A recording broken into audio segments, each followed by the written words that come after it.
Well, well, well. And we are back. All right. Let's get this thing going. It looks like the draft, they're already going. They are probably going to go at warp speed today. So it starts at 6 o'clock. We are going to forego our roll call because we've already kind of done that a little bit early today on the pre-draft show. So now we are back for the draft show. Man, let's get this thing rolling. I am excited. Looks like they got a bunch of players. I see some more Pittsburgh Steelers up on the podium today. Hopefully Roger Goodell will spare us all the boos that he typically gets. Hopefully he'll spare us all the boos. Hopefully he'll spare us all the boos that he normally get. All right. Let's get this thing going. Brandy, I hope the last one turned off. Yeah, it's going to be a long night for us, Brandy. We don't have a second round pick. So it's going to be a long night for us. What's going on, Anthony Herbert? Yeah, it's going to be a long night for us. But what we'll do, we'll give people time to come in. We're going to give people time to come in, and then we're going to talk about some of the stuff that we were talking about earlier. So it looks like the 49ers are up on the board. I was thinking that the time would be a lot quicker, maybe because, let me see something. I didn't know the 49ers were up first today. Let me see. Let's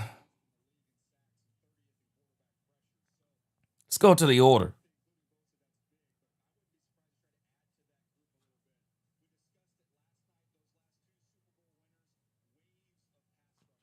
Okay, so we were at pick 33. So what happened? The 49ers traded with the New York Jets. I was not aware of that.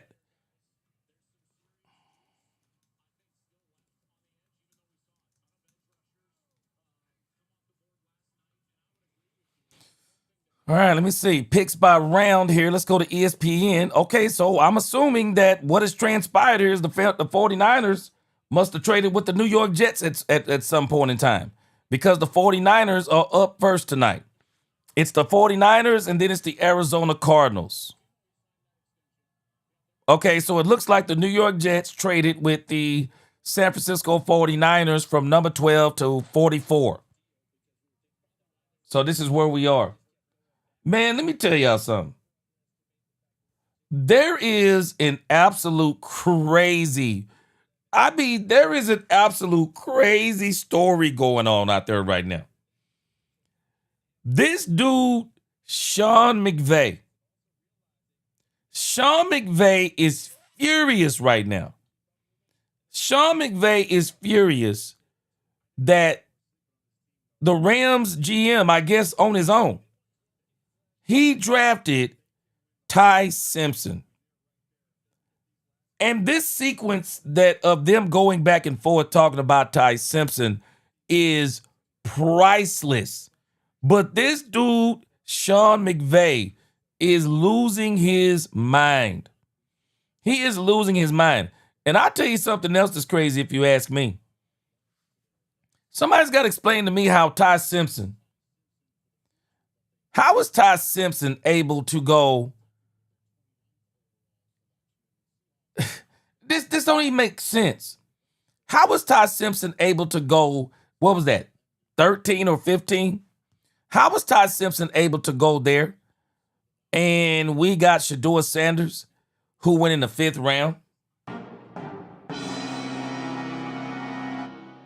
Can somebody explain that part to me? Ty Simpson goes 13 in the draft. Shedeur Sanders goes in the 5th round. Make that make sense. That makes 0 sense every day of the week. Carlos Rivera. Okay, so the Jets traded up last night from 33 from traded up to 33 from 27. Okay, is that what happened? Okay, they got the oh, that's right, because the 49ers traded back because they wanted Malik. They wanted Malachi Lawrence. I forgot about that. Yeah. They wanted Malachi Lawrence. You Bash, you hit it right on the head, bro. Man, the NFL ought to be ashamed of itself to even they ought to be, man, the NFL ought to be ashamed of itself, Bass. Ought to be ashamed of itself. Country boy, what's going on? Man, the NFL ought to be ashamed of itself for that just craziness. Absolutely craziness, man. Well, I can tell you this. There is somebody who is not happy about the Ty Simpson thing. And it is Sean McVay. Sean McVay is livid about them picking Ty Simpson. Let me see if I can pull this up while we're waiting on this. I just thought it was so funny. Let me see. Let's play this. Let's play this clip. Let's play this clip everybody been talking about, man. This is hilarious when you listen to Sean McVay on this phone call. Y'all check this out. Hey, how's it going? Hey, it's Les Snead, Los Angeles Rams. How you doing? Wait a minute. Hey, can y'all help me out? Where's the excitement in the room? Hold on a second. Where's the excitement in the room? Can y'all help me out? Where's the excitement in the room? This might be worse than Shedeur Sanders getting drafted, even though he's getting drafted in the first. But look at this. Hey, how's it going? Hey, it's Les Snead, Los Angeles Rams. Wait a minute. Did y'all hear that?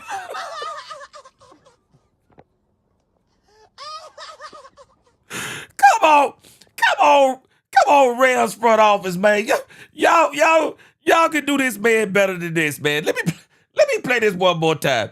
Hold on, the pick is in on San Francisco, man. Come on, they can do this man better. They can do. Okay, hold on a second, guys. The pick is in for the San Francisco 49ers. Let's see who the San Francisco 49ers got first today. Let's see who they got.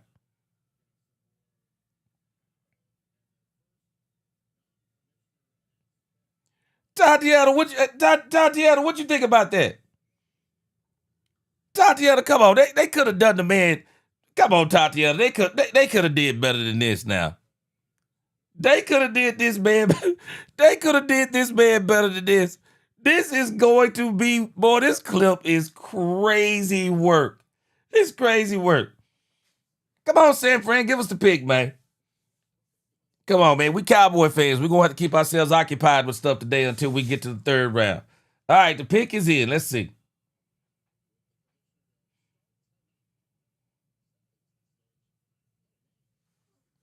All right, last night there were quite a few of y'all that was ahead on the chat. If y'all are ahead if y'all are ahead, y'all can let me know who got picked. It ain't gonna spoil anything for me. Yeah, we don't pick to the third, so we're gonna entertain ourselves. We don't pick to the third, Antonio Oliveras.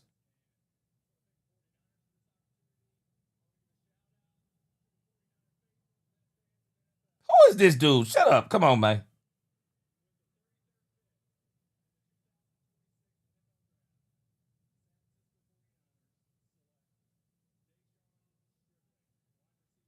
Okay. San Francisco 49ers, they picked up Deshaun Stribling. All right, they picked up Deshaun Stribling. All right. So this is, again, I'm telling y'all right now, this is going to go down. If Shedeur Sanders going in the 5th round last year was crazy, well, this is the craziest thing we saw in the draft this year. I don't think it's going to get any crazier than this. Ty Simpson going to the Rams. What was that, 13? Look at this reaction from this front office, guys. Look at this. Hey, how's it going? Hey, it's Les Snead, Los Angeles Rams. How you doing? I'm good, man. Wait, meanwhile, Ty Simpson crying in the background. Sean McVay somewhere crying in the background too. No, hey, Miss Bench, we got a long way to go. This gonna be a long Cowboy show. They ain't to the third round. We in the second round. We ain't got no second round. Miss Bench, we go occupy ourselves with some Cowboy stuff and some of the stuff from around the draft. This is This is the front office yesterday when they got Ty Simpson. Check this out. We're sitting here at the 13th pick, so we're going to draft you with that pick. So I'm going to pass you to your new head coach, Sean McVay. Yes, sir. Wait, look at Sean McVay, y'all. Sean McVay said, this is a bunch of bull junk. Look at McVay. Pat, what's up, Coach? How you doing, buddy? I'm great. If this is not the fakest smile you've ever seen, listen to what Sean McVay says to him. I wouldn't even put this on TV, man. Listen to what Sean McVay says to him. How are you? Good, man. Well, congratulations, man. Excited to get to work with you. It's going to be a lot of fun, buddy. Let's go make history, Coach. Yeah, no, and hey, enjoy this night, man. What? Do what? Sean McVay said, yeah, no, yeah. What? He said, yeah, no. What? Earned it. Have fun. Tell your family we're excited to meet him, and can't wait to get going with you, buddy. Yes, sir, Coach. Appreciate you. Okay. All right. Yeah. Sean McVay's face before he hangs up that phone said everything. Come on, man.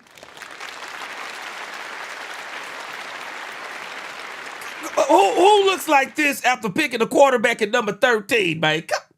Come on, man. This is crazy.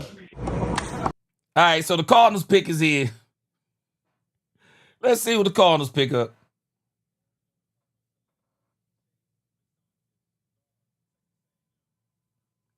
Okay, so they got Chase Besantis. They got a guard. The Arizona Cardinals need it for whoever the quarterback gonna be. We don't even know who the quarterback gonna be. I think they wanted their quarterback to be Ty Simpson. I think the Arizona Cardinals would have been a lot more excited than what we just seen. I mean, look at Ty Simpson. He's elated. This is madness. This is absolute madness. Man, I think I just saw one of the funniest comments. Boy, what's going on, Freddie? Boy, hey, Yahoo, he said, man, he said they ain't want that man. He said they ain't want that man. Wait a minute. Boy, Blake Strange just said one of the craziest comments. Blake Strange said, who passed away? Boy, they ought to be shaming themselves, man. Brady said, I feel sorry for Ty. That's crazy. Hey, man, hey. And the crazy part is, I'm going to see if I can find the part of what Sean McVay says. The more insane part of the conversation, Cowboys Nation, the more insane part of the conversation is Sean McVay, who picks a quarterback? Y'all got to explain this to me. Who picks a quarterback at 13? Who picks a quarterback at 13? 13. And you immediately relegate him to the third quarterback? Man, let me tell you something. I'm not picking a quarterback 13 unless he coming in to play. Nah, man. If I get a quarterback at 13, nah, he playing. He immediately is the second. He is immediately the second quarterback, and he playing. But Sean McVay, man, listen to what Sean McVay says. Listen to this. This man, Sean McVay, is about to go nuclear right here. Look at this.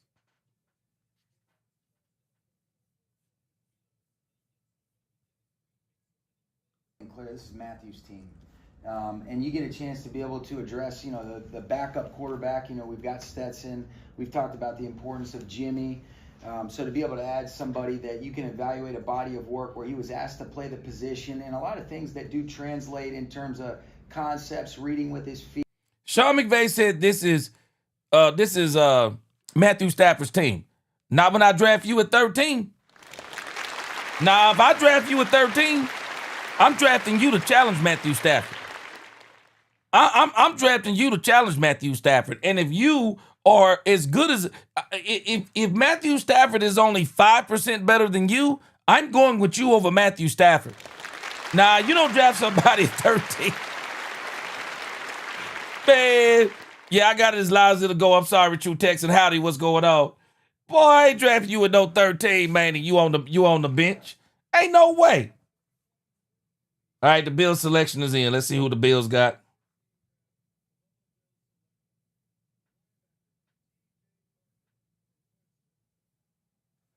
Wow. T.J. Parker from Clemson. Buffalo Bills.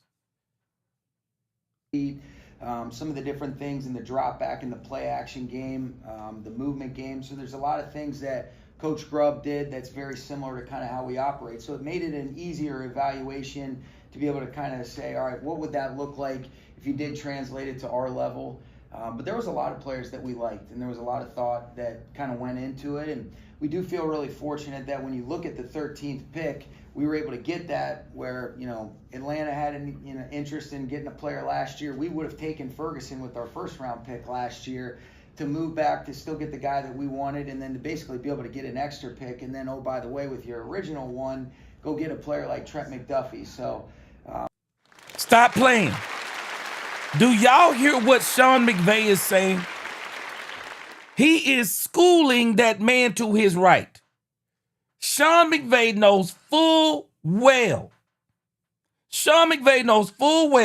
They could have easily traded backwards in the draft and got Ty Simpson way at the back.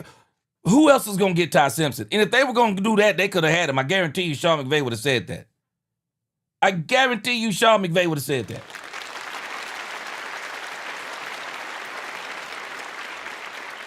That is crazy, crazy, crazy work. Sean McVay just said exactly what they could have did. Why would you not trade back and get you an extra pick?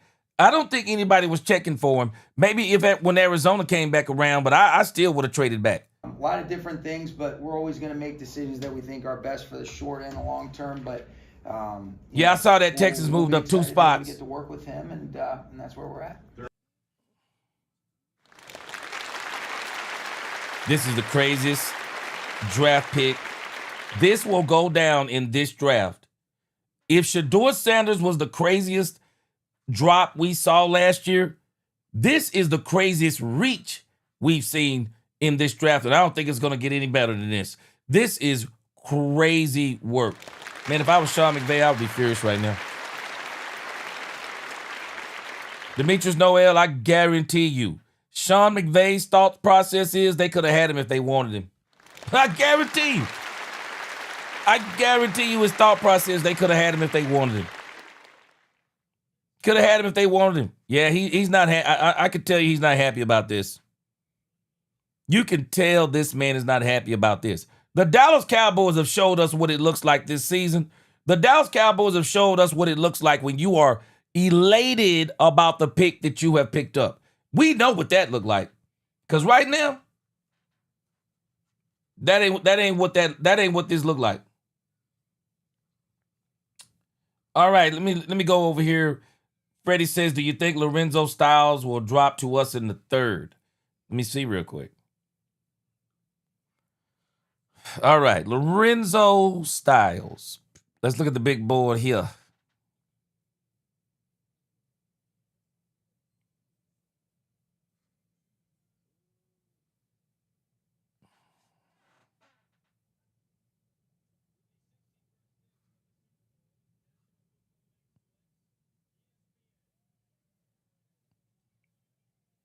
All right, I'm trying to see where he is in the top 100 players.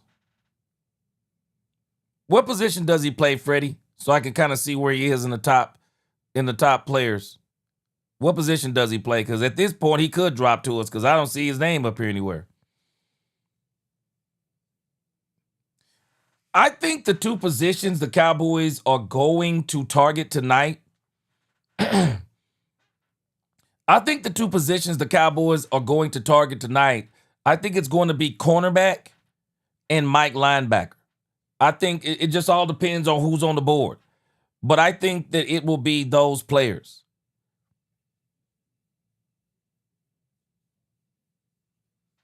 But I don't see him. Yeah, Frank Lawrence, he said the Rams are praised across the board for being a well-run organization while the same pundits have one speed hypercritical of Dallas. Let me tell you something, Frank Lawrence. I don't think they're on the same page. I really don't think they're on the same page with this.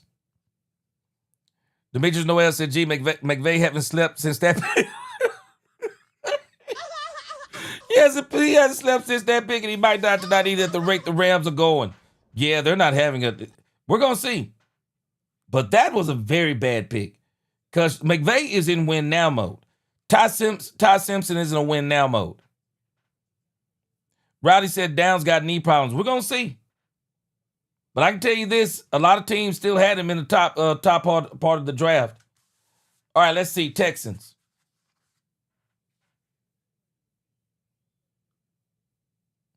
Yeah, Mike said this. I think Trotter might be one of these people the Cowboys may look into getting.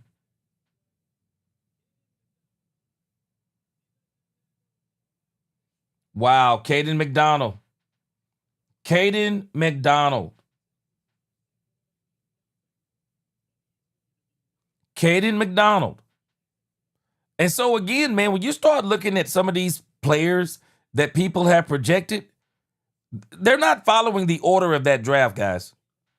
This is why I say these mock drafts, they're all fun and dandy, but it's not matching. I mean, some of the things that people thought, they're just not matching. Just not matching. So the Cowboys could easily get to the third round, and it may be quite a few cornerbacks there for the Cowboys to pick up. Let's kind of look at the big board, and let's see what cornerbacks and linebackers, because I believe the Cowboys are going either cornerback or linebacker if they don't trade that third pick. If they don't trade that third pick, I'd be very interested to see if they would trade that third pick and see if they could get somebody like a Jordan Brooks. But these are the cornerbacks that are left on the board. And I'm going to tell you right now, I got a feeling that if Jamad McCoy is there in the third, I believe the Cowboys will take Jamad McCoy in the third, even with that injury. I think the Cowboys will take Jamad McCoy. JS2, what is going on? Okay, JS2, I'm going to come to that in just a moment. I think you're making a great point. Okay, so Jamad McCoy. I believe if Jamad McCoy is there, I would not be surprised if the Cowboys took Jamad McCoy. I think Colton Hood could be somebody the Cowboys are interested in. Maybe Avion Terrell. But I'm going to tell you a guy to keep your eye on. Traden Stukes. Keep your eye on Traden Stukes. Traden can play. He can tackle. He can cover. Traden Stukes is a player, is a name that I would keep my ear out for as far as cornerbacks go. But again, if Jamad McCoy, if he's there in the third, I could see the Cowboys doing it. Man, Demetrius Noel, this draft is going nowhere near, for the most part, where a lot of people thought it was going to go. Nowhere near. Okay, let me see. Mike Aravas. Let me see. Let's go to that linebacker position you're talking about. So, cornerback for me, if Jamad McCoy is there, I think the Cowboys might take him. Colton Hood, Avion Terrell, D'Angelo Pons. I think the guy to watch is Traden Stukes. And the reason why I say that is because I heard that name earlier associated with the Cowboys. And y'all remember, we watched some tapes on Traden Stukes. So I wouldn't be surprised. If they got Traden Stukes. But if Jamad McCoy is there in the third, I think the Cowboys, they're not even going to blink. They're not even going to blink. Okay, Patrick, you don't think he'll last that long? Yeah, it's a long shot. That's why I say if he isn't there, I think it could be Traden Stukes. But if he finds a way to make it there, I think the Cowboys will do it. Frank Lawrence said ESPN has listed Jamad McCoy as their best pick on the draft cast for the last 10 picks. Colton Hood is better and a safer bet.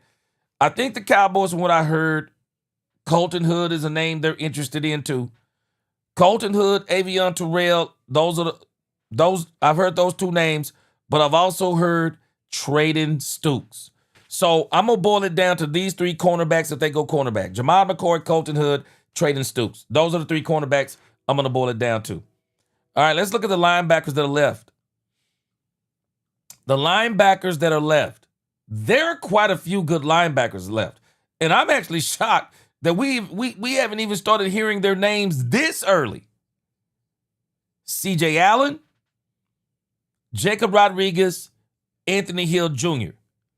I don't think they're going to be there by the time the Cowboys get there, though.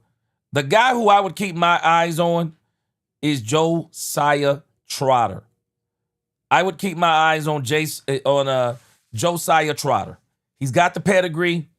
I could see the Cowboys going with Josiah Trotter.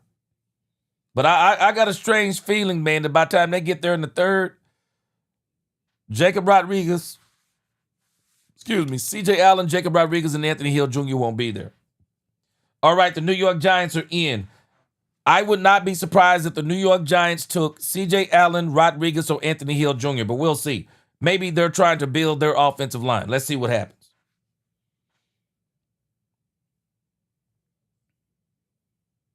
What up, Larry Golden?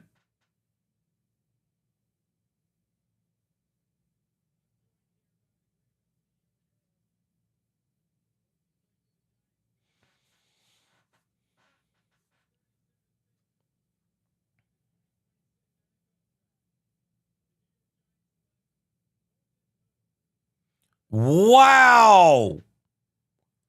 Colton Hood off the board. Colton Hood off the board. Colton Hood off the board. Wow. I guarantee you Colton Hood was on the Dallas Cowboys board. Guarantee you.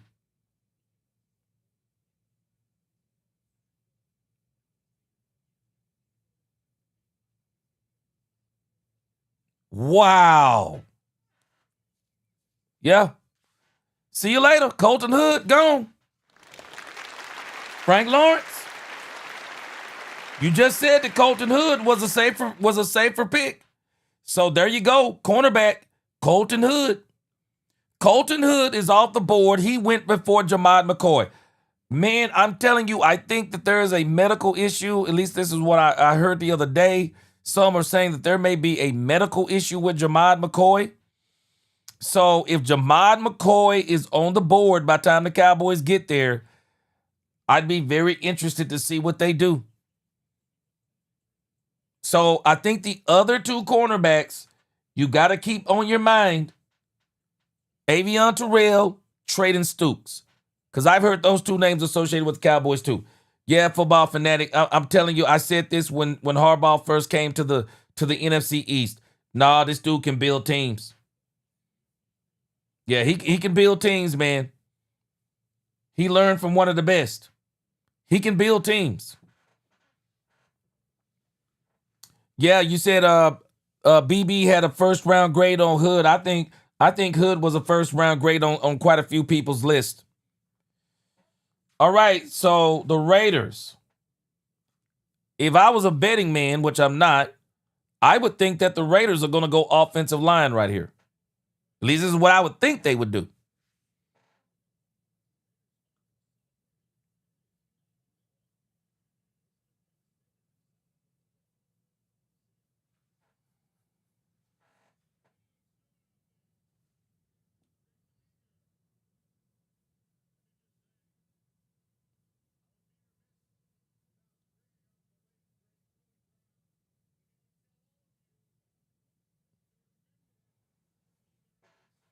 Man, these Pittsburgh Steelers fans, boy, they menaces, aren't they?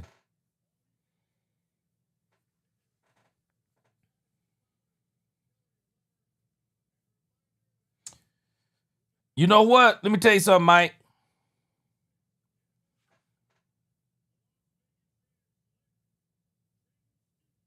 Whoa!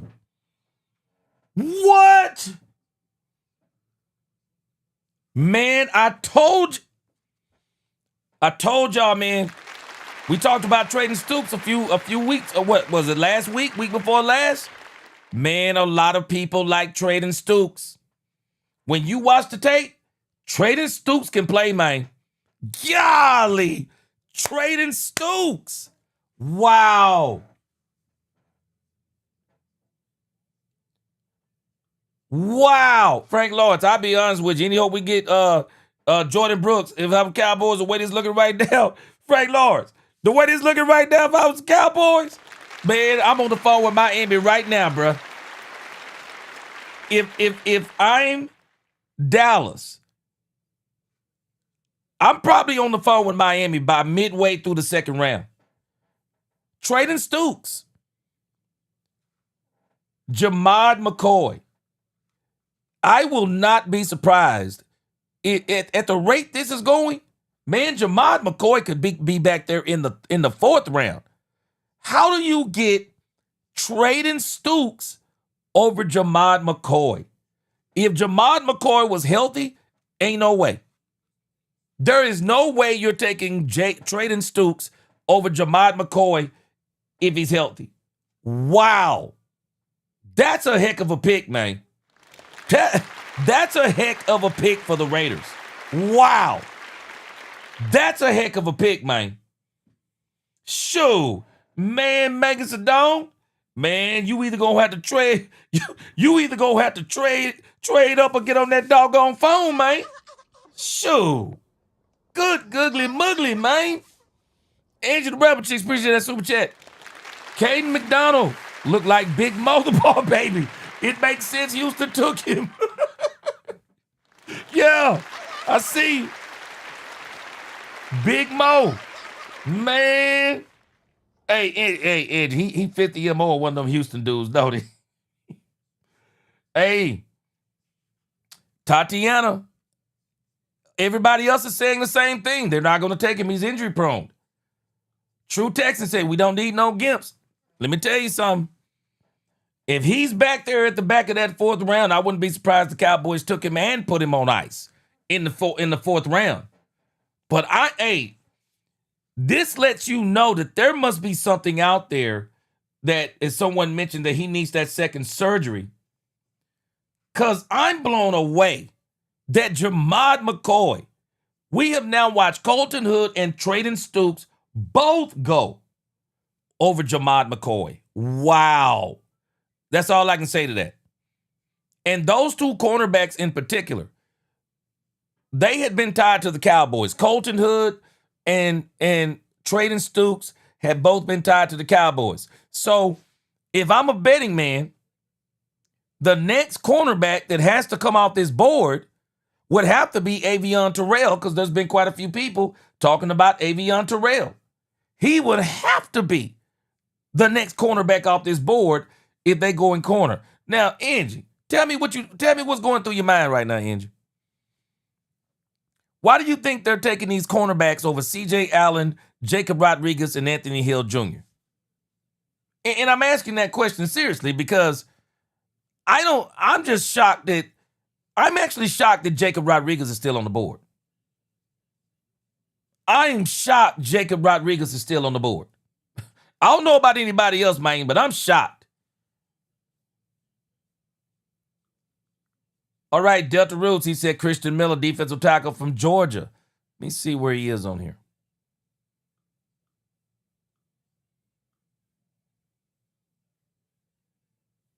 All right, let me see. Was that Christian Miller you just asked? Oh, he'll be gone.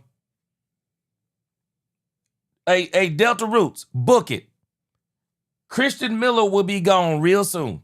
you watch what I tell you. He will be gone real soon.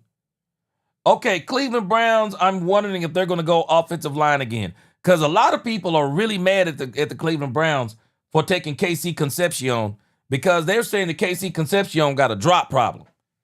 Cleveland Browns is a very badly run organization. Todd Monken got his work cut out for him. Very bad, just very poorly ran. Poorly ran. How in the world you don't get Makai Lemon?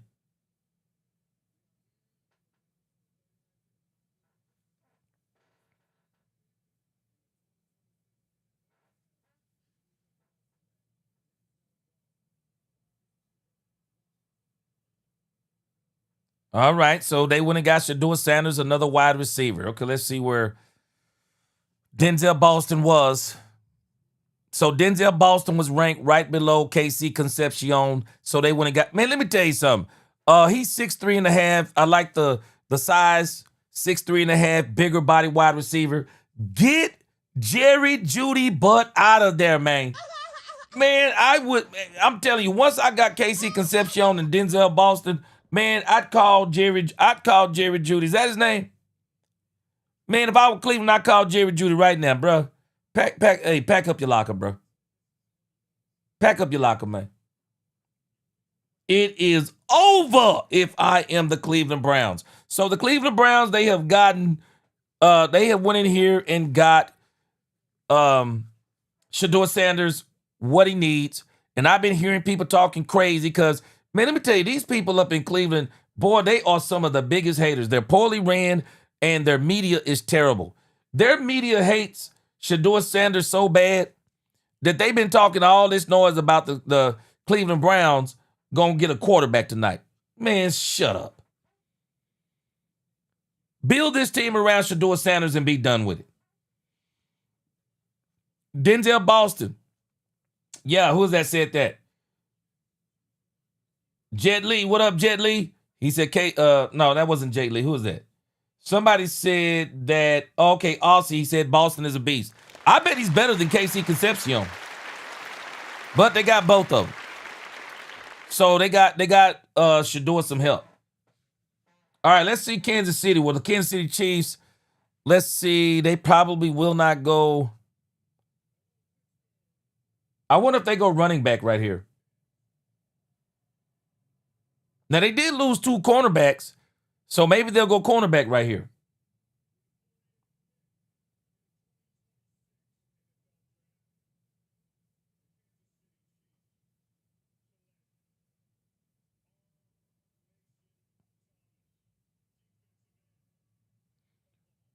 Wow. What?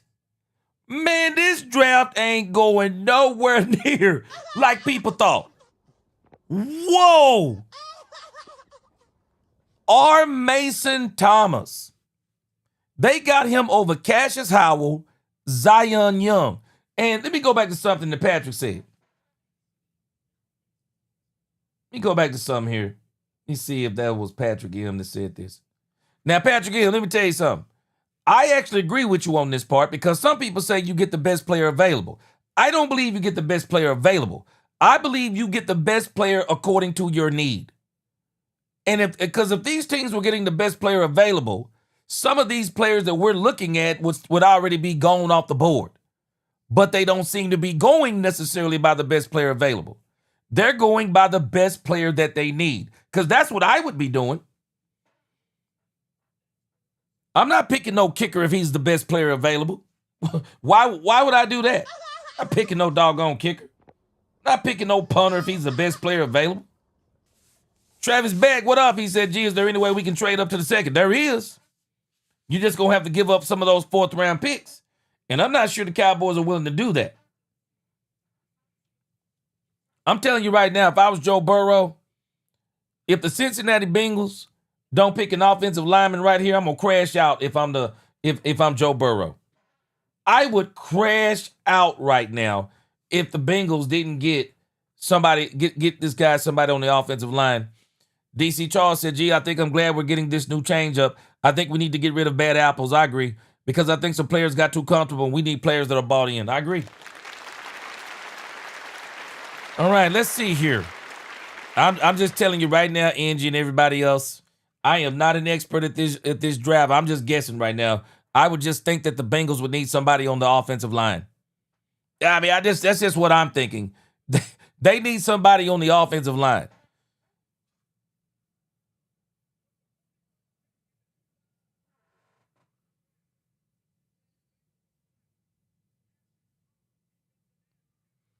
Whoa! Again. Cassius Howell. So I guess they're gonna they're replacing Trey Hendrickson. Wow.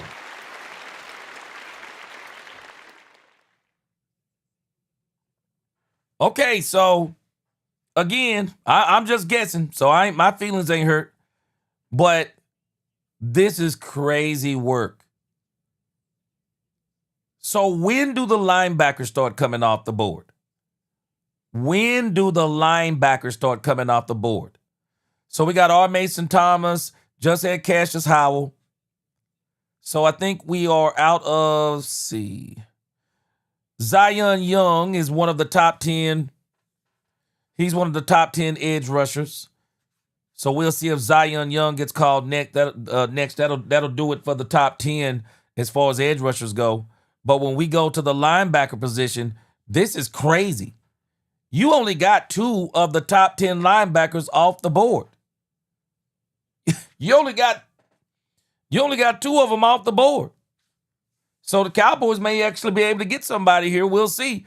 Angie, who was that you said you wanted? Anthony Hill Jr.? We're going to see. This is moving pretty fast. All right, the Saints, the pick is in.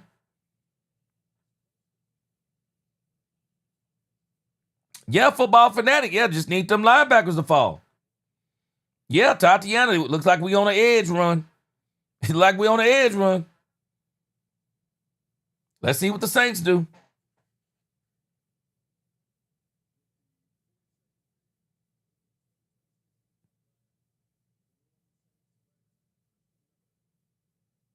There you go. Delta Roots. I told you in the next 5 picks, Christian Miller, he out of here, bro. I said it when you mentioned it.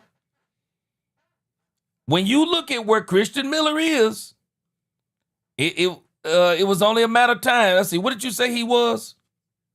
Defensive tackle. There it is. When you brought his name up, I said Christian Miller will probably be gone in the next 5 picks. He out of here. And the Saints needed it. Yep, Christian Miller off the board. Wow. Off the board. Off the board. Wow. So rather than teams going with the linebackers, we've seen cornerback, we've seen edge. So we're seeing cornerback and edge and offensive line. Cornerback, edge, offensive line. Or, I'm sorry, cornerback, edge, defensive line, offensive line. So look at the cornerbacks. Look at the linebackers. Untouched. Good man. Linebackers untouched. What is that telling us about the linebacker crew this year? I know some teams. Surely there are some teams out there other than us that need some linebackers. Surely there are some teams other than us that need linebackers, y'all. Man, we got linebackers. Man, we got linebackers. Boy, they back there asleep in the room, bro. Man, them linebackers out there sleep, boy. They laying on the bench and sleep right there. They said, bring me a blanket, man.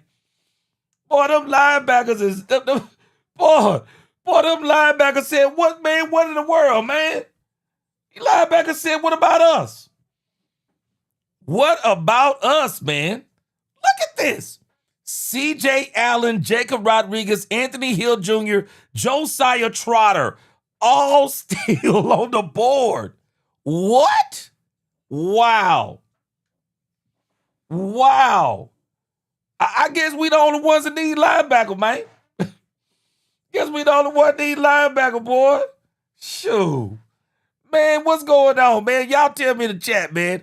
What is going on that the linebackers are just stuck, man? Let me see here. Sebastian Shaw, he's speaking. He said, top 5 inside linebackers, Sonny Styles, Jake Golday, Deontay Lawson, C.J. Allen, Aiden Fisher. And Sonny Styles gone. Everybody else is still out there. Reese gone, Styles gone. Everybody else, they out here. Everybody. Jake Golday, They're all out of here, man. Boy, I bet you right now the Cowboys are biting their fingernails, man. Wait a minute, Tatiana, what you say? Did you say the Cowboys just got a linebacker? You talking about like in a trade or something? Or you talking about?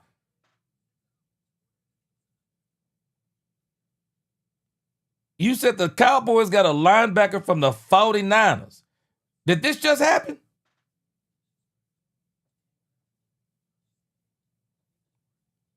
What up, we them boys? Okay, Tatiana said the Cowboys just traded. Uh-oh, hold on a second. Hold on a second. Hold on.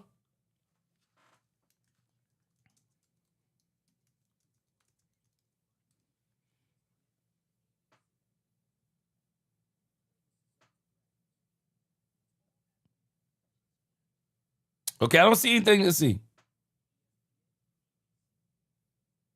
All right, so you saying that this just happened? I don't see anything yet. I'm gonna keep my eye over here. I'll keep refreshing it.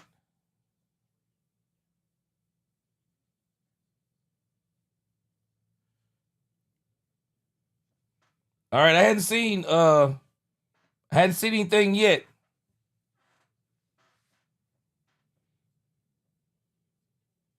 Okay, so it looks like that some of y'all are ahead. Okay, so somebody said Rodriguez is gone. Let me see. So somebody just got Rodriguez. Let me see.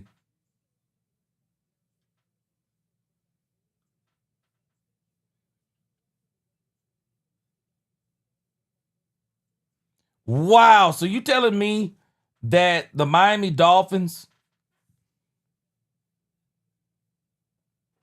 Okay, so maybe we're behind right now. Let me see. Somebody said Rodriguez is gone. So y'all must be ahead of me.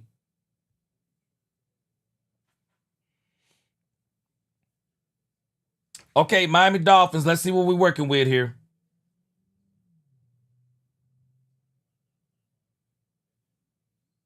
Boy, y'all think Dallas is... People get mad and say Dallas bad. Miami Dolphins ain't won a playoff game since what they say, 2000? Good googly muggly. Okay, so the Cowboys, are we saying they got the San Francisco linebacker D winners?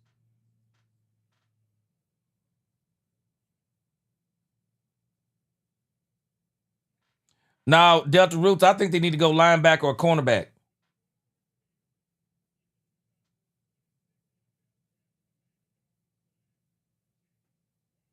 Wow, there it is. Jacob Rodriguez off the board.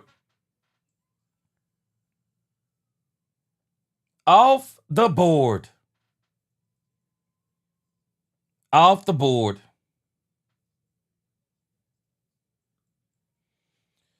Okay, Byron Joe DeVee said the Cowboys picked up TCU's D winners from the 49ers. What did they give up? What's going on, Dolores? All right, let me see if that's registering yet. It's too new for the news. All right.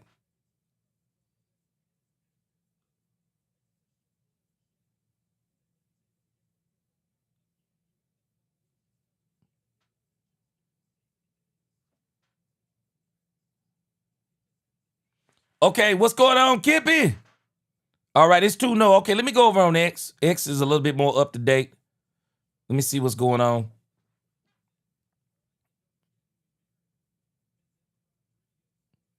All right, let me see. I'm going to come back to that.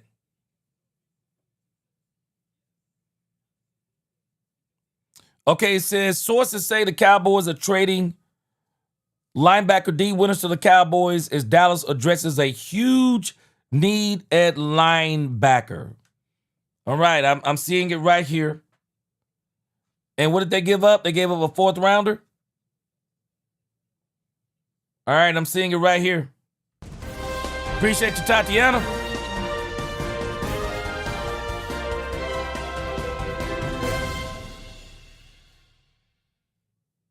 All right, the 49ers are trading linebacker D winners to the Cowboys as Dallas addresses a huge needed linebacker. All right, y'all going to tell me what's going on? Is he any good?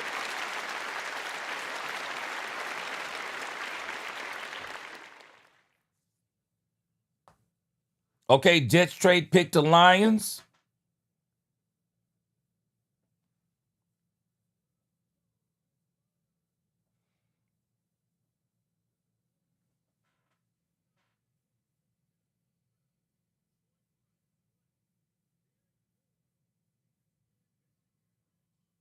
Wow, it's just edge time. I see.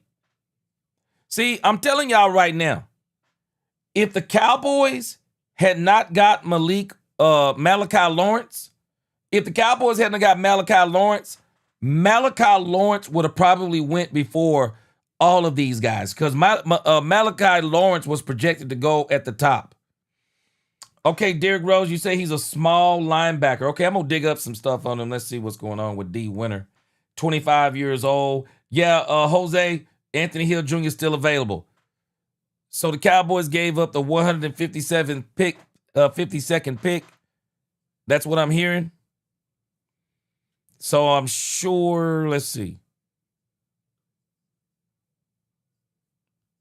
Okay, that's actually a 5th round pick. Okay, that may actually be a depth piece then. If they gave up the 5th round, I don't see that as a big deal. They could still address linebacker in the draft. Surely, let me see. I'm going to look at some stuff. Let's look up some stuff on D Winners here.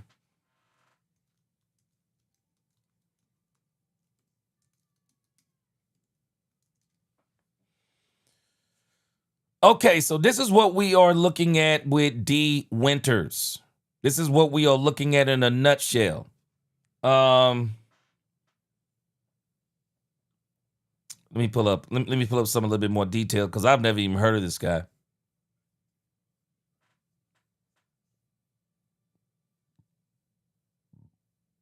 I'm trying to see where was he drafted?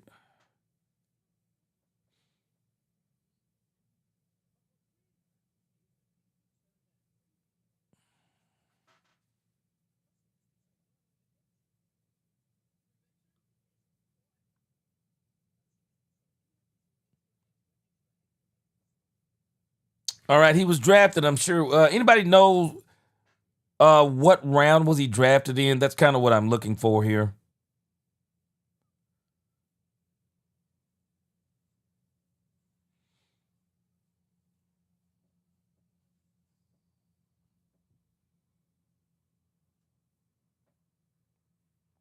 I got all the other stuff on him. I just want to know what round. Let me see.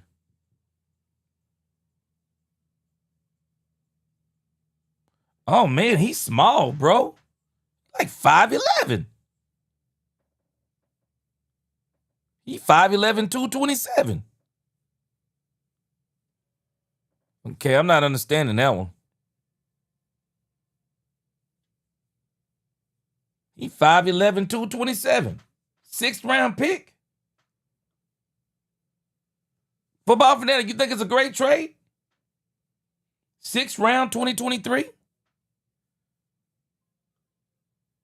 kind of go back here and kind of see some of the stuff that we're working with him. Just kind of giving you a quick overview of who D Winters is.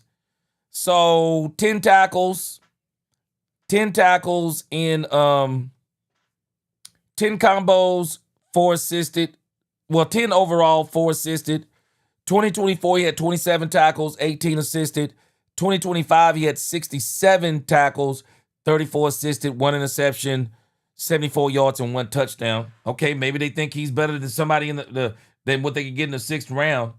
Oh man, Football Fanatic, it don't take much to get better than Kenneth Murray. Yeah, it don't take much. Mike McCain in the building. Mike McCain, you think he's a good football player? Okay. Bad said they're going after another linebacker. Yeah, I would say they need to. Okay, AJ Wood says backup linebacker. We should trade into the draft to get CJ Allen. Hey, at the rate they're going, CJ Allen could be there. Okay, so Felon Pred, he said he's a top 50 linebacker according to Pro Football Focus. Byron Joe David, okay, appreciate you. 2026 6th round, 2016th, I like it. Likely nickel. Okay. Okay, this probably will not deter the Cowboys then, just based on everything y'all telling me.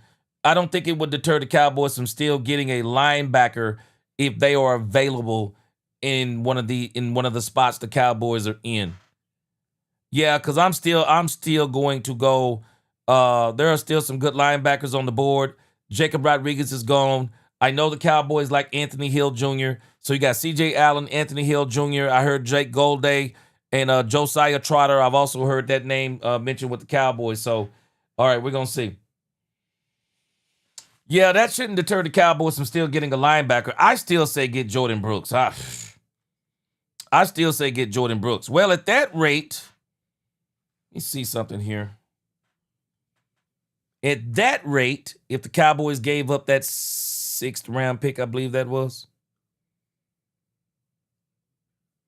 That was a 6th round pick by the Cowboys. I think they only had one 6th round pick. Unless there's some more trading that went on. Wait. 5th round pick. I'm thinking that was the 5th. Okay, hold on. That was the Cowboys' 5th round pick. They don't have a 6th round pick.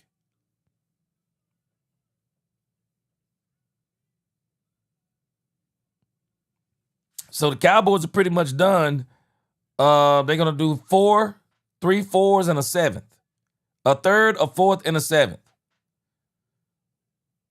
They got a 3rd, 3 4ths, and a 7th left. Trading for him in the 5th round is not I would still say the Cowboys need to get another linebacker in this draft if they're available.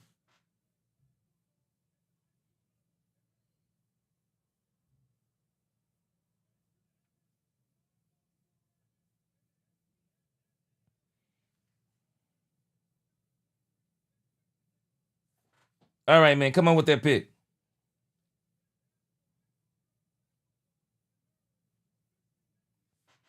Star Guardian next, what's going on?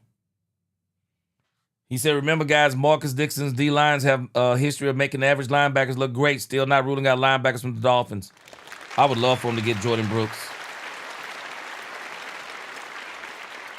Yeah, we still got them 3 4s. Rolling on 3 4s, Delta Roots. Looks like we got another edge rusher. Zion Young.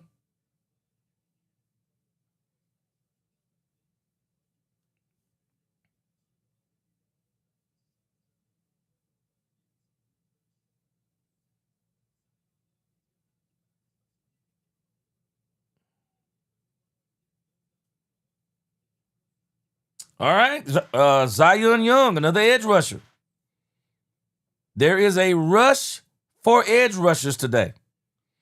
I mean, they are flying off the board, man. They are flying off the board. Now we got Zion Young. He's off the board. They are flying off the board, man. Flying off the board.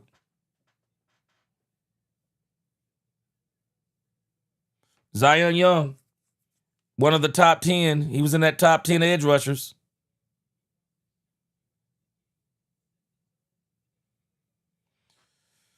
All right, so we're out of the top 10 edge rushers in the game.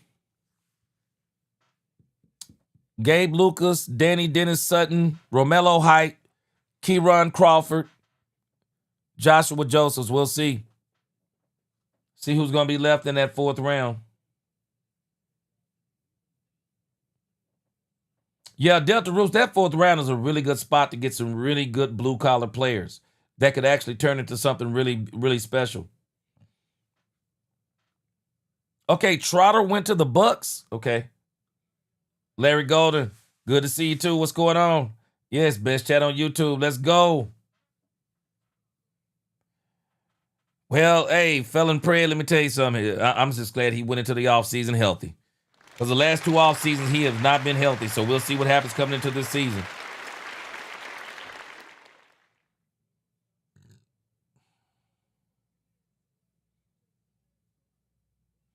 Wow. Okay, that's somebody's a little bit ahead. Josiah Trotter gone to the Bucks. Wow. Josiah Trotter gone to the Bucks. Yep. Josiah Trotter.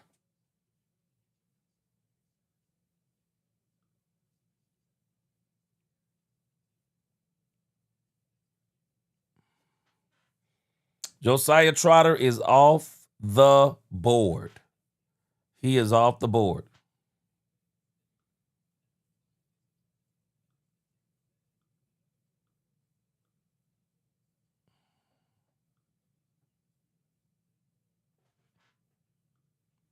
Off the board.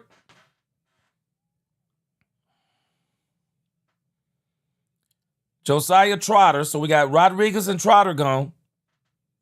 Allen, Anthony Hill Jr. I think this was the pick that Angie said she wanted was Anthony Hill Jr. We're going to see how long he can last.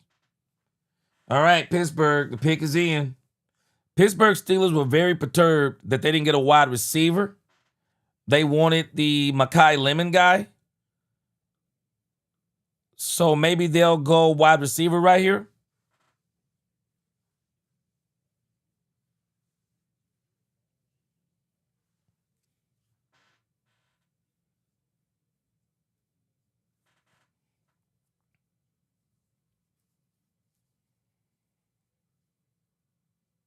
Bass, what do you think about him giving up a fifth for D Winters? I don't know where I am on it. I mean, it's the fifth round. I mean, how many linebackers would be left by the end?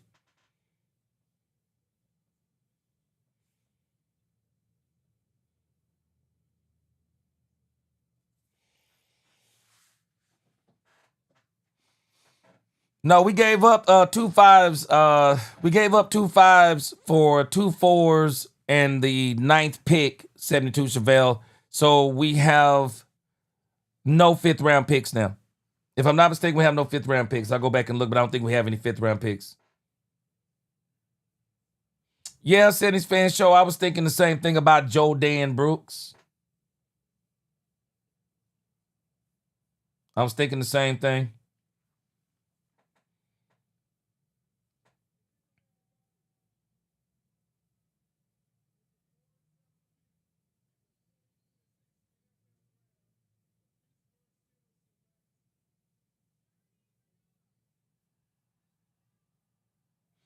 Yep, I said it. They were mad that they didn't get Mekhi Lemon. They went wide receiver. They got Jeremy Bernard. Yep, I figured that. I figured they'd go wide receiver.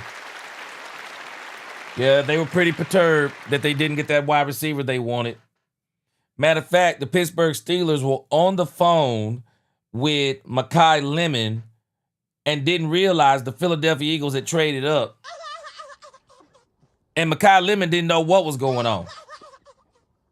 Pittsburgh talking about you're going to be a Pittsburgh Steeler. Meanwhile, they're announcing that he basically going to the Philadelphia Eagles. So, Jeremy Bernard. Yeah, I was saying the same thing, Bruce Wayne. Winners are small, but, you know, what's that guy named? Daniil, was it Daniil? Wait, what was his name? The guy that the Cowboys wanted from... was it Devin Neal? What was the guy's name? The small linebacker from Philadelphia. Christian Parker isn't afraid to play with those small linebackers. He's not afraid to do it.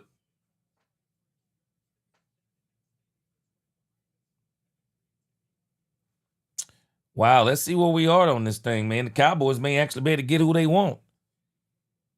See how far we are down this second round here.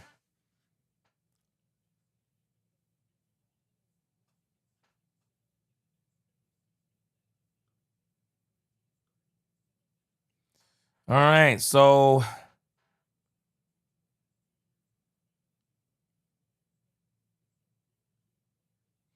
we're making our way on down. Cowboys are coming up in the 3rd. So we're going to see.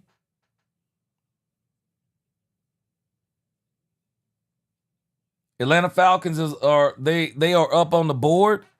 I mean, if I were the Atlanta Falcons, I would dare say the Atlanta Falcons probably need somebody on the offensive line.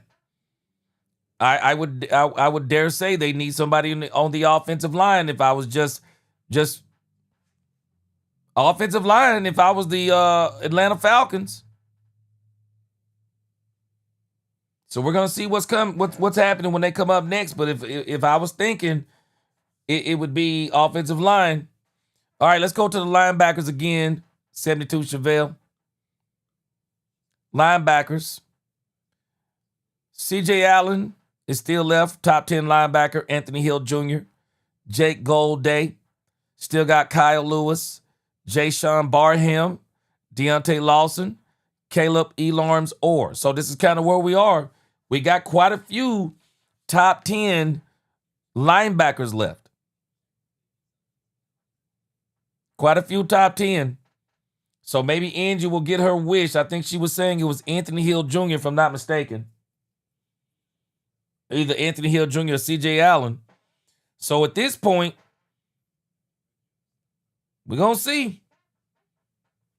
Rolling. Yeah, Demetrius, we still got 3 number 4s, and we still got a 7th. That's where we are right now. We still got 3 number 4s and a 7th round pick, if I'm not mistaken. I would love to get Jordan Brooks, but hey, who am I? Freddie, what up, Freddie? He said the 70s boys have no pick in the second round. Nope. No pick in the second round now. No pick in the 5th round. We traded that. I think we already didn't have a 6th round pick, so we got 3 4s and a 7th. Man, let me tell you something. Cowboys might trade that 7th pick away and just be done on day 3. They might just they could be done, man. Hey, they could be done by day 2. I mean day 3. I mean they could do them day 4s and call it a day. Wait on the undrafted free agents and call it a day. Yeah, again, the Cowboys, they got 1/3. They'll be picking.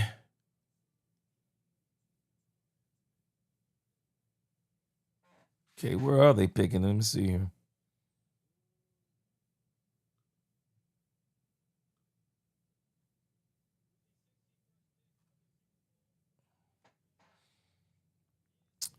Okay, am I going crazy here or am I looking at the wrong thing?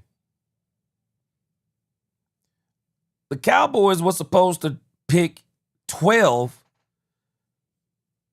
in the 3rd round. And I'm seeing the Pittsburgh Steelers in that spot. Am I going crazy? Not the Pittsburgh Steelers. Who is that? Yeah, that's the Pittsburgh Steelers. The Cowboys are supposed to be picking in the 3rd round. Okay, let me look.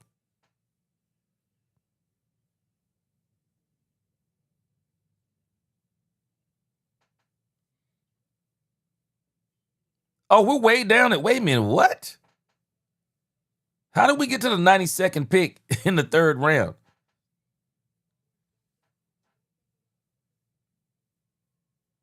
Okay, so this is some kind of trade. Okay.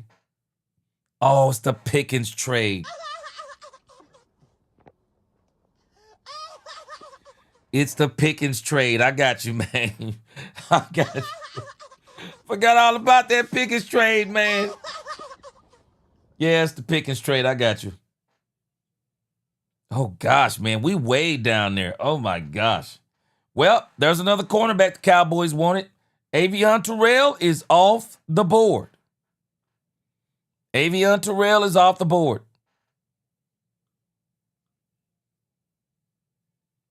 Avion Terrell is off the board, Cowboys Nation. Another cornerback that was tied to the Dallas Cowboys is off the board. Avion Terrell is gone. He gone.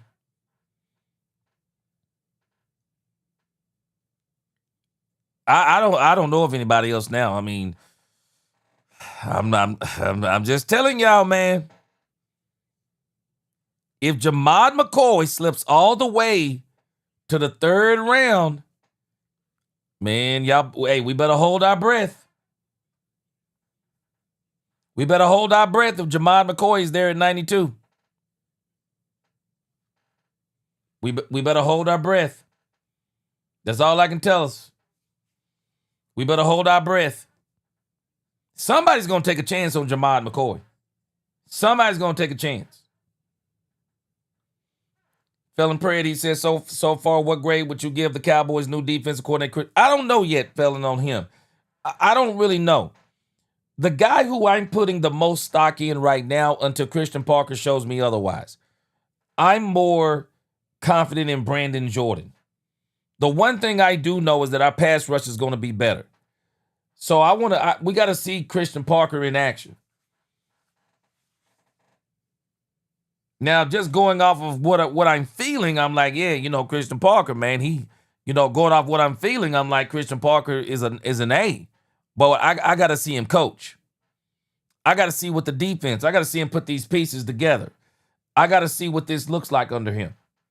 But the one thing that I'm confident in, Brandon Jordan is going to do his thing.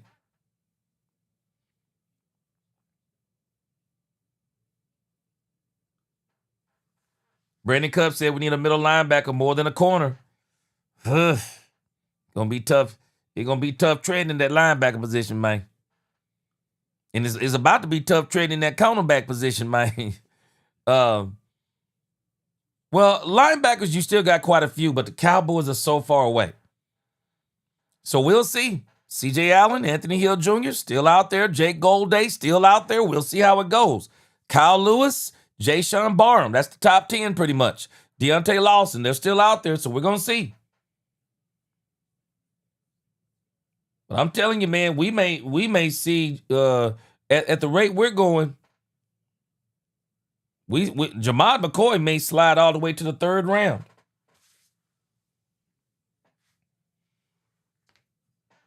Jet Lee, he said he'll play. He said he plays Mike linebacker. Come on, get on. Let's go. Let's go. Get to Dallas. Let's do it. 72 Chevelle, we got a long way to go. Long way to go. Let me read some super chats. Let me catch up. Byron Joe David, he said it's an edge rush liquidation sale. All must go. Yes, sir. They are, man, it's a fire sale on them edge rushers. True Texan said the Cowboys made a trade early on day 2 of the 2026 NFL draft to acquire linebacker D winners. Yeah. I guess they figure he's better than anything they could get in the 5th. Frank Lawrence said a few months ago, where were we? Most of us just hoping the boss fire Eberflus. Jerry been methodical. Pickens are be part of the plan. Yeah, I agree. All right. Lee Hunter, defensive tackle from Texas Tech is off the board.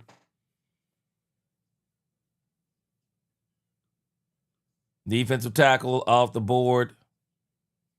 So there's still quite a few D tackles and linebackers out there in the top 10. Still quite a few of those. We still got 5 of the top 10 defensive tackles, and somebody's going to go out of that and say somebody outside of that top 10 may fit them better. But we still got Dominique Orange, Grayson Halton, Darrell Jackson Jr., Caleb Proctor, Chris McKellen. So we got 5 of those guys. Edge rushers, again, we're out of the top 10 on those. But the linebackers, we still got quite a few. We only got 4 of the top 10 linebackers gone. Go to the cornerback situation. We got so far 7 of the 10 top. Hold on, let me make sure I get that right. Cornerback, we still got about 5 of the top 10 cornerbacks still out there. Safety position is barely being touched. Safety is barely being touched. Somebody's going to get a steal on Emmanuel McNeil Warren. Somebody's going to get a steal on him. I mean, he's still out there, man. Third best safety, still out there. Yeah, somebody's going to get a steal on him. Kind of thinking about, too, the Cowboys. I was thinking about this morning. We're going to kind of monitor this as we go into this draft.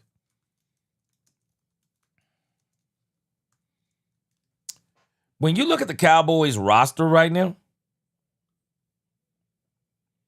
when you look at the Cowboys' current roster,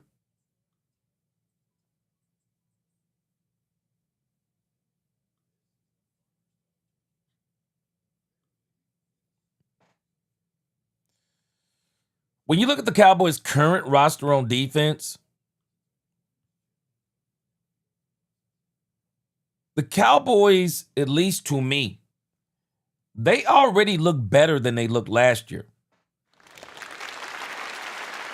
I would say from the defensive end situation, we probably still need a little work there. But from the defensive tackle position, I think we're looking really good. Kenny Clark, Quentin Williams.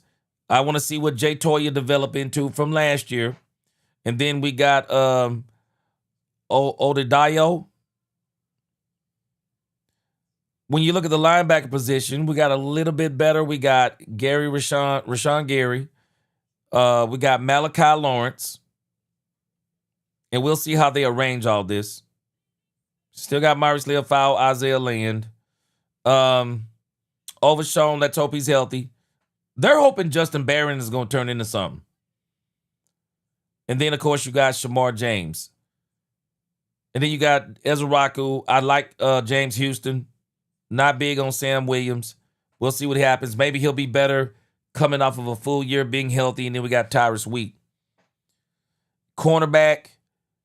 I like what we did as far as Jalen Thompson. I like what we did as far as Jalen Thompson, Darian Kendrick. I like the thing with Kobe Durant. And now we got Caleb Downs. That's a nickelback.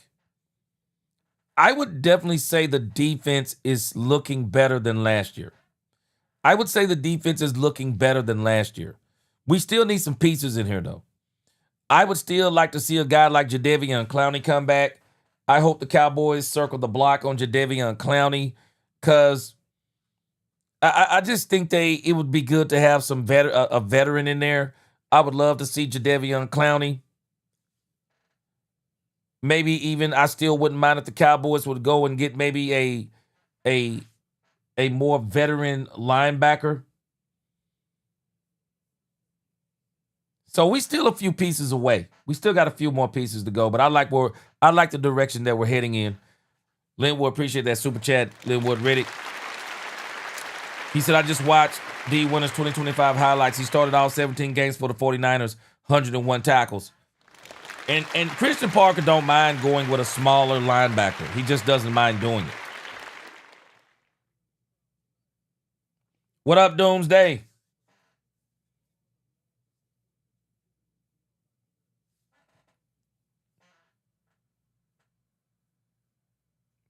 Newhouse, you can go ahead and change your name now, man. I don't think Keldrick Falk, it's over with. Newhouse, hey, Falk, we didn't get him. We didn't get him, my brother. Well, there go another top 10 cornerback. Another top 10 cornerback gone, D'Angelo Pons. Somebody is going to take a chance, man. Somebody is going to take a chance on Jamad McCoy tonight. I'm telling y'all right now. Somebody is going to take a chance on Jamad McCoy. Yeah, Pons to the Jets. Best by time, hey man, by time we hit that, by time we get over there, shoot.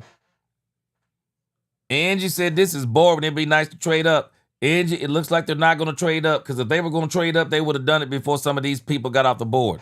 Now, if there was a trade up, Angie, just for the sake of boredom,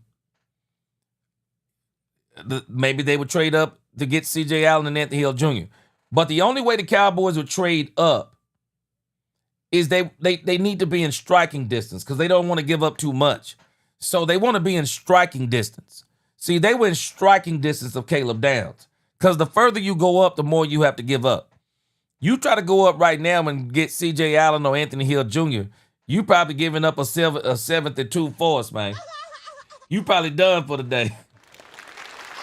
Man, you probably done for the day. Christian Legal, he said, I hope Traquez Bridges starts. Appreciate that super chat. Yeah, I hope he starts too. I hope he starts cleaning out his locker. I hope I hope Triquez Bridges start cleaning out his locker, my brother. Boy, Triquez Bridges. Man, I'm telling you, he still need to have Sean Payton checked out by the FBI, boy. Sean Payton knew everywhere Triquez Bridges was after he got that interception. And he made him pay for it, boy. Bad said trade for a vet linebacker or trade up now would be the move tonight. Well, the more you go, and again, I think the issue is the only way the Cowboys are going to trade up, they got to be in striking distance. Because right now they're not in striking distance. They are not in striking distance. Allen and Anthony Hill Jr., they're not in striking distance. So they got to get up a little bit further. And boy, 92, they way back there, man. Man, by the time they get to Jerry and them, Jerry gonna be so drunk, he might not even be able to show up tonight, bro.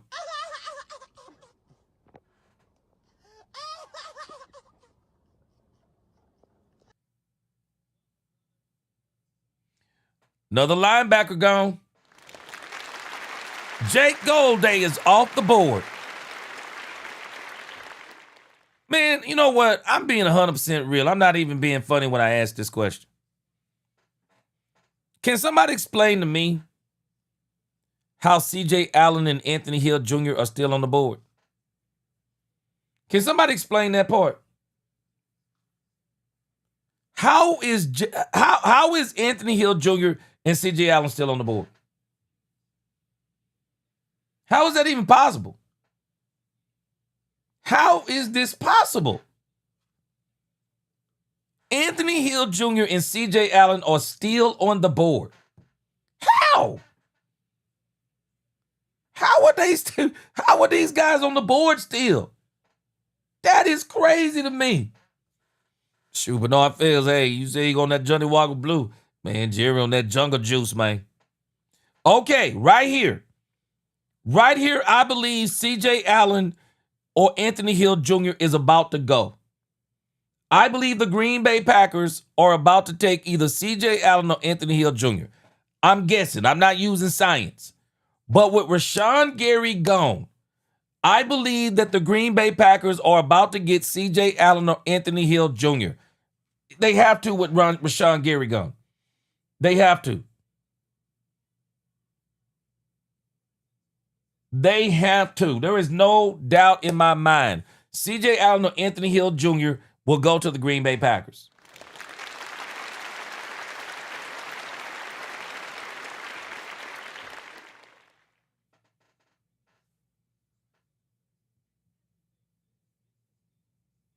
Yeah, I think Green Bay's about to take one of them because they lost Rashawn Gary. So they can't come up here and say we're not gonna get C.J. Allen or Anthony Hill Jr. They can't do it. They can't do it. I got it up on the screen right now, Newhouse. As far as the linebackers go, Arvell Reed, Styles, Rodriguez, Golday, and Trotter are gone. Allen and Anthony Hill Jr. are there. I believe C.J. Allen or Anthony Hill Jr. right now are about to go to the Green Bay Packers. There is no way with them losing. And, hey, we love Rashawn Gary. Angie is still reserving judgment. Meanwhile, the Green Bay fan base is calling them 007. 0 sacks and 0 tackles for loss.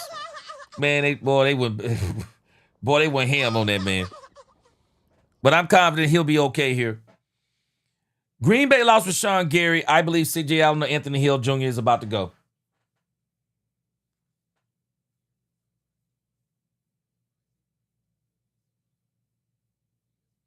Yeah, I think one of them are about to go. Keek says that he believes Philly is going to get one of them Georgia boys. They like them Georgia boys. Yeah, I believe Green Bay, I believe they are about to get Anthony Hill Jr. or C.J. Allen. I think that's where we're about to go. Let me see if we got the heads up on X yet. I know they be ahead sometimes too. Angie, your man over here on X, Angie. Your man over here on X. I was just checking it out. CeeDee Lamb is with his baby mom. I don't know if you saw it. I wonder if this is the same young lady that he took the phone from on draft day.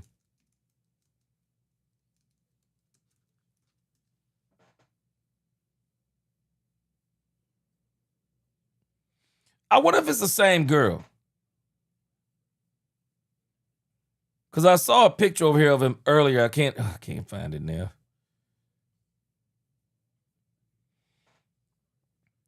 Do y'all remember this infamous scene right here?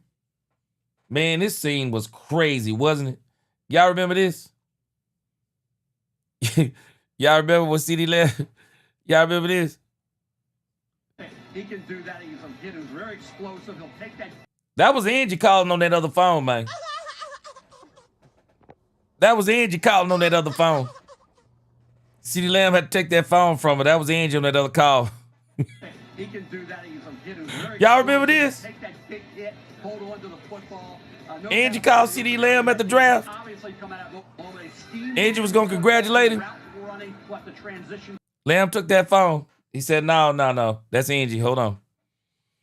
Angie, I don't know if you saw it, but Lamb is over here with a picture of his, I wonder if that's the same young lady he took the phone from.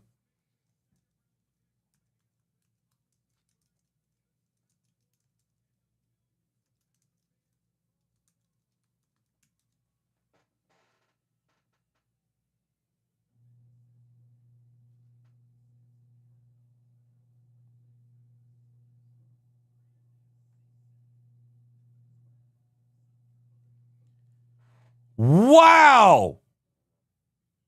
What? Wow, that is crazy work. That is crazy work by the Packers, man. They went cornerback, but you know, I forgot they did need a cornerback, didn't they?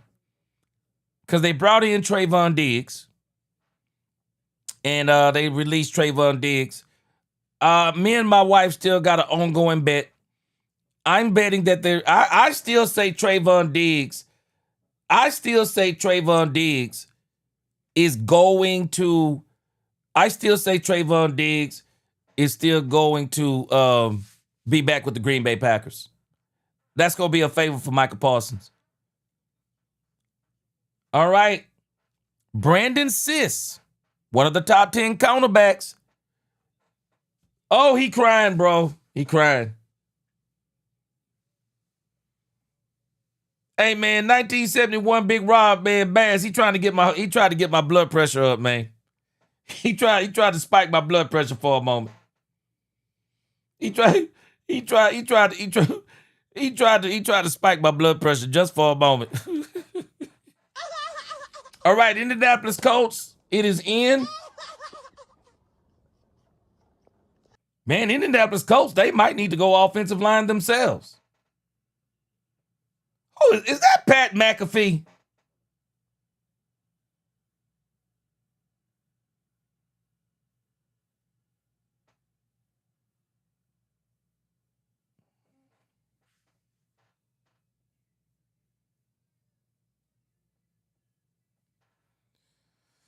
All right.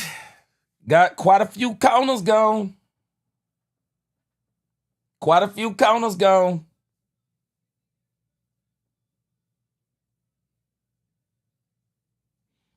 Felon Pred, me and my wife, I refuse to believe Trayvon Diggs' career is over.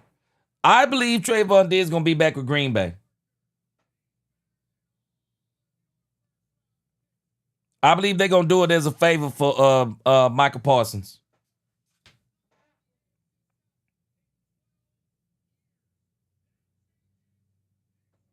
Pat McAfee, come on, man. You got to show on ESPN. You ain't got to do all your wrestling persona stuff. Come on, man. Just give us the pick, bro.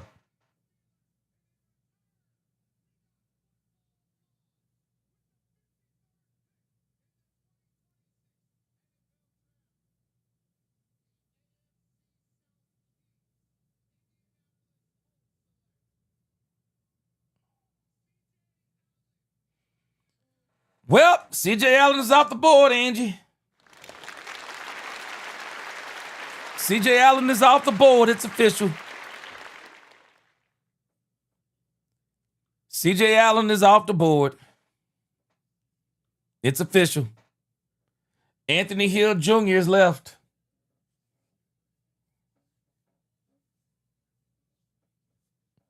Anthony Hill Jr. is left. I got you something. 72 Chevelle. I'm trying to keep us entertained, man. We ain't on the board, so I gotta keep us entertained. Yeah, Allen is gone, man. CJ Allen is gone. It's over. Makes sense. Makes sense. Bass, you know what might happen? What could happen is the Cowboys may circle the block. Yeah, I'm way behind Bass. Let me see. 72 Chevelle, I'm behind because I think what happened, this is kind of what happened yesterday. Rombowski was kind of way ahead of us yesterday.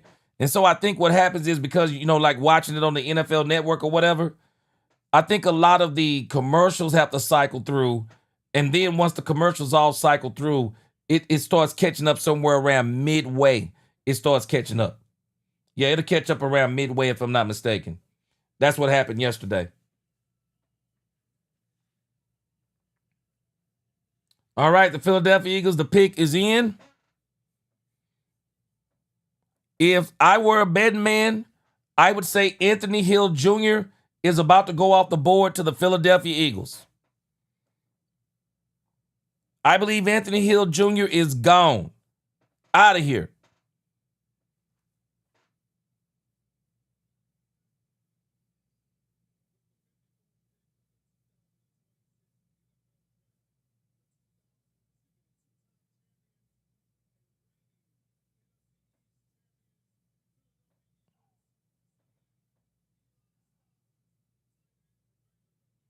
What? What? Have we even had any tight ends names called? One tight end name through the second round. This is the second tight end called, Eli Stowers. Wow. Wow. Man, I'm going to tell y'all something. Michael Trigg might be there in the third. I don't think the Cowboys will take him in the third, though. Michael Trigg, at the rate they're going, he could be there in the fourth if the Cowboys wanted him. All right, Anthony Hill Jr. still on the board. Anthony Hill Jr. still on the board. Okay, so Michelle Castilla obviously is ahead of us. She said Anthony Hill Jr. is off the board too. Yeah, we behind over here because of what's going on with the commercials and stuff like that.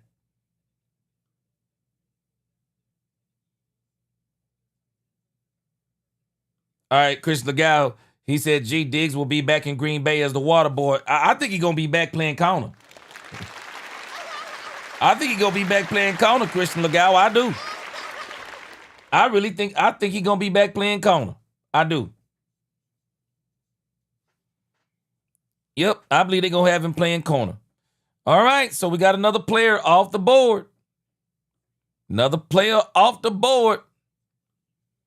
They finally tapped into the tight ends. We've only had 2 of the top 10 tight ends leave the board.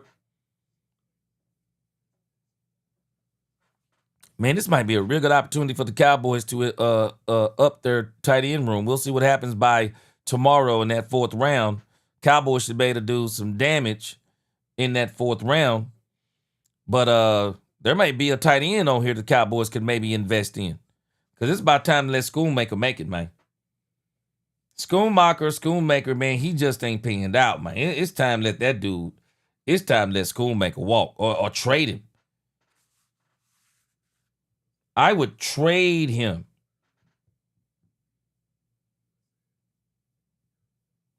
Okay, Rasmussen. Okay, he said Elam Orr. Let me see. What was that? Elam Orr. Who was that? I saw that name earlier. Okay, linebacker. Well, maybe the Cowboys will get him. TCU, maybe the Cowboys will get him.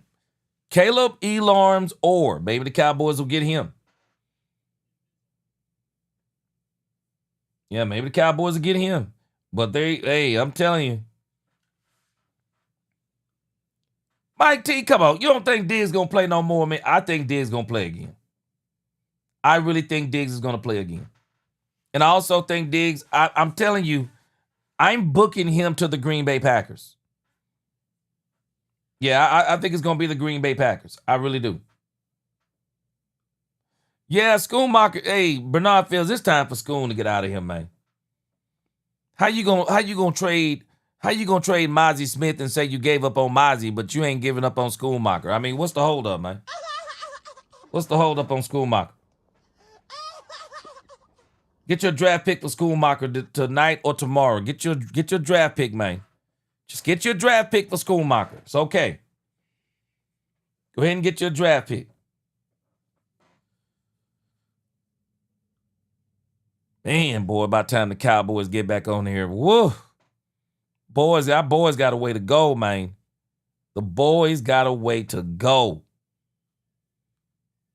Man, it's gonna be quite a few people gone. Boys got a way to go.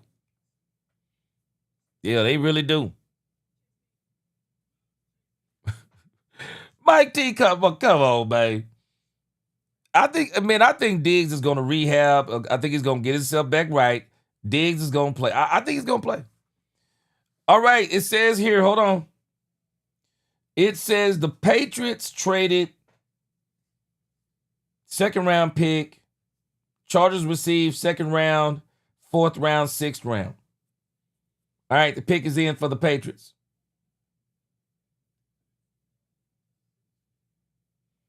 Pick is in for the Patriots.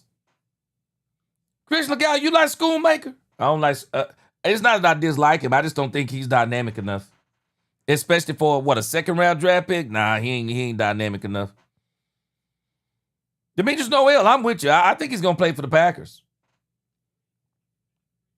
Real estate vet, you like Schoonmaker? I'm not sold on Schoonmaker, man.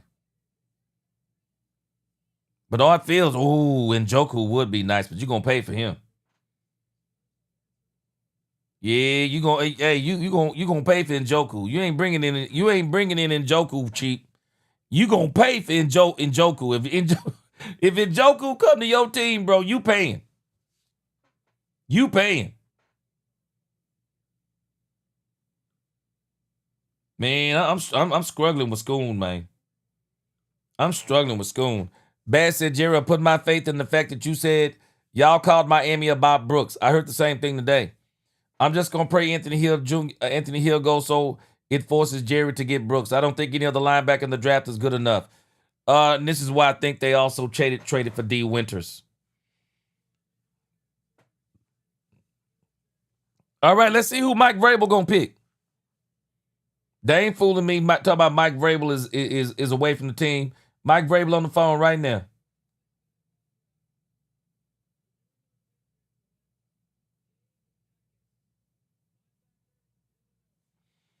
Wait a minute now.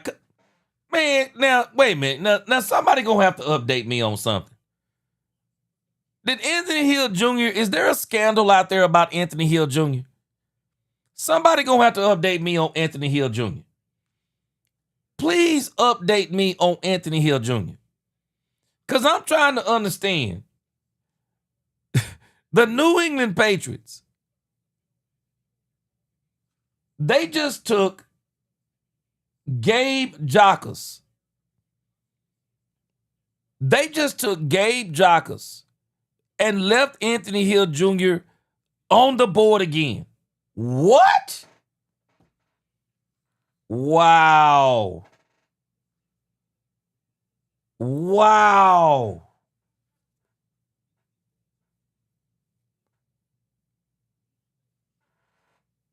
Crazy work. I bet you Anthony Hill Jr. right now is pretty upset. Anthony Hill Jr. gonna be crying something serious when he gets picked. Because I know he thought he was gonna be off the board by now. I know he thought he was gonna be off the board by now. Kick said, "Gee, the scandalous Jerry, he threatened the league not to take him."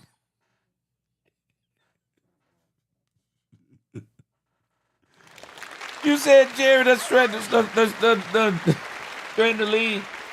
Yeah, I would like to see more. Brevin Spanford also fell in prayer.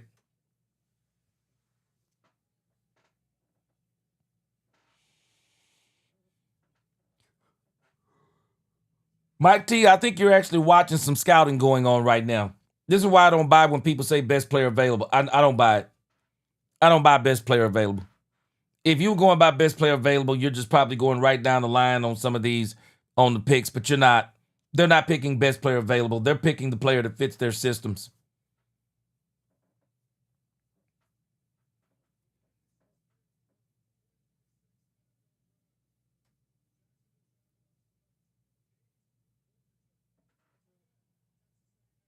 All right. We got us a tight end. Got us another tight end. Looks like they're going down the list. Let me put the list back up here. Looks like they're going down the list. Okay, who is this? Nate.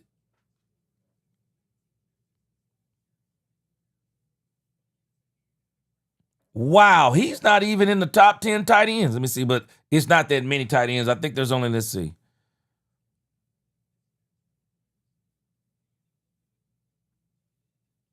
So they only got the top 13. And he went and he's at the bottom on here. Check this out. He's ranked at the bottom of all the tight ends. Nate Borkircher, or whatever his name is. Nate is the number 13 tight end. He went before all these. Man, I'm telling you, man, I bet some of these players be sitting out there, man, wherever they are. They're just sitting out there like, what is going on right now? I bet some of these players are actually out there like that, man. Like what's going on, man? Yeah, they said he done stepped away from the facility. I don't think he done stepped away from the. Even if he has, I bet you he on the phone. Bet you he on the phone with somebody. Christian Legal, he said, "Gee, Minnesota just traded Jonathan Grenard." Whoa, get out of town. What?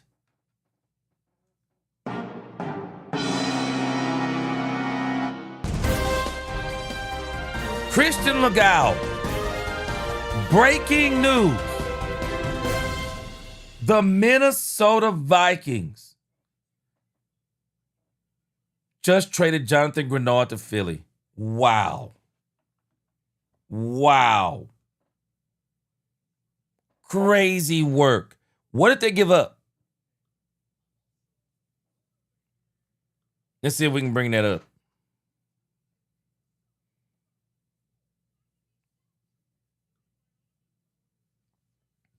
That is crazy work. Well, one thing I know about Howie Roseman, he is always trying to get a deal done. That is one thing we know about Howie Roseman. All right, we got the D Winners thing up.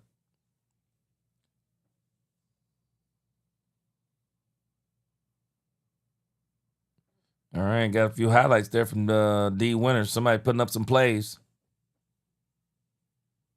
Sleeper Cowboy fan, look like he like it. Dan Rogers said, "Welcome to the Big D."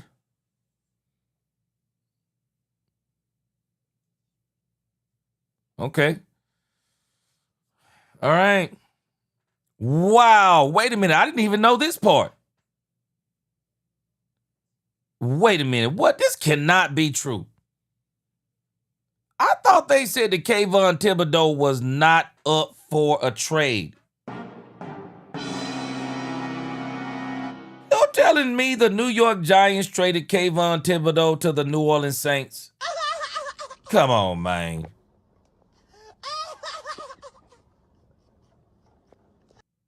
They said in exchange for a package that includes pick 73 and 150. Wow. I was just seeing early yesterday they were saying that he was not up for a trade. Wow. Wow.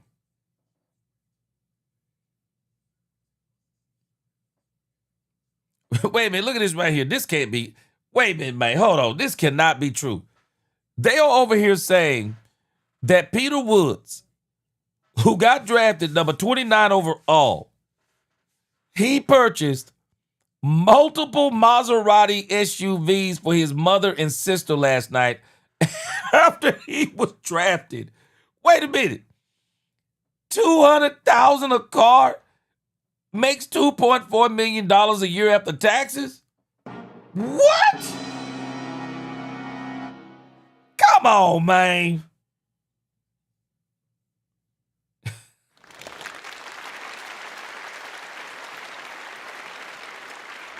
Come. Hey, man, it's his money. Oh, it's his money. Frank Lawrence said by the time we pick again, Jamar McCoy be the only player. Wait a minute, man. Hold on, man. Y'all got to help me now. Are y'all doing this, man? Is this the first thing you do when you sign a deal? You going to go buy multiple Maserati SUVs? What in the world, man?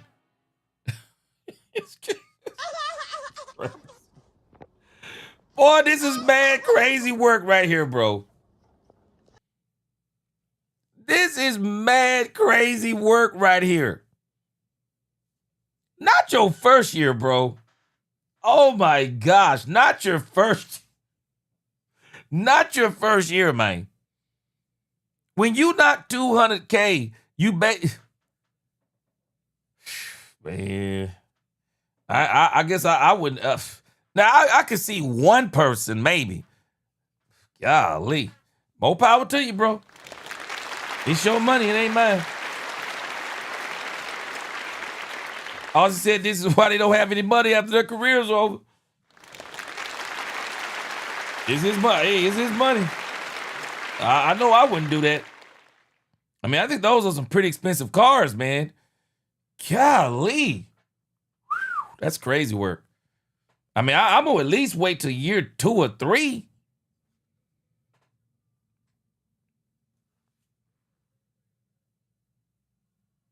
Man, you ain't lying, 70s Fan Show. Not for long, man. First thing I got to do is get me an investment account, man. I'm going to open up me some investments accounts.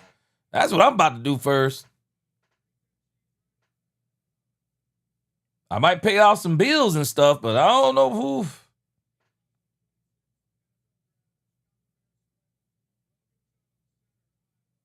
Wow. The Bears done went center up in here, man. Wow. They done went center up in this joint. Bears got Logan Jones. All right. I was trying to find the trade that somebody just mentioned, but I got interrupted by all the other stuff. Let me see. I forgot the trade I was even looking for. What was the trade? Let me see here. Well, I'm sorry, man. What was the trade I was looking for? Oh, the Philadelphia trade is what I was looking for. I was looking for the Philadelphia trade.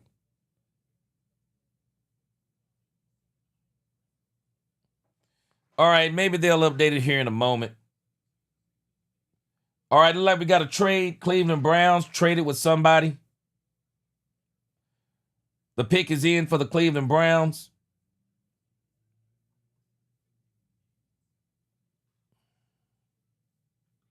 I'll come back over there in a moment. Trade is in for the Cleveland Browns. I mean, the pick is in for the Cleveland Browns. Oh, yeah. Best, yeah. Yeah, it's going to be tough.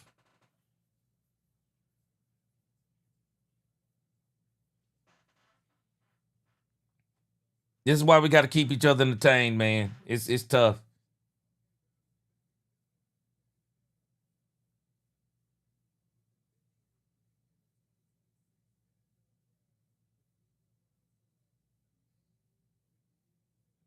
Wow, that's a great pick. That's a great pick right there. That is absolutely a great pick. I like that pick. That's a great pick. Somebody got this dude for a steal, man. I mean, Cleveland got him for a steal this far back in the draft.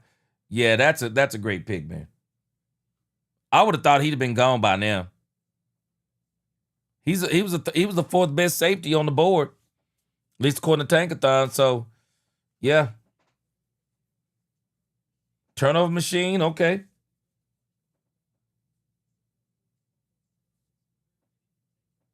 Yeah, I like that. I like that pick by Cleveland. That's a good pick. Yeah, I like that. Boy got some ball skills.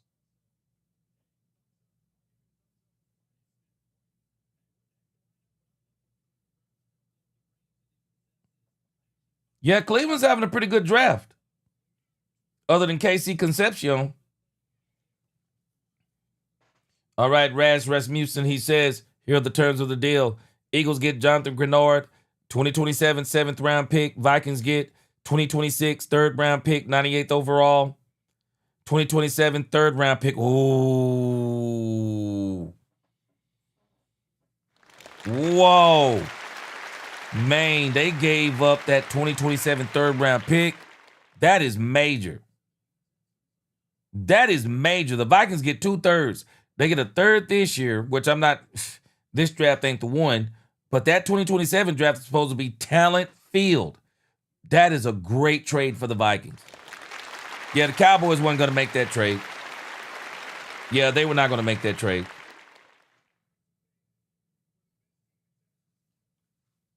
Stop it, whoever this guy is up here.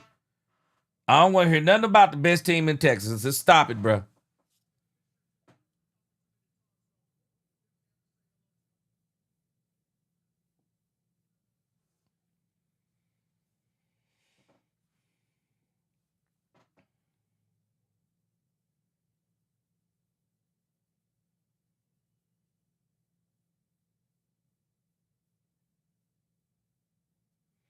What about Anthony Hill Jr. over there with Miko Ryan?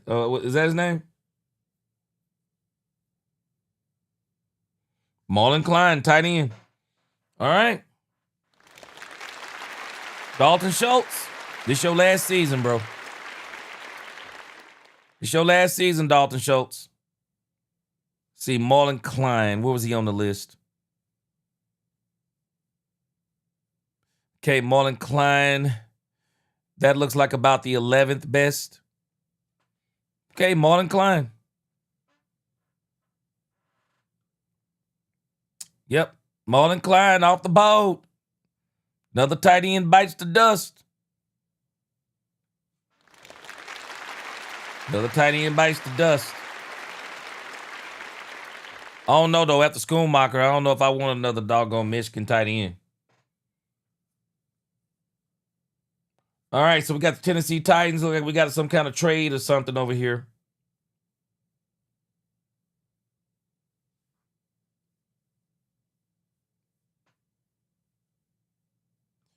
David Everett, he said he'd get his mom whatever she want. I probably would too. I just don't know if I'm buying two of them joints. I might have to pick one person. I don't know.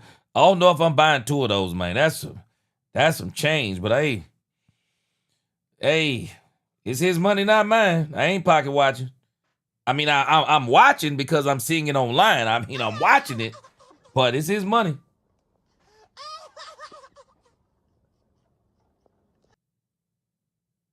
All right, so we got another tight end off the board. I'm just trying to figure out. I mean, I don't know. I mean, has anybody heard anything, any scandal or anything on Anthony Hill Jr.? I'm just shocked that he's still on the board.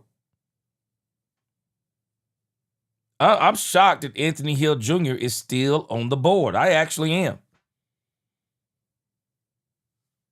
And I think the only way the Cowboys would even trade up, they got to be in striking distance because they already don't have, they now don't have a fifth. They got 2 4s and a 7th. So they got to be in striking distance. Okay, did I miss something? I'm sorry, I'm behind, Angie. So now Anthony Hill Jr. is gone too? Oh, okay, yeah, that's what's up on the board. Okay. Angie, you got that super fast internet. You got that super fast internet. Because I'm way behind over here. All right, so now Anthony Hill Jr. is off the board according to Angie. He is off the board. No Anthony Hill Jr.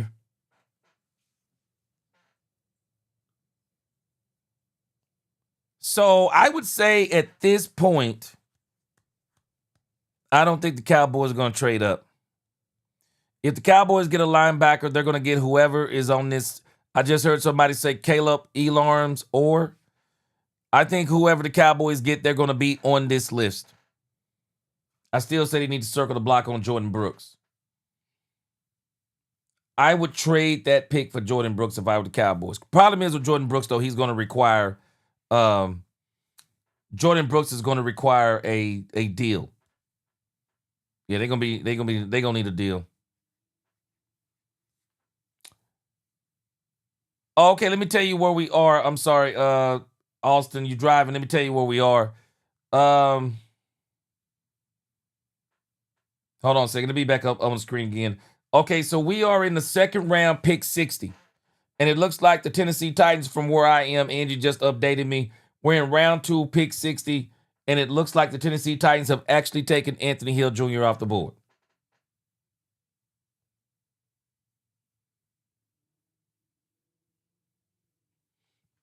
Okay, Ian Rappaport, I'm watching here on the screen. Ian Rappaport is saying the reason why Jamad McCoy is still on the board is because teams have concerns about his knee. They are saying that they believe that he has degenerative knee disease. And they're saying that he is going to have long-term knee issues. And it looks like he may need another surgery. Somebody had already mentioned that tonight. Let me see. He has a degenerative knee issue, the meniscus. Let's see. McCoy did not play because of ACL. This is not what this is about. The ACL is actually fine. He did drills as pro day. He's okay. This is about teams wondering if there's going to be long-term issues on his knee. And actually, colleague Team Policero is also reported that the bone plug after knee surgery might need to be replaced, might need a second surgery. That's why he's falling. Wow. Wow.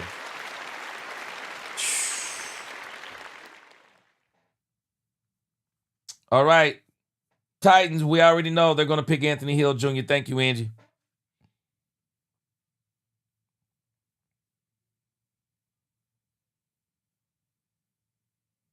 All right, Anthony Hill Jr., round 2, pick 60. He out of here. Yep, he out of here.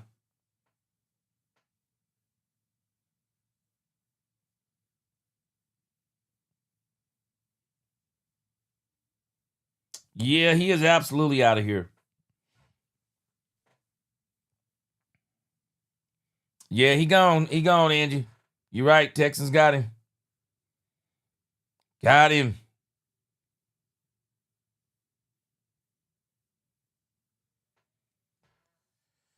Yeah, the Cowboys, I think they're going to stay. I think they're going to stay where they are. They're just going to get, they'll probably, and who knows, they might not even get linebacker right there. They might get cornerback. All right, that's still though, let's see, linebackers. That does it. Linebacker-wise, that does it. We got the top 7 linebackers are done. So the top 10, we still got 3 in the top 10. Kyle Lewis, Jayshon Barham, and Deontay Lawson, and then Caleb Elarms, or somebody mentioned him, he's number 11.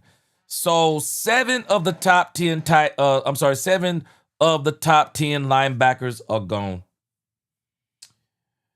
Hey, PJ the God, PJ, I'm telling us, we better hold our breath at that number 92 pick, because if Jamad McCoy is there, I think the Cowboys might take a chance.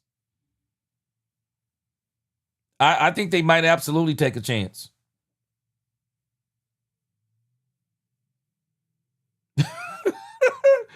Boy, Frank Lawrence, he said the Rams GM is reported considering taking a punt. If he do, Sean McVay gonna quit on the spot. All right, round 2, pick 61 is the Rams. The Rams select Max Clay, another tight end off the board. Another tight end off the board. Another tight end off the board. Okay. Another tight end off the board. Max Clare. Okay, that's Max Clare. Another tight end off the boat. Max Clare. We only got 3 of the top 10 tight ends. Star guarding, he said, gee, who would you get with the next Cowboys pick? I'll be honest with you. Well, what's left up here now? Man, your guess would be better than mine. I'll be honest with you. The Yahoo Network. Hey, I'm telling you, Yahoo, I got a feeling, man, if Jamad McCoy is there when the at pick number 92, I don't think McCoy will make it past the Cowboys. I don't think he'll make it. I don't think he'll make it. Offensive tackle, you want to see who left, Mike T? Let's see. All right, offensive tackle. We still got about 3 of the top 10, at least on this list. We got about 3 of those left. Caleb Tiernan, Jennings Dunker, and Austin Barber. Okay, Mike T, I'm sure the reason why you're looking at this, I actually heard somebody mention this scenario today. I heard somebody mention that the Cowboys may actually take a tackle, may actually take an offensive tackle in the 3rd round. Or I heard Voch Lombardi say that the Cowboys could take a center in the 3rd in case they want to move Ty Smith to the left tackle and move Cooper Beebe to the left guard. So we're going to see. The Cowboys could absolutely shock us and do somebody offensive line. Let's see. Wide receiver board. I don't think the Cowboys are going to go wide receiver. Chris Bell, Chris Brazzell II, Antonio Williams, Elijah Sarrett, Zachariah Branch. So we got about what? 3 wide receivers left from the top 10. But the way some of these people have been going, they'll just step right outside of that top 10 based on their needs. Because somebody already did it with Deshaun, the San Francisco 49ers did it with Deshaun Stribling. They just jumped right out of that thing. They just jumped out and got who they wanted. So this is kind of where we are. Yeah, it looks like Bruce Wayne, they're staying away from him because they're saying that he might need another surgery. But Jamad McCoy, man. All right, we got the Bills pick coming up. Pick 62 looks like. Man, that's going to be tough. Rasmussen, he said Slaughter, Hecht, both good. C prospects. Yeah.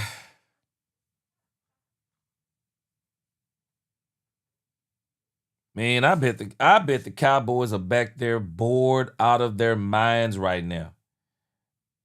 All right, true story. He says Chris Johnson, Frank Lawrence. He says Cowboys will have more injured guys than we have at the VA if they take McCoy. I'm telling you, man, they might take him. I don't think they're going to take a wide receiver doomsday. I don't think they're going to take a wide receiver. I would actually think the Cowboys might bring I think they might bring a running back in before they pick the wide receiver. See who I haven't heard a lot of running backs. Let's see where the running backs are. I don't think there's hardly any off the board. There's only been 2 running backs off the board. So if you wanted a running back, if the Cowboys wanted another running back, I mean, with everything we're hearing about Jaden Blue, man, we don't know what's going on. But you got quite a few running backs on this thing, man. Mike Washington Jr., Jonah Coleman, Emmett Johnson, Katron Allen. I mean, you got some running backs in here. I've already heard about this guy. I think it was Nicholas Singleton. Either him or Katron Allen. I heard a lot of people talking about it. Might have been Katron Allen. I've heard some people talk about Dallas may be looking at Katron Allen. Probably, I don't think it'll happen in the 3rd, but you never know back there in that 4th round. Yeah, that linebacker room is a little bit thin. Real estate, he said he drinking the same stuff Jerry was drinking yesterday. He said the amount of excitement I have right now for our new linebackers is out of this world. Yeah.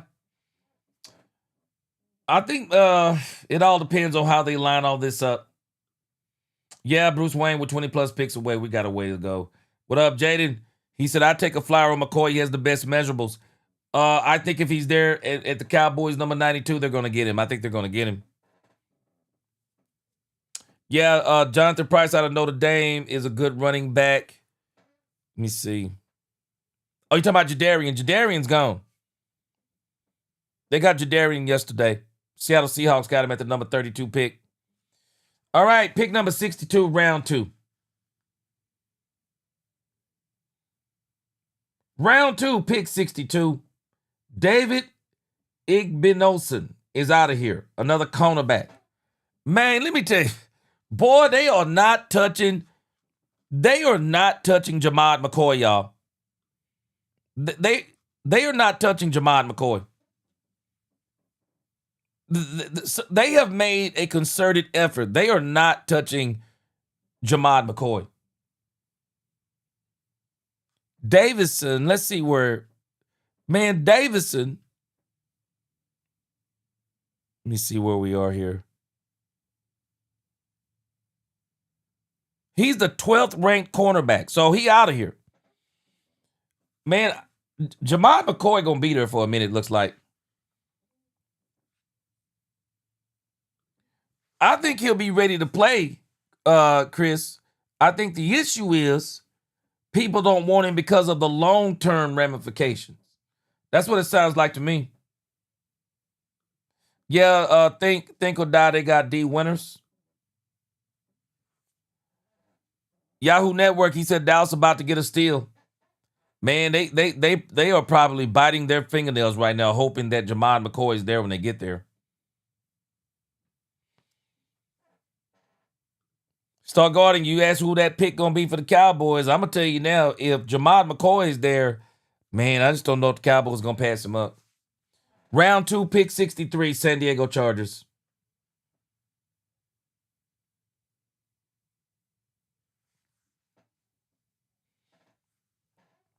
Looks like the pick is in. If I'm Justin Herbert, I hope it's an offensive lineman if I'm Justin Herbert. Because this man gets his brains beat in. If I'm Justin Herbert, it better be an offensive lineman. That's all I'm saying.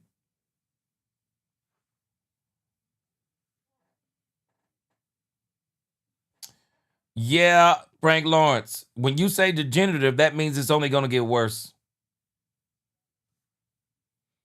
Doomsday said he would take him in the 4th.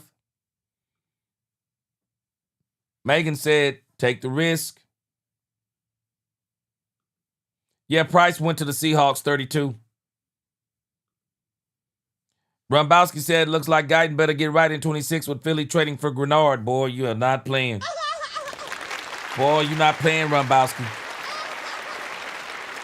I absolutely agree with you. Yeah, he better be ready.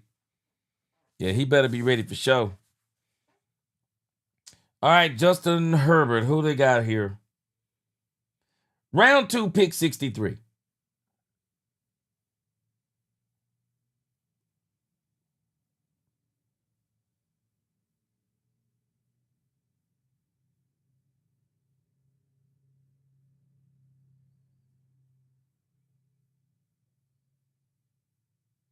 Boy, let me tell you, Sean Merriman is one of the biggest haters, man. He is one of the biggest haters.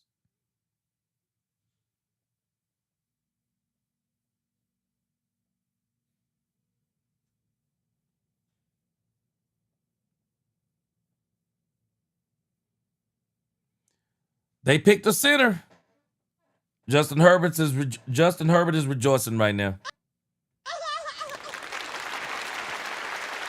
Justin Herbert is rejoicing right now.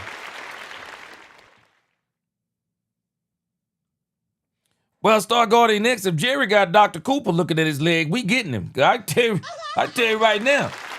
Tell me anything they want to about Dr. Cooper and Max Crosby. If the Cowboys would have got Max Crosby, Dr. Cooper would have said, oh yeah, we can work with it. Shoot. Man, if he got the Cowboys to get Jaden Smith, he gonna tell them to get Jamad McCoy.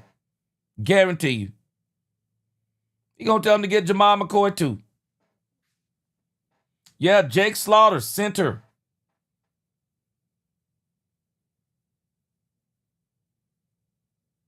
All right, Seattle, the pick is in. I hope the third round they speed this up a little bit.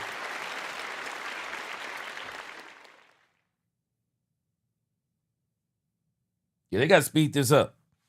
All right, so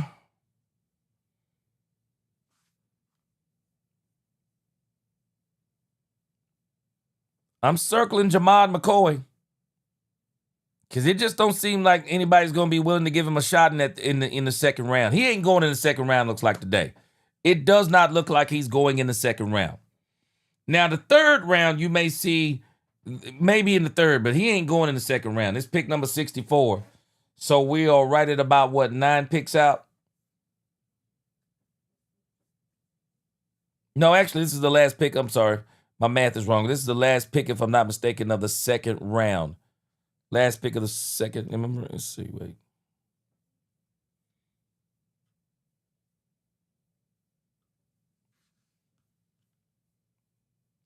All right. Last pick of the second round. Last pick of the second round. All right. We about to hit that third round, Cowboys fans. Coming on around the mountain, man. Oh, hey, let me tell you something, Bernard. That's going to be one of the most exciting things about this draft for me is the Cowboys and the UDFAs. And don't forget about the Cowboys and the UFL. Those are the two things I'm looking forward to. I'm looking forward to those two things. Yahoo, he says, Jerry probably planted the seed. He probably planted the seed about McCoy in order to make other teams stay away from him, so that he can snag him in the later rounds. Jerry and them been moving them chess pieces this year, boy. Yeah, they've been moving. He said they've been moving like moving with chess-like purpose this year. Yes, sir. Also, he said we can't waste our only pick in the third round on McCoy. Ugh. Megan said, wait a minute. Megan said we can. Megan said yes, we can. Man, I don't know. I don't know, man. Yahoo said planted the pick and seed and pulled a finesse move on the Steelers. McCoy next. We're about to see. Because he's not there in the second. He didn't get picked in the, well, we're going to see if he gets past Seattle.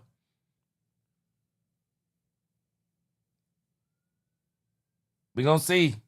Does he get past Seattle?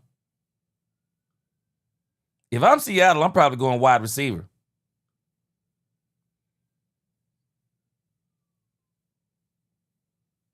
Man, this Vikings trade to the doggone Eagles is crazy, man. 2/3? Crazy. Wait a minute. This gets even more crazy. Did y'all see this part?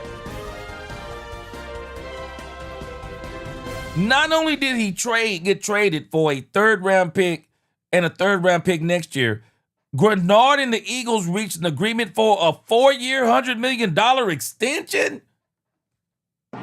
What? Wow. That is crazy work.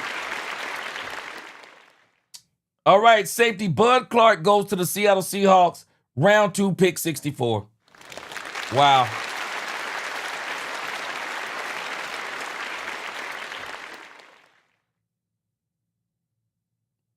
Wow. Bud Clark.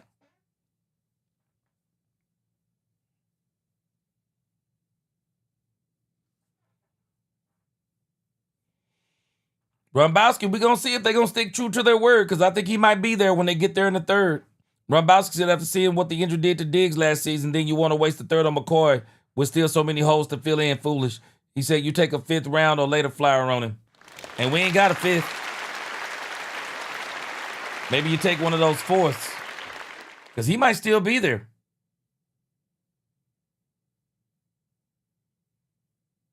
This is crazy, man. They did $100 million deal. $50 million fully guaranteed. Wow.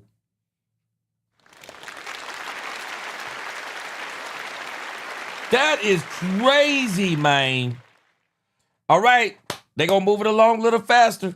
Arizona, round 3, first pick of round 3. Arizona, let's go. Man, Bass, you ain't lying to the moon on that one, bro. Shoot. More power to you. More power to you, Jonathan Grenard. Get your money, man. But that is a crazy one right there, boy. That tells me that Philly think they're going for the Super Bowl this year. Brady said, is his agent Mulaghetto? That is his agent Mulaghetto. You got that moolah, boy.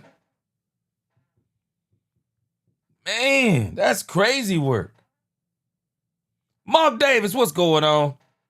Man, T-Benz, McCoy might go I tell you right now, Benz, if he go undrafted, Cowboys going to be the first one in line.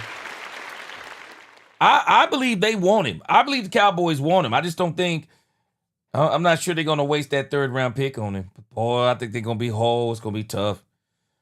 The Yahoo Network said who in the 3rd will have more value than McCoy? His knee is fine.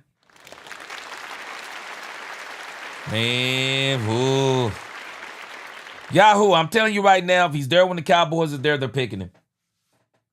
They're picking him if he's there. Cowboys going to pick him if he's there at 3.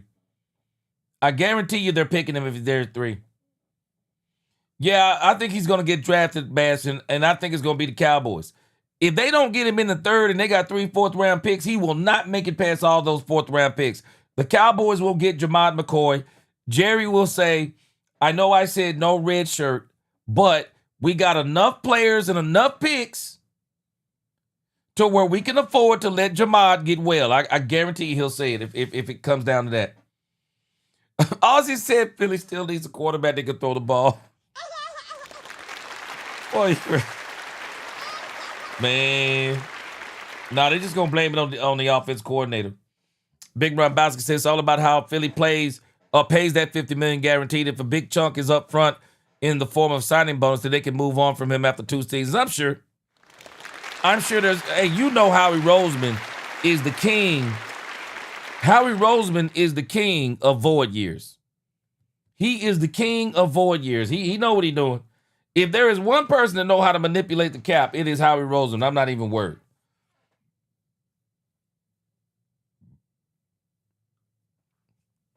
Frank Lawrence said nobody wants to pay an injured player. Green Bay. Ask Green Bay McCoy's UDFA if he was irreversible, degenerative, permanent knee damage, unworthy of being crafted. Let me see what's going on with that. I'm going to look it up here in a moment. Let me look that up.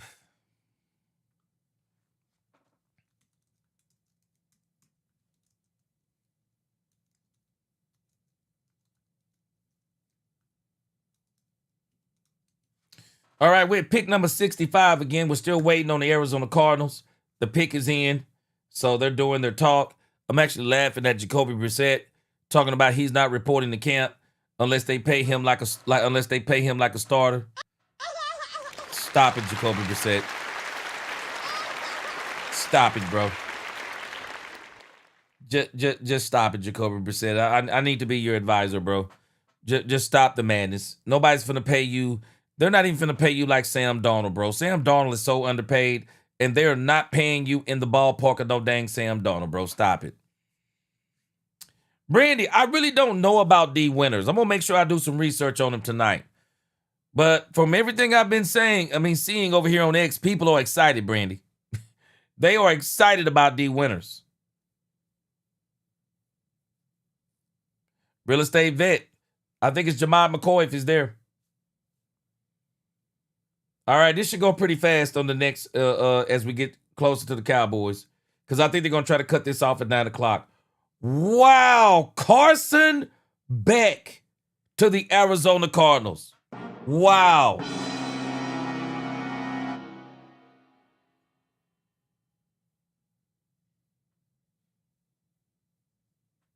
I actually like this pick for the Arizona Cardinals.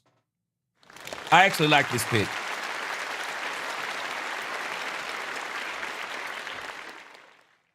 I'm sorry. I'm not a fan, and I know I'm biased. I'm sorry. I am not a fan of short quarterbacks.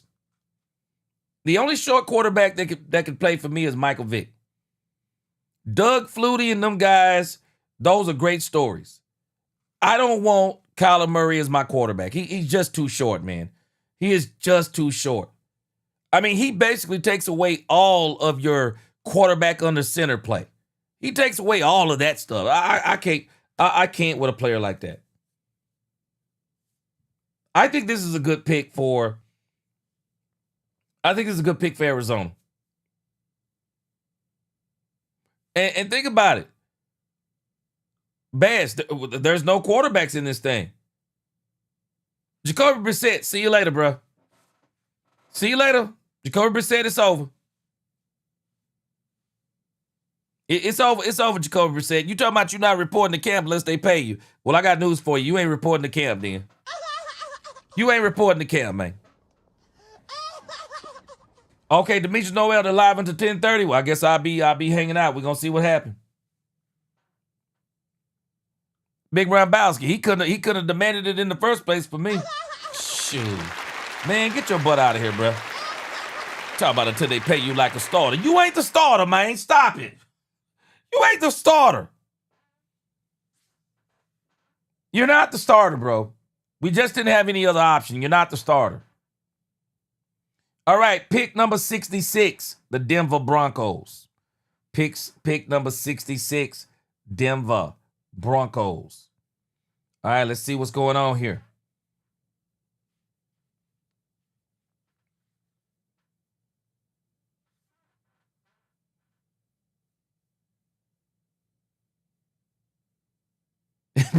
Brandon says she'll be the Cardinals quarterback. Chris, hey, I can't with Jacoby. I think he's a good backup. He couldn't be my starter.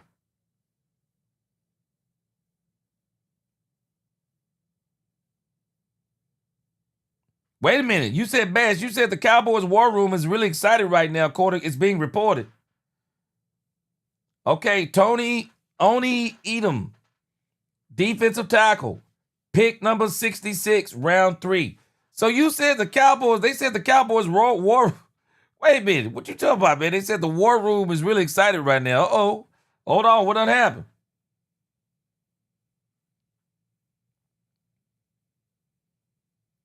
Let me go over here to X, see what's going on real quick. What's going on? What's going on? Bass said that it has been reported that the Cowboys war room is excited right now.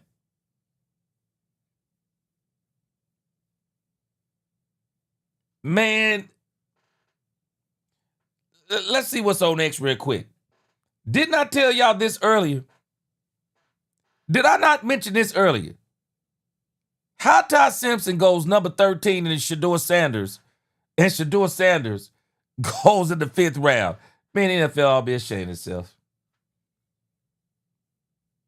NFL ought to be ashamed of itself, man. All right, pick number 67, round 3. For those of you who are driving. Pick number 67, round 3. Raiders are on the clock.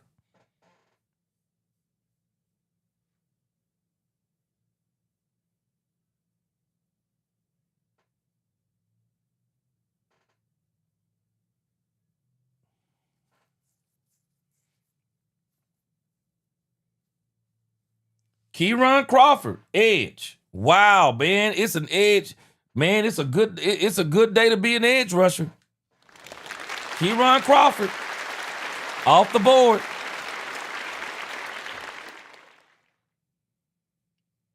All right, I'm still looking to see why the Cowboys are excited.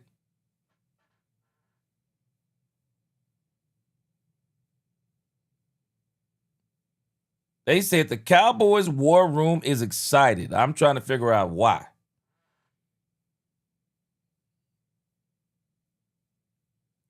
Oh my gosh, AI is crazy. Y'all need to quit. Y'all need to quit. Quit, man.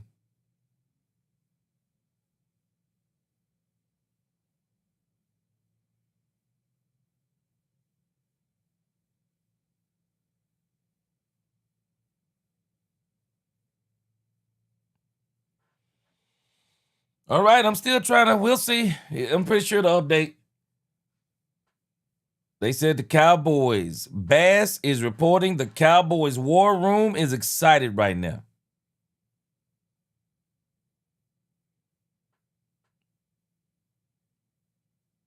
Oh gosh. Okay, Jeremiah Love done pulled a CD Lamb over here, y'all. Y'all remember when CD Lamb took the phone from his ex-girlfriend? Bringing him to the NFC West. Ah! To battle in You can't do that, Jeremiah Love. Man, Jeremiah Love said, I done got paid, honey. Your days are numbered. Watch Jeremiah Love. They talking about Jeremiah Love. He's gone viral for swerving the kiss on his girl. It's over, Jeremiah Love. Oh, it's over. It's over, bro. It's over. You don't do that on TV. You going to buy that? You going to buy that girl a car, bro? You ain't getting back in her good graces until you buy her a car.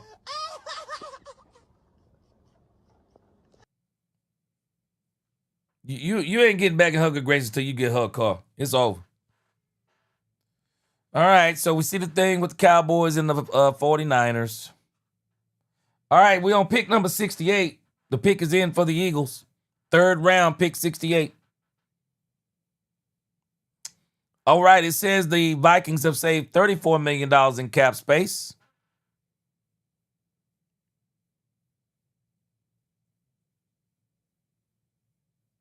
Wait a minute. They said this is somebody reacting to the Caleb Downs pick. Please don't be down. Please don't be down. No! Why? How did they let the Cowboys get this motherfucker? He's like the best. Oh, wait a minute. Sorry about that. Boy. That cannot be real. That is not real, man. All right, let's see here. All right, Avion Terrell. Okay, we'll wait, Bass. Appreciate you updating us.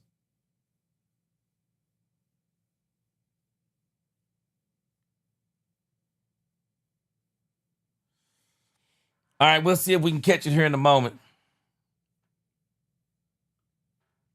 Yeah, it's over. It's over for you, Jeremiah Love. You don't do this right here, bruh. He probably don't care. You're gonna get him a new girl. Oh, no, you didn't say this to me. Angie, you saw this yesterday. I didn't see it yesterday. Angie, what would you do, Angie? It's over for him, Angie. He gonna have to buy her something real nice with that first check. This man done made this girl a viral video, man. You can't do it like that, man. Come on, man. Jeremiah Love, man. You can't do your girl like that, man. Come on, man. Boy, this out of pocket right here, boy. Man, this out of pocket. Wow, no. Man, that's like leaving your homeboy hanging, man. When he try to go and give you a high five or try to give you a dap, you leave him hanging, man. Come on, man. That's out of pocket right there, Jeremiah Love. He probably explained it to her right now. Girl, you know I didn't mean that. I didn't even see you try to kiss me.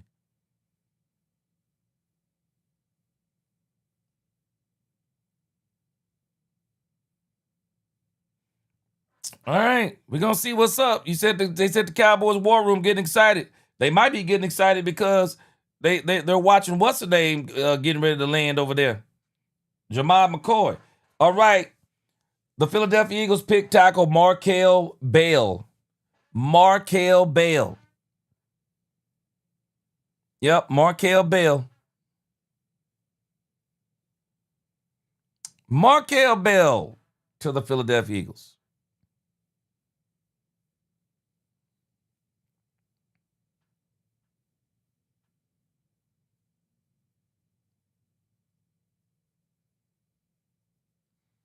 Wait a minute here. They said, boy, they are not going to let this dude, Peter Woods, alone, y'all.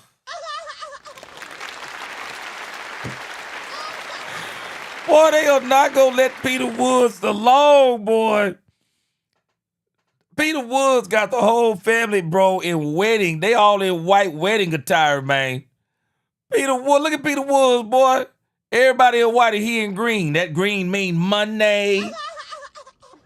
Come on, Peter Bell. I'm sorry, what's his name? Peter Woods. Peter Woods, come on, man. Shoot, Peter Woods. I wonder if he got, but Peter Woods might have some of that NIL money too, though. He might have some of that NIL money.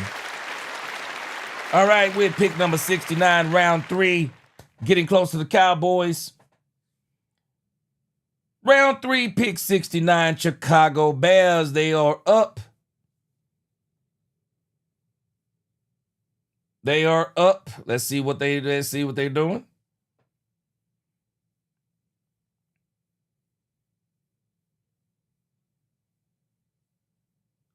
Yahoo hurt that man. Hey man. I mean, that man hurt that. I mean, that's one thing I know, man. You don't do that to a woman. She hurting right now, bro. Her friends calling her, girl, you see that video they put up? She hurting right now. All right, let's see here. Who are the Bears gonna pick at 69 round 3? Pick 69 round 3.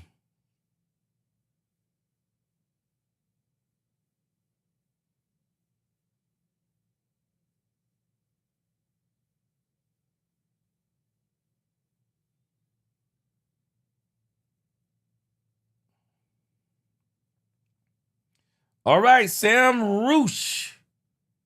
He said Sam Rosa. Is that the name, Sam Rosa? He said Sam Rosa. Is that how you pronounce it? Another tight end gone. Another tight end off the board.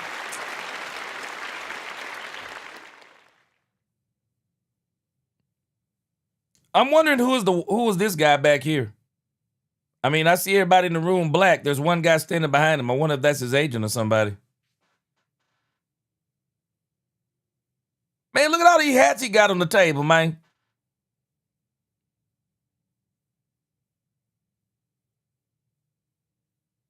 He already had. Hey, Peter Woods, stop it. Peter Woods, you done already gave it up, bro. You had the Kansas City Chiefs hat in your hand. Peter Woods. You already gave it up, bro. You had the Kansas City Chiefs hat in your hand. You put it down. Shoot, I guess Peter Woods, I ain't mad at you, man. Hey, do your thing, bro. Wait a minute, what's this up here? It says the NFC East for the next 5 years. It says the NFC East for the next 5 years. Yeah, we're going to be battling that doggone John Harbaugh in here, man. We're going to be battling. Dan Quinn, like he trying to build something. The Cowboys are definitely building something. All right, we had pick number 70, round 3, 49ers on the board. It looks like they're going a lot faster now. All right, 49ers on the board, round 3, Cowboys. We are about 22 spots away.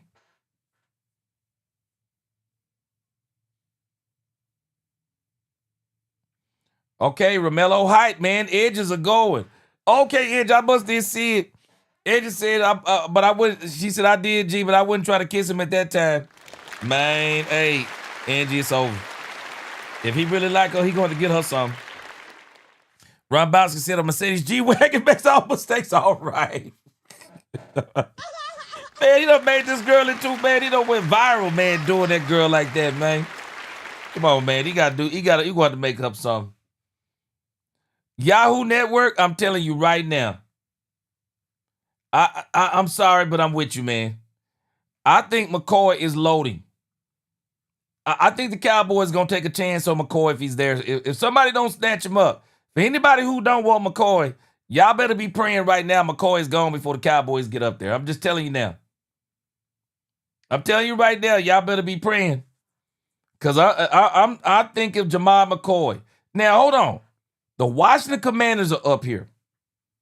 They did let go of Marshawn Lattimore. Maybe he won't get past Dan Quinn. Maybe Dan Quinn will get Jamad McCoy. Dan Quinn could get Jamad McCoy out of spite just because he don't want the Cowboys to have him. Just because he don't want the Cowboys to have him. I would not be surprised if the Commanders were to get Jamad McCoy right here.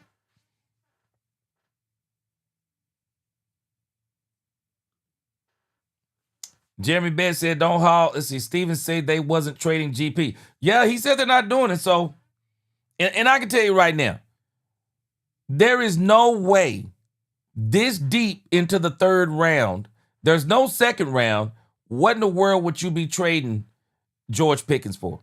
It would have to be all 2027 because there ain't nothing left in this draft to trade George Pickens for. What would you be trading him for? I would say that George Pickens, we are probably in the clear. I would definitely say we are probably in the clear on George Pickens. Oh, Aussie. Okay, Aussie. So obviously, I just said I could see the Washington Commanders getting Jamad McCoy just out of spite because Dan Quinn probably thinks the Cowboys want him. So you said he's already gone, Aussie. If he's gone, you praying. I see the praying hands. Oh, wait a minute. Wait a minute, I see the praying hands. Are you praying that he gone or is he gone? Send me to JaVale. Glazer said he has a surprise coming. I want to know what it is. Because so far there hasn't really been a surprise other than Ty Simpson. That's been the biggest surprise to me. Ty Simpson going in the doggone 13th overall. And then Caleb Downs, of course, falling to the Cowboys. So that's a big one. But let me see here. Washington Commanders, I could definitely see them getting Jamad McCoy. All right, let me see.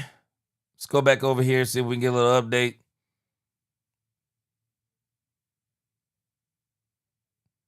Man, I'm telling you right now, man, a lot of people are talking about this D Winters. Man, there's quite a few people on X, man. They over here going crazy over this dude. Uh-oh, Brandon Laurie. Look at what Brandon Laurie just posted on X. Look at what Brandon Laurie just posted.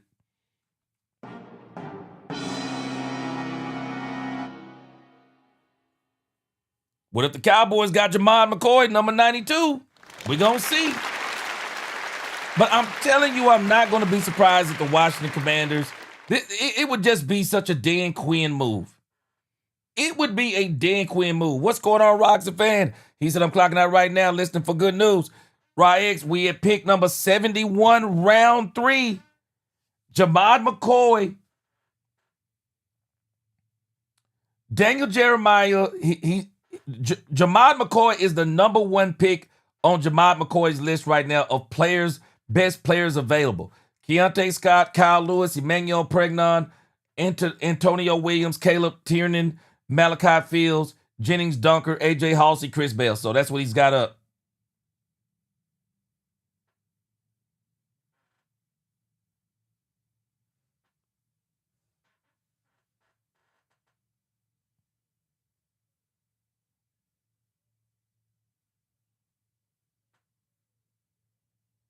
I don't know who this guy is talking, but he up here gassing folk up.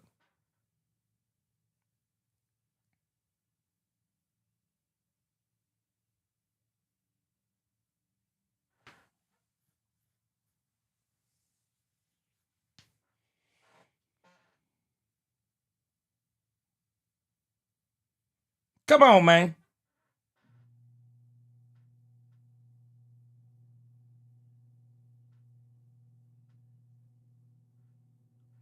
Enoch Taylor, I think a lot of Cowboy fans took that attitude. Man, once they got Caleb Downs, they like, man, we can go sleep now. All right, Big Rombowski, he's already let the cat out of the bag. Jamad McCoy is going to remain on the board. It looks like the Washington Commanders took wide receiver Antonio Williams from Clemson at number 71 because this guy up here who's doing the announcing, he taking all day long to do it. They need to kick him from up there, man. Kick this guy off the stage, man. Kick this man off the stage, man.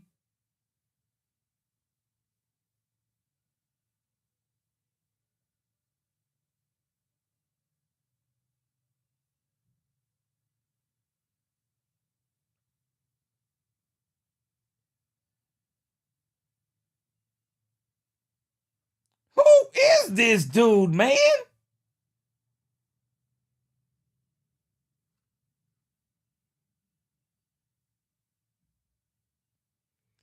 Okay, he finally got it out, man. It's Antonio Williams. All right, we already knew. Thank you, Rumbowski. Lorenzo Lee, he said, let's be real. If the Cowboys get McCoy and he stays healthy, it will be the pick of the draft. Yeah, it will be. I'm just telling us right now, I'm preparing all of our hearts and minds. He ain't making it past Cowboys at 92, y'all. I'm just telling you now. All right, Rumbowski, he says, you should follow Ari Mayrov on X. He's really quick. Okay, let me go over there and check him out. Ari Mayrov, is that his name? Okay. Yeah, Brandon Laurie. Okay, what is this? Stephen A. Smith started flirting with ESPN co-host Shiny Ogwumike on live television. He said, I've never dated a woman from France, but after hearing Shiny, I was, what in the world? Let me see what this is. All right, the Bengals pick is in, number 72, round 3. He has been phenomenal. Rudy Gobert's defense, he's been magnificent. I hope I did Hey, all the French hey, y'all, people look at proud Stephen there A. with Smith's my face. pronunciation. I'm more of a Spanish girl. You did me proud. Girl. You did me Hey, proud. y'all, hey, Je m'appelle hey, look at Stephen A. Smith's face, y'all. Rudy Gobert, il est magnifique. Il est magnifique. He has been phenomenal. Rudy Gobert's defense, he's been magnificent. I hope I did all the French people Look at this proud boy there with here. my pronunciation. I'm more of a Spanish girl. You did me proud. Girl. You did me Stop proud. it, Stephen A. You did me proud. Yes, I'm here to tell I'm an you. Igbo girl, but I pivoted a little bit. Takario Davis goes to the Bengals, round 3, 72. Man, Jamad McCoy, if they took this dude over Jamad McCoy, I mean, at this point, Jamad McCoy is somewhere in the room crying, man. I'm sure the Cowboys have already called him on the phone and told him, if you're there at 92, we're going to pick you. Because Rudy Gobert, il est magnifique. He's been fantastic in this matchup. Look at Stephen A. Smith. I wouldn't say that it's Nikola Jokic by himself because no Aaron Gordon has been a big factor as well. Oh, my when it gosh, comes to bro. their Stop it, Stephen A. burst in Smith. their production like we saw yesterday. But I am in awe. Rudy Gobert is probably one of the most criticized players.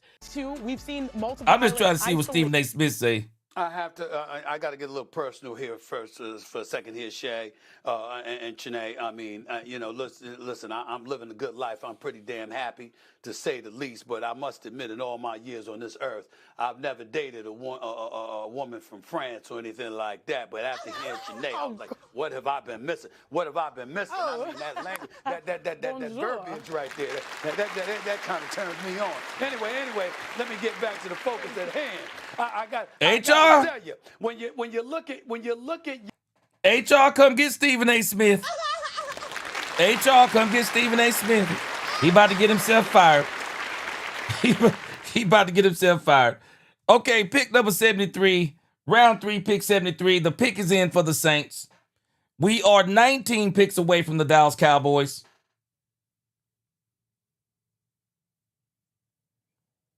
Another tight end. Oscar Delp. Another tight end. Let me look on the board real quick. Man, we've been going through some tight ends tonight. Let's look over and see what we're working with these tight ends, man. They've been rolling off the board all of a sudden. Look at this. Hold on, let me get over it. Tight end. Yeah, they rolling off the board, man. What is that? 2? We got 7 tight ends off the board. Uh-oh. Michael Trigg. I wonder if somebody gonna take a chance on Michael Trigg in the 3rd round. Michael Trigg. Oof. Michael Trigg. I ain't gonna lie to y'all. I wouldn't mind seeing him in Dallas. If the culture can handle him. If the culture can handle him, I wouldn't mind seeing him.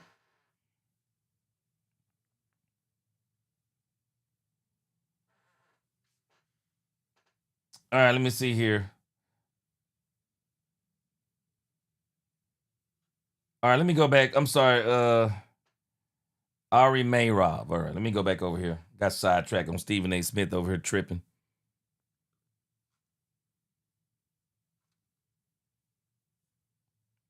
Got this girl over here blushing.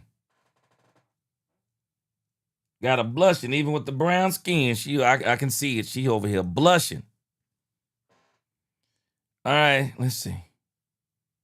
Ari Mayrov. All right, let me put a follow on him. Oh, I'm already following him. All right, I'm already following this guy.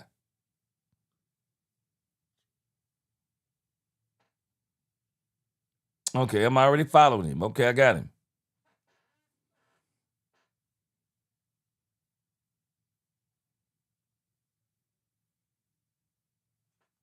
All right, Giants at number 74, round 3. Okay, yeah, he had already had Malachi Fields up there. You're right. Yep. He must be right there at the thing, man. All right, Cowboys fans. I got news for us. The suspense is starting to build. We're basically at round 3, pick 75. And I got a strange feeling. We're 17 picks out. If Jamad McCoy is there, I got a strange feeling he's going to the Cowboys. I have a strange feeling. He's going to the Cowboys if he's there. I think they're going to take a chance on him. Megan, I'm going to be honest with you. I wouldn't be mad as long as they can tell us he can play. As long as they tell me he can play, I wouldn't be mad. Now, Yahoo. Now, you already know. Yahoo, once you get them Stephen A. pockets, they ain't looking, bro. Man, you look like a supermodel to them, man. You look like, man, Stephen A. Smith look like Tyson Beckford to some of these women, bro. I don't know if you're familiar with Tyson Beckford, but I can tell you right now, Stephen A. Smith look like Tyson Beckford when they see his bank account. In case you don't know what Tyson Beckford look like.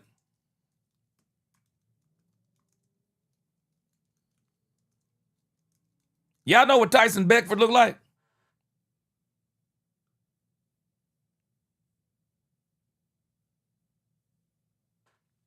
I'm gonna show you what Stephen A. Smith look like once they see his bank account. In case y'all ain't never seen Tyson Beckford. Some of y'all might ain't never seen Tyson Beckford. Let me find a photo that's suitable to show. All right, I'm gonna show something where he's in a suit. Let's see.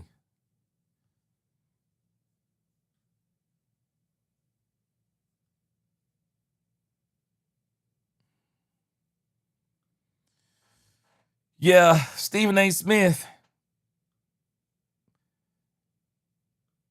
He can look any kind of way he want to.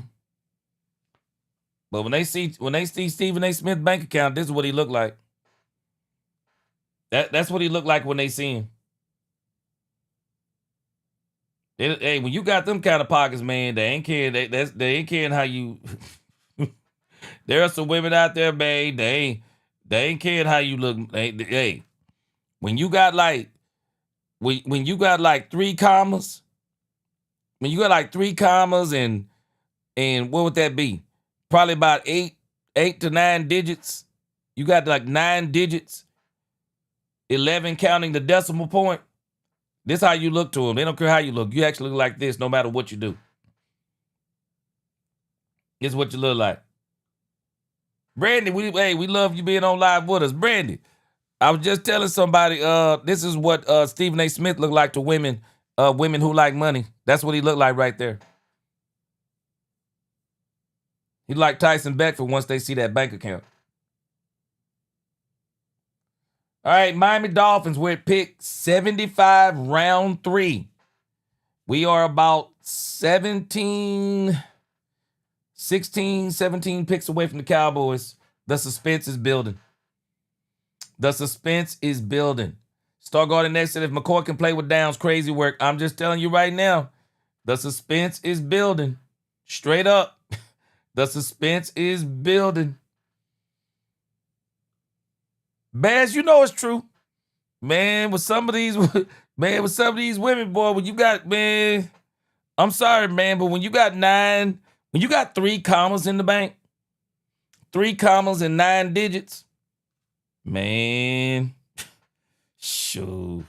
The women don't see Stephen A. Smith. They see Tyson Beckford when they looking at that bank account, bro. Some of them anyway. Some of them say money ain't enough, but then some say that's a lot of money. Man, we in a different society with some of these women today, man. It's different. I'm so glad I'm married. I don't know what to do, bruh. Because when you be seeing what some of these women be wanting, man.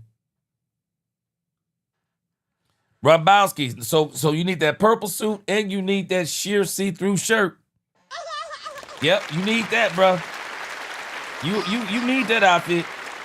You gonna turn heads at the office that day, bro. You might even get a promotion. You wear that outfit, you getting a promotion, man. All right.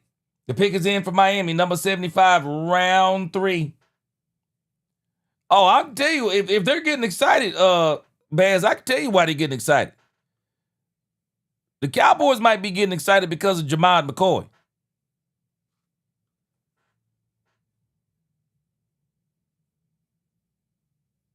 Caleb Douglas, wide receiver. Jamad McCoy remains on the board. Jamad McCoy remains on the board. The suspense is building.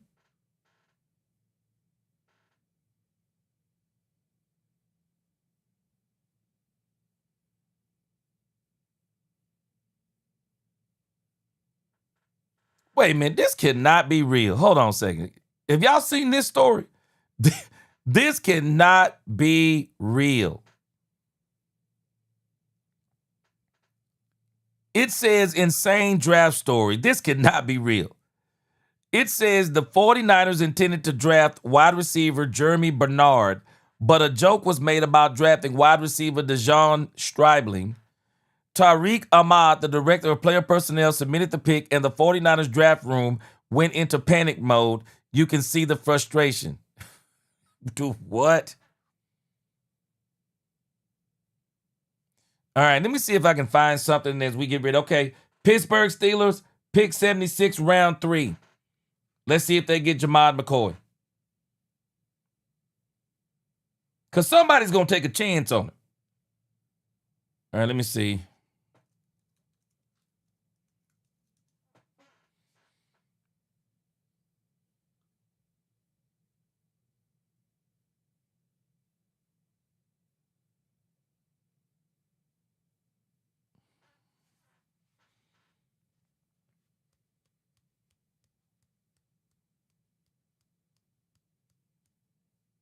Now you gotta remember, Bass. Hey man, they've been sitting for a minute, Bass. Boy, they probably in there on that jungle juice, bro. I mean, what do you think they doing all this time? Man, they in there. They probably in there on that jungle juice. Because if they was on that jungle juice last night and they ain't on it but one time, they definitely on that jungle juice tonight, bro. All right, let's see what the Steelers do. Pick 76, round 3. This is the pick from the George Pickens trade.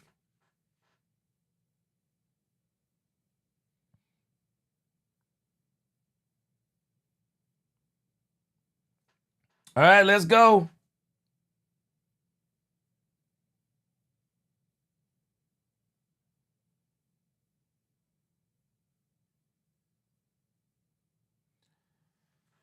Oh my gosh.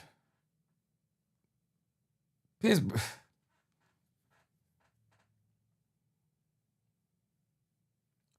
Who is running this franchise, bro? They got Drew Aller at quarterback.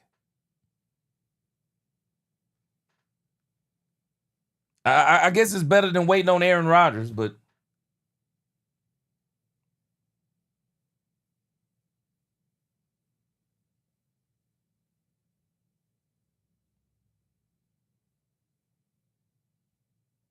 congratulations, Drew Aller. Quarterback Drew Aller to the Pittsburgh Steelers at number 76, round 3. Okay, congratulations.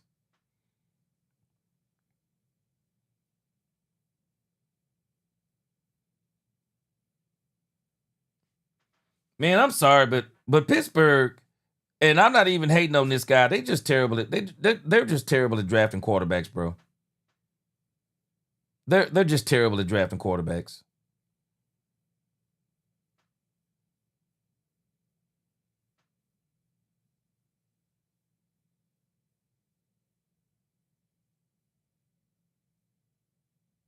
This brings me to believe that they might would have drafted, and I don't know, maybe this is why the Rams got Ty Simpson, because maybe the Steelers would have got Ty Simpson.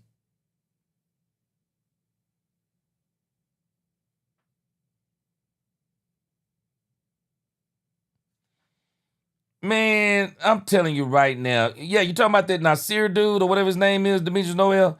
Man, Pittsburgh are terrible. They are terrible with quarterbacks, bro.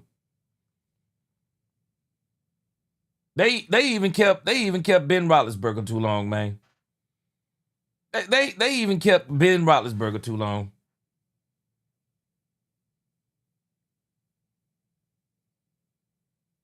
Just terrible, man. Oh well. Pick number 77 is in. Green Bay. Green Bay is in at number 77. All right, let me see what he's saying here. Ian Rappaport is saying that Drew Aller could actually be a better pro quarterback than college quarterback. See, this is why these haters up there in Cleveland, up here talking about the Cleveland Browns going to get a quarterback. Stop it. Haven't we done enough of insulting Shedeur Sanders? Come on, man. Ain't no quarterback in this draft. I think Shedeur in this draft would have went number 1.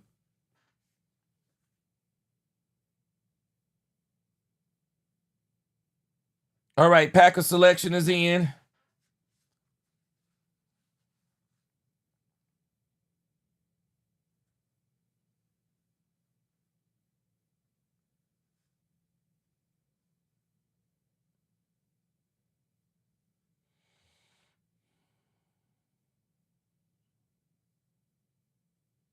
All right, they select Chris McClellan. All right. Chris McClellan. I see you there, Chris Legal. That was a mic. Boy, I forgot he was the coach, bro. I forgot he was the coach. Chris Legal, I got a strange feeling. I believe that Pittsburgh probably would have got Ty Simpson. I believe Mike McCarthy would have got Ty Simpson had he been there for the Pittsburgh Steelers. Bass, they double loss on that, man. They double loss on that, bro. Bass, they double loss, man. They gave up Pickens and then they went and got Drew Aller, man. Come on, man. Boy, it's shameful, man. Voch Lombardi said it, bro. I heard Voch Lombardi say this, I think, today. And I think I heard one of y'all repeating it. But Voch Lombardi is right in some respects. Man, these teams draft terrible, bro. Not terrible. They draft terrible, bro. Teams draft terrible, man. What the heck be going through these teams' mind, bro? Just terrible. That's all I can tell you. Just terrible, bro. It's like, you know, if it's not sure hit players, it's like some of these teams can't draft. They gotta get a can't miss player in order for them to draft well. That's the pick you got from the Cowboys. This might be why Mike Tomlin gone too. He was a part. He was a part of that whole thing with George Pickens. Shoot, this is the very reason why he gone. Even though he about to be rich now, I heard he signed a huge contract to be on one of these television networks. Yeah, Rennie Zanguini, he couldn't pick a quarterback either. Mike Tomlin couldn't pick a quarterback to save his life. Mike Tomlin was right there last year, could have drafted. I mean, sitting right there, could have drafted Shedeur Sanders. Come on. 70s Fan Show, he said Mike McCarthy is at his best. Yup. Big Rombowski, quarterback inflation been going on since the 60s. Since the 80s. Yeah, man, a lot of these teams suck at drafting. They do. They just suck at drafting, man. Chris Legowski, they said Aller could be a Hall of Fame quarterback. You know what? I ain't going to say that he can't. If Tom Brady became the GOAT, anything's possible. Frank Lawrence said, Brady, I think it's a sad story. The guy came in and played his heart out and produced. Clowney was literally among our best. Hey, Frank Lawrence, don't rule out Jadeveon Clowney yet. I'm not ruling out Jadeveon Clowney. I think there's something else maybe going on with Jadeveon Clowney. Maybe the Cowboys are showing Jadeveon Clowney that he ain't worth the money that Jadeveon Clowney may want. Cowboys may circle the block on Jadeveon Clowney. Golden Lion said, G got to be from East Texas. I'm from Jacksonville, Texas, and raised in Tyler, Texas. I'm from the 903, man. I'm from that 903.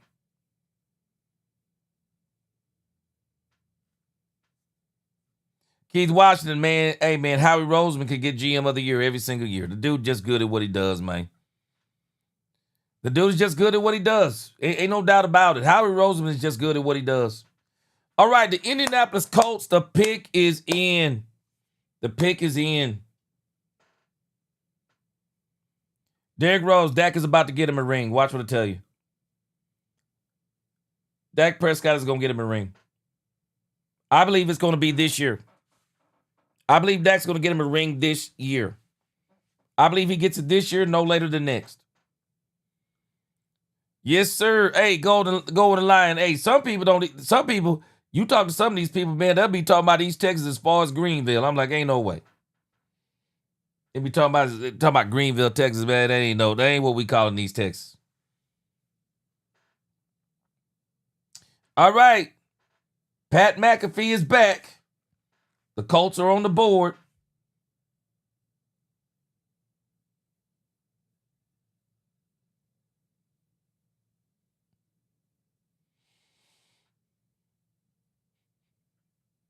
Okay, Pat McAfee up here showing out. He doing some magic up in this thing. What's this right here?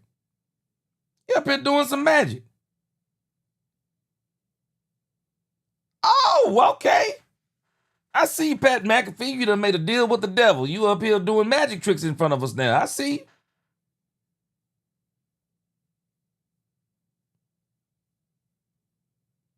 Now you got to show us where that red rag went. Yeah, you done made a deal with the devil, I see.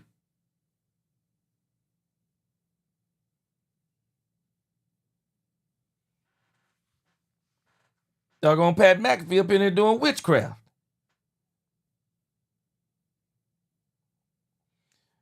Pick 78, round 3 goes to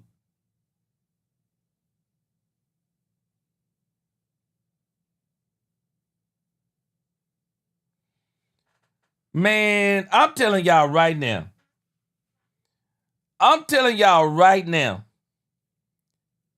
Jamad McCoy is somewhere right now. Jamad McCoy is somewhere right now crying. Because if I was Jamad McCoy right now and I'm watching these defensive backs go off the board, I'm sorry, I'm crying right now. I'm crying right now if I'm Jamad McCoy. I'm crying. Because in my heart, I know I'm better than these guys. I believe in my heart if I'm Jamad McCoy, I'm better than these guys hurt. Some of these guys, if I'm Jamad McCoy, I'm like, I'm better than these guys hurt.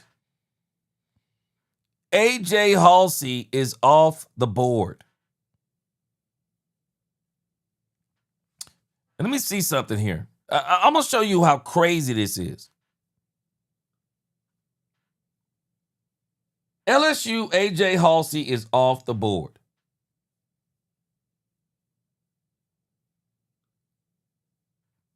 Jamad McCoy, when you look at this board, Jamad McCoy is a second-ranked cornerback. If I'm not mistaken, the guy who just went off the board, he's not even in the top 20 cornerbacks.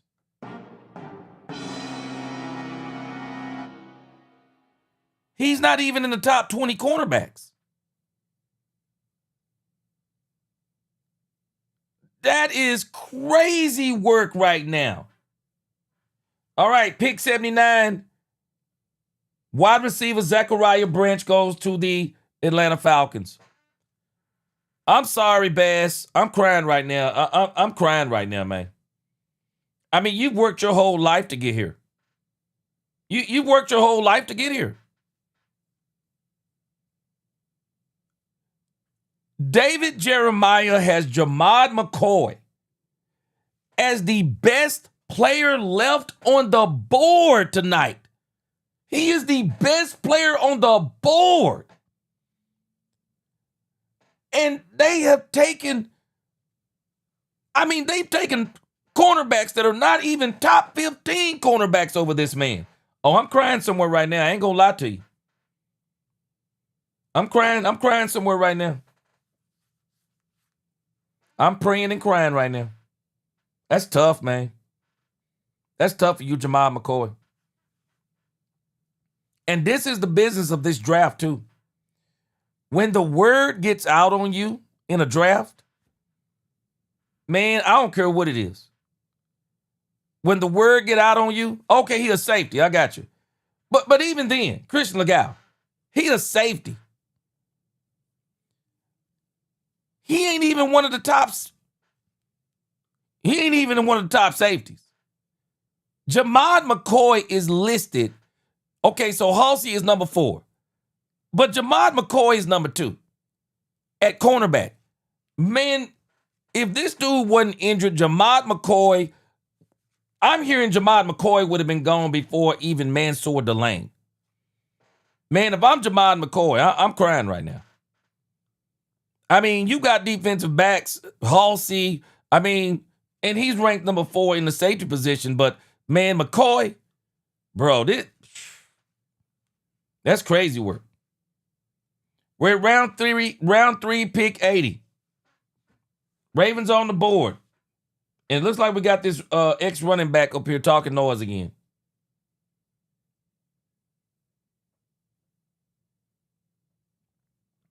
True story, I got a feeling if he's there at 92, the Cowboys are going to pick him up.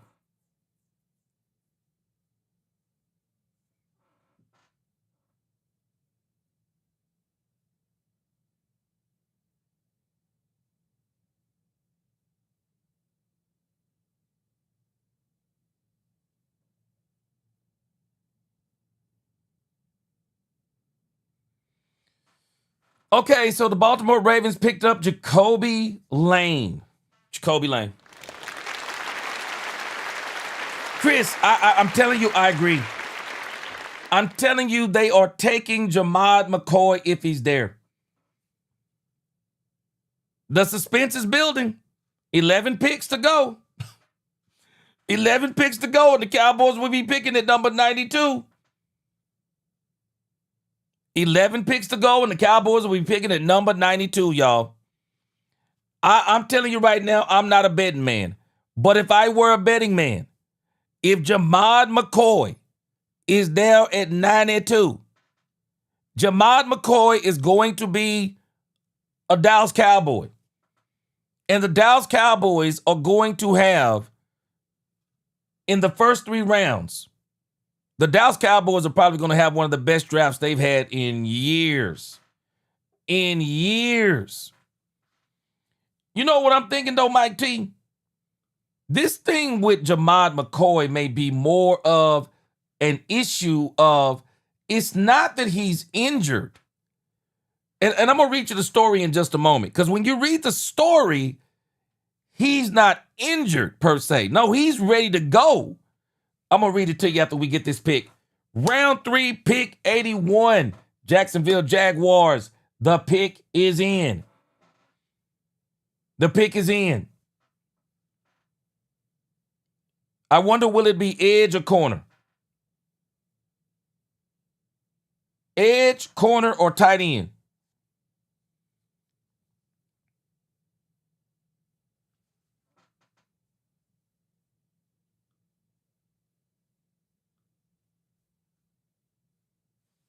Stargardy next. He said that McCoy can play with downs. Crazy work. Yeah, appreciate that super chat. Man, I'm telling you now, McCoy, if McCoy is healthy enough to play, and you got downs, that's gonna be sick work right there. I'm gonna read you the story on Jamad McCoy in just a moment. All right, the 81st pick in the 2026 draft. Albert Regis, defensive tackle. It's a great year to be defensive tackle again. It's a great year to be a defensive tackle. Defensive tackle and an edge. All right, Cowboys fans, the suspense is building. We are officially 9 picks away 10 if you count the Cowboys. We are 9 picks away from the Cowboys at number 92. And I got a feeling tonight there is going to be a press conference about the Cowboys on why they chose Jamad McCoy going away from the whole thing about the red shirt season, which, reading what I just read, I don't think it's going to be a red shirt season. Okay, hold on a second. Little D Texas, he said the boys are taking Scott. Jaden, he's going to fall. I think he's going to fall right to us. Yeah, Yahoo, he said the Cowboys have patterns just like like with Revel last year. They will take McCoy in the third. I think so too. I think they're going to take him. Keith Washington, yeah, we need a middle linebacker. Stay tuned, Keith Washington. The Cowboys may circle the block on middle linebacker. I'm not counting out Jordan Brooks. The Cowboys did this last year. They circled the block, came back and got George Pickens. I believe it was after the draft, if I'm not mistaken. The Cowboys may circle the block. Okay, Brandon Cupp said it's going to be Elarm Orr. Okay, I'm going to read you the story here.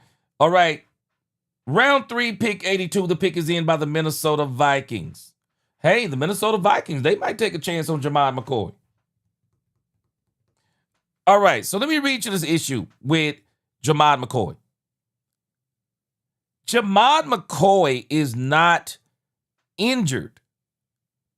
What is going on with Jamad McCoy?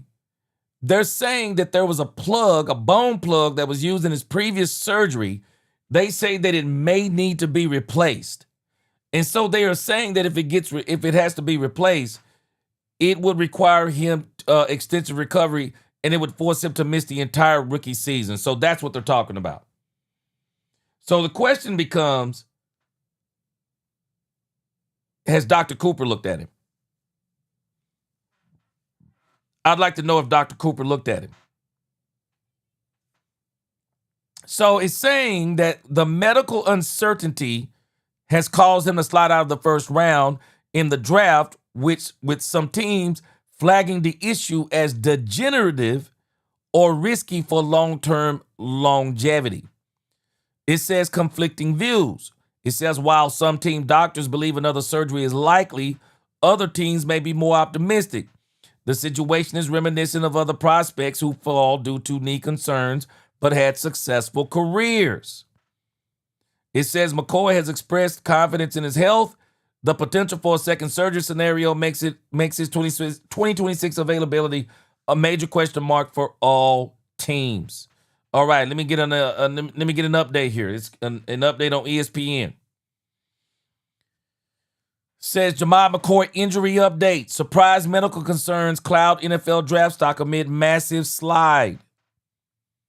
It says the medical recheck started. It says Jamad McCoy ran a 4.37 at his Tennessee Pro Day. The medical rechecks restarted. The NFL teams have flagged his knee, and his draft range keeps widening. So again, it doesn't sound like he's injured.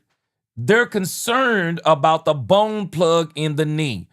It says the ACL itself is healing, but the concern is a bone plug. That's the issue. Doctors who have seen the scans believe he may need another surgery to replace. But when? Unless they're talking about immediate. They say he's a top 10 talent who might not go in that range or even in the first round. Well, he's already to the third now, and he's about 9 picks away from the Cowboys. Oh no, Brandon, we still rolling. It's round 3, pick 82. We are 10 picks away from the Cowboys. And it looks like the Minnesota Vikings have taken a defensive tackle. Oh, the suspense is building. I think it's going to be hard for the Cowboys to stay away.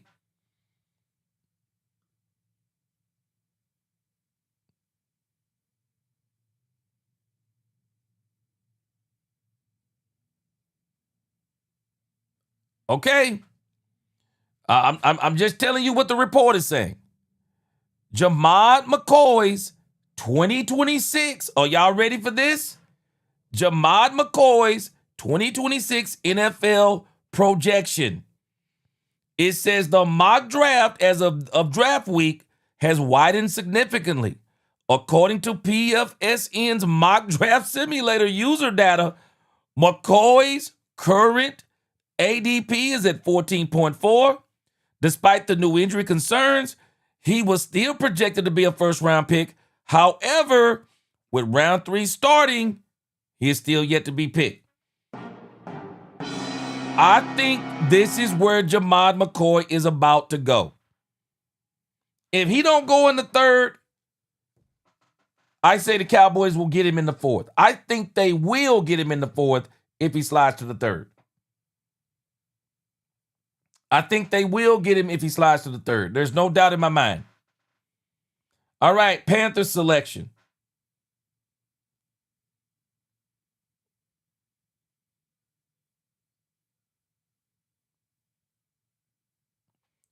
Pick 85, pick 83, round 3. Carolina Panthers.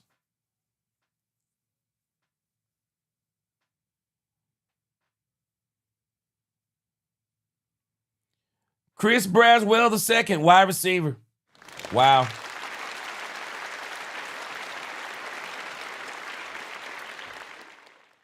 Rombowski, you make a great point. Miami know they're not winning anything in 2026. They probably wouldn't mind getting him and sitting him down. You're right. They probably wouldn't mind. Let's see. Because I know they're picking in front of the Cowboys. Okay, so these are the teams, in case you don't know. These are the teams that remain in front of the Dallas Cowboys. We got the Buccaneers, the Steelers, the Chargers, the Dolphins, the Jags, the Bears, the 49ers, the Raiders, the Cowboys. There is a landfill here. There's a landfill here. I could see Jamad McCoy, if any team was going to take a chance, I could see at least 6 of these teams taking a chance on McCoy.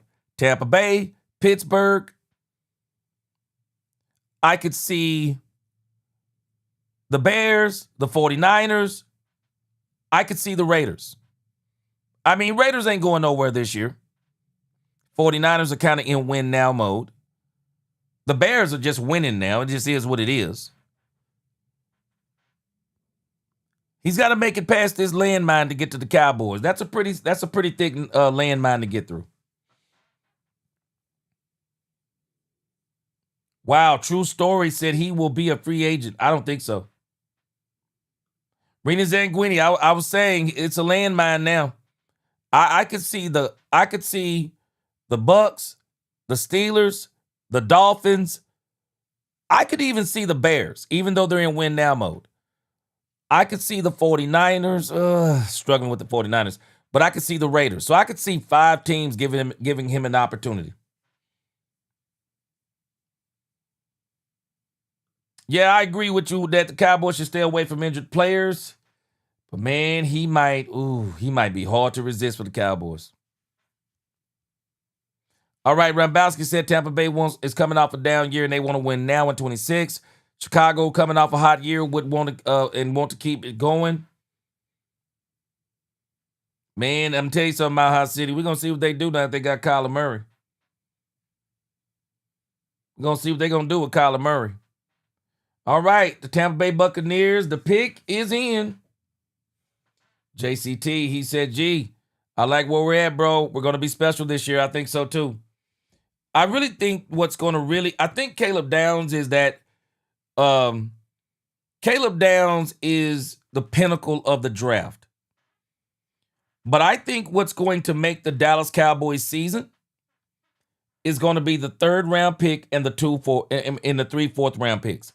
Those 4 picks are going to define how good this team is actually going to be. Because tonight, we're going to be better than what we were last year, I believe. The issue is, who are we going to get? Who are we going to get? Hey, Bub T.Y., what y'all know about them Texas boys, Pimp C? Yes, sir. Killed it with Big Pimpin'. He killed Big Pimpin', man. Took that song over, man. Yes, sir. Yeah, my house city. We talked about that earlier, man. Downs is the perfect player on and off the field. Yes. All right, Cowboy fans, the suspense is building. We are about 8 picks away from the Cowboys. The Cowboys picking. The Cowboys, they have a need at corner. They have a need at linebacker. They went and got D Winners. And again, the Cowboys could consider D Winners as that linebacker that they need. So they may go cornerback. So we got Keontae Scott, we got Keith Abney, we got Malik Muhammad from Texas, Chandler Rivers.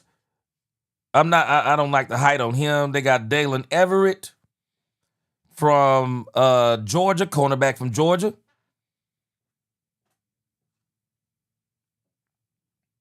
All right, the pick is in. I wonder if the Tampa Bay Buccaneers will go running back right here. Man, I'll tell you right now, it's not terrible. It's a terrible year to be a running back.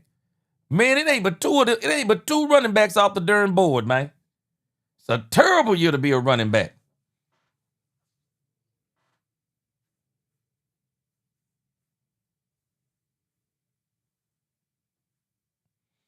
Man, we don't need you thanking the Pittsburgh fans, man. Come on, man.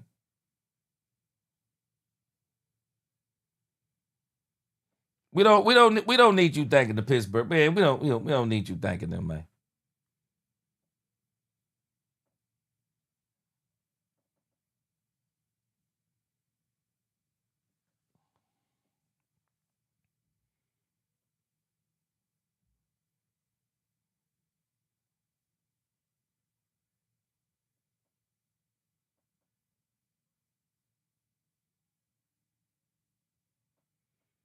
All right, another wide receiver, Ted Hurst to the Bucks. All right, the suspense is building. The tension is building.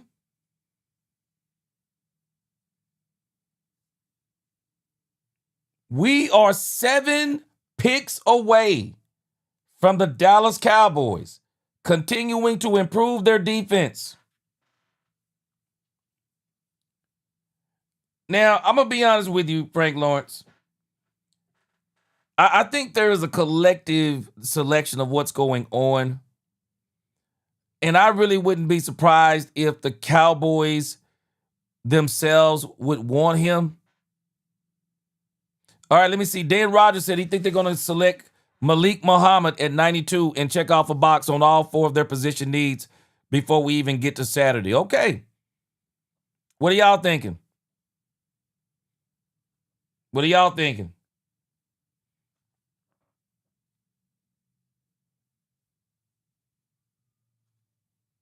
Pittsburgh Steelers, another pick is in. Boy, man, look at what somebody got over here on X, man. You know they clowning. Look, they said Jamad McCoy's medicals apparent. Boy, I am with them 100%. Boy, the NFL act like this man's foot is broken off, man. Boy, they act like Jamad McCoy's foot is broken off. Come on, man. Come on, this dude. Come on, man. They act like this dude career over, man. They act like this dude career is over. Man, Andrew Russell, shout out to Andrew Russell. He said Jamad McCoy's medicals apparently. Oh, man. Okay, Big Rumbowski. He said the Cleveland Browns just traded into the 86th pick. Don't forget their owner is Jimmy Haslam, University of Tennessee. Uh-oh. Okay. Easy ain't ruthless. He said, give me Malik.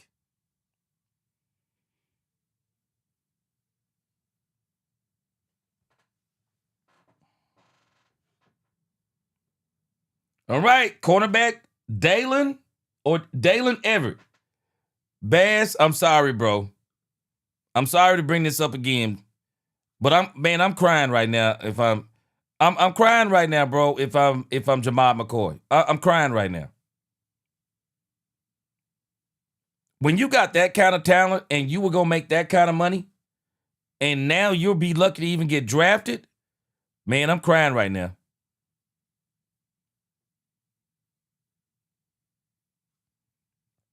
Cowboy fans, Gronkowski has just reported the Cleveland Browns have traded to get back at 86.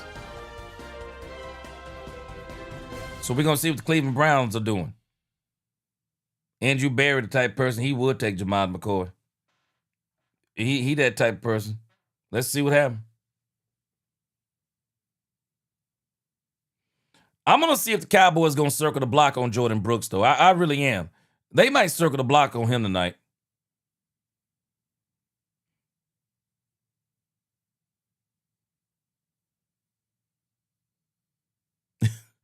Somebody says 8 billion NFL draft tweets and Twitter pays me $202. He said it's time for me to quit.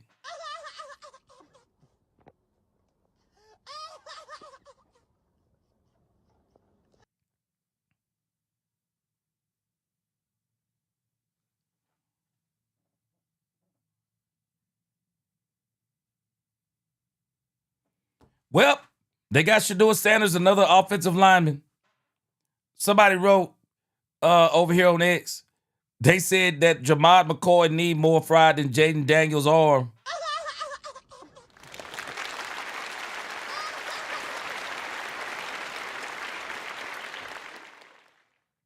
Hey man, I'm gonna tell you right now, don't put past the Cowboys getting a running back tomorrow. I wouldn't put it past, because let me tell you something. If you're the Dallas Cowboys,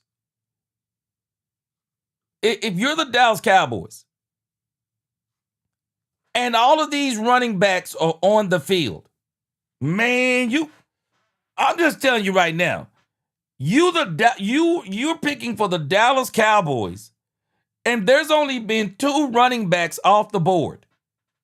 There's questions about Jaden Blue. You could trade Jaden Blue. There's questions about Jaden Blue. Phil Maffa, health issue. Malik Davis, they just schemed to let him go and bring him back, let him go and bring him back. Man, you're the Dallas Cowboys tomorrow. You on this board. And these running backs, oh, nah, bro. I'm going to be hard. I'm going to be challenged to not get a running back tomorrow if I'm the Cowboys. I mean, you got an opportunity to get a 1-2 punch. You got an opportunity to get a top 5 running back. Oh, no, man. No, tomorrow, if I'm the Cowboys and this selection still here, we're going to have a conversation in that draft room. One of them 4th-round picks going to be a running back. All right, another tight end, Will Kaczmarek. Hey, man, if I'm the Cowboys tomorrow, I'm having a conversation. We're at round 3, pick 87. Will Kaczmarek has gone off the board. We are now 4 picks away from the Dallas Cowboys making history. 4 picks away. I'm telling you right now, though, tomorrow when the Cowboys hit this board, if I'm the Cowboys, man, I got one of them 4th-round picks has got to be a running back. If all this is here, man, I'm gonna have to get me a running back, man. I'm about to get me a 1-2 punch. I am. I'm about to get me a 1-2 punch. I might go Katron Allen. And I heard the Cowboys. I'm thinking that's the one that they're saying that the Cowboys like was Katron Allen. Man, if I'm the Cowboys, I'm looking at a Kalon Black. I mean, hey, man. The biggest running back on here is the 2 biggest running backs on here is Mike Washington Jr. and Katron Allen. If I'm the Cowboys, I'm looking at both of them. I'm looking at both of them tomorrow in that 4th round. I'm looking at both of them. All right. Let me see. Yeah, man, Jamal McCoy is a tragic figure, man. I mean, that's the kind of stuff. That's the kind of stuff that make you cry right there, man. That is the kind of stuff that make you cry right there. Yeah, I'm telling you right now, I'm taking tomorrow. I would take Katron. I would take Katron Allen tomorrow, Mike T, if it was me. I would take Katron Allen or Mike Washington. I might go with Katron because I like the competition that he plays against. I would probably go Katron Allen, man. I'd have me a 1-2 punch, man. If I'm the Cowboys, I ain't got time. If you're telling me that Jaden Blue hasn't matured, I don't know if I got the time to be waiting on Jaden Blue and I'm trying to go for the chip. I don't know if I got time. Hey, my house city, Emmitt Smith's son might be an undrafted. He may be an undrafted player the Cowboys bring into camp. The Cowboys could probably wait on him and go, and he'll probably go undrafted. Yeah, Emmitt Smith. Wait a minute. Is Emmitt's son from... Yeah, because I don't see Emmitt Smith's son on here. The Yahoo Network, he said McCoy loading. He said McCoy loaded.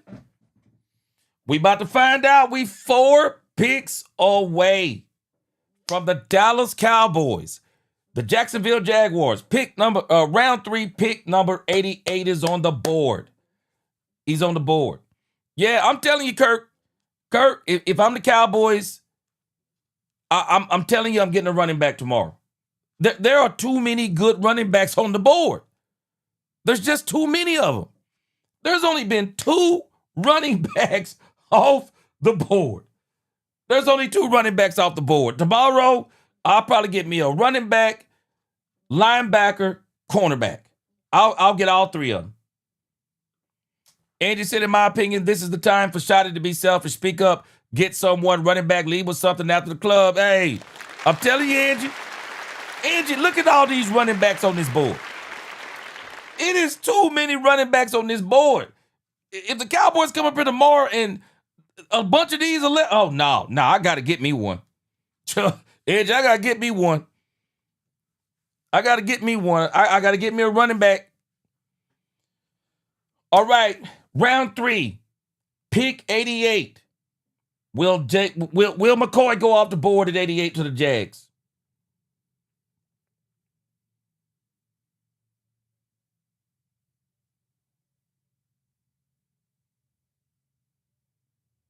Wow. Emmanuel Pregnon, guard. All right. We have finally made it, Cowboy fans. We are 3 picks away from the Cowboys. Yeah, hey. Angie, there's some big backs on that too, man. Mike Washington Jr. is 223. 223. Jonah Coleman, he a little short, but he 220 pounds. Katron Allen, 216 pounds. His running mate, Nicholas Singleton, 219 pounds. He looks to be a bruiser. But, man, this Katron Allen, man, 6.2 yards a clip. Mike Washington Jr., 6.4. Those are the 2 I'm looking at right there. I'm looking at those 2. All right, Cowboy fans, it is pick number 89, round 3. Bears, the pick is in. The pick is in. The pick is in. Keith Washington said the Jags picked a guard. Is that what we're saying? Pick number 89, round 3, the Bears. I'm sorry, the Bears are up.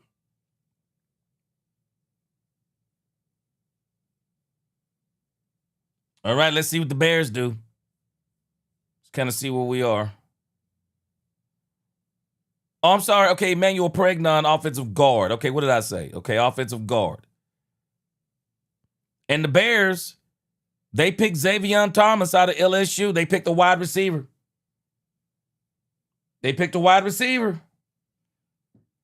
Okay, Cowboy fans. Round 3, pick number 90. The San Francisco 49ers are on the board. San Francisco 49ers are on the board.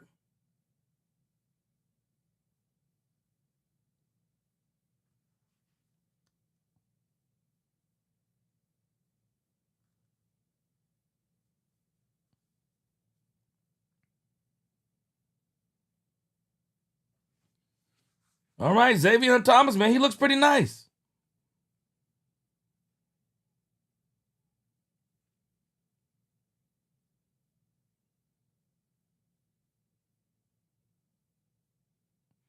Man, Ben Johnson, boy, he already got a lot of weapons, man. This dude here.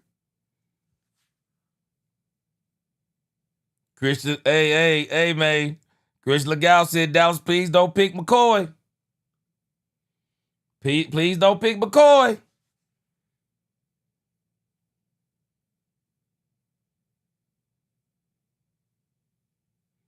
The pick is in. San Francisco 49ers.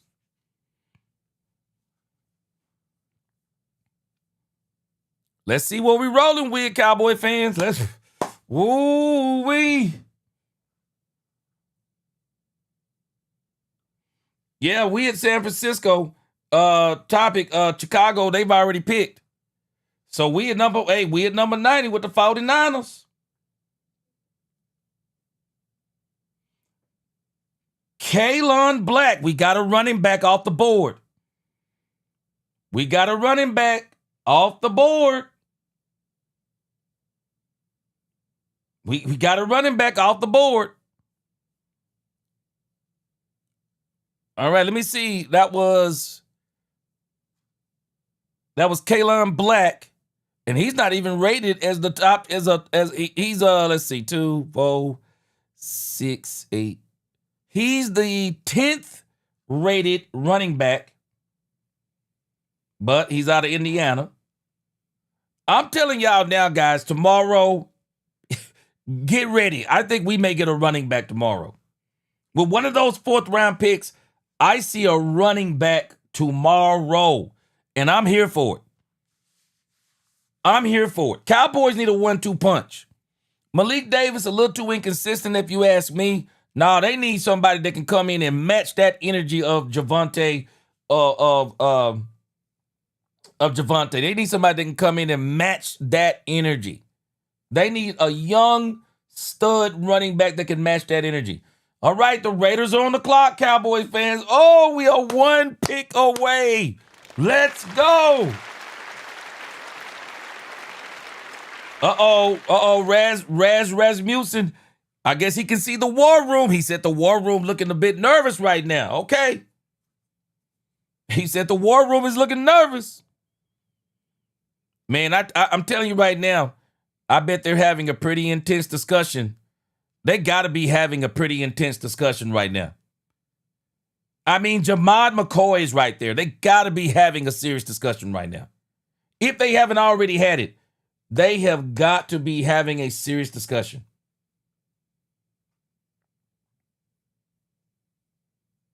Man, Jamad McCoy, he is the highest corner. He is the best. He's the highest rated player left. And David Jeremiah has him there knowing that he's got an injury. Man, oof. The pick is in for the Raiders. Man, this is about to be popping, boy. Let me see.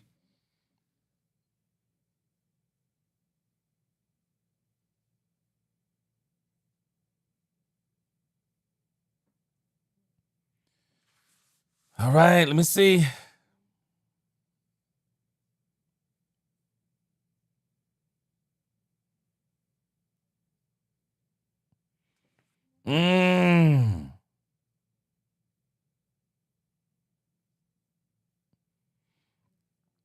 There are people already starting to talk about Jamad McCoy on X. There's people already talking. If Jamad McCoy is there, people are saying, take him.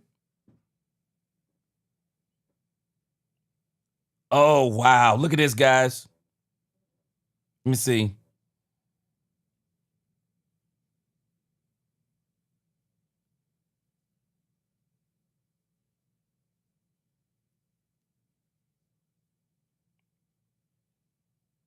I don't even know what this is. This is not even right. This is DK Metcalf over here. They talking about emotional moment for Jamad McCoy. He's projected to go top 10. He was selected by the Seattle Seahawks. What? It's DK Metcalf. Stop it. Okay, we'll both cry together. Man, they ought to quit, bro. That's not even Jamad McCoy.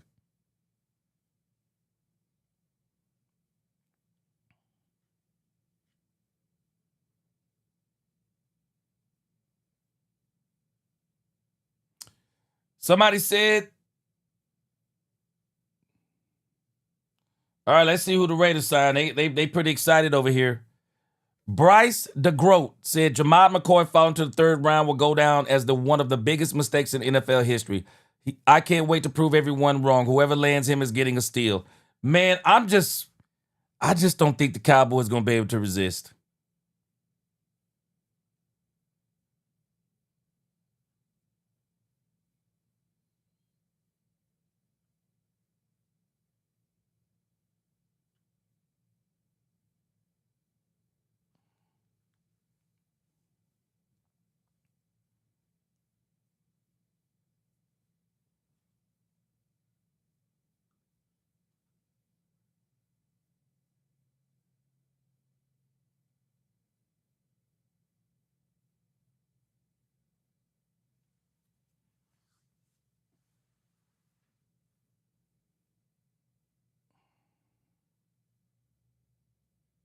Okay, come on, Miller. Or Millen. Come on, man.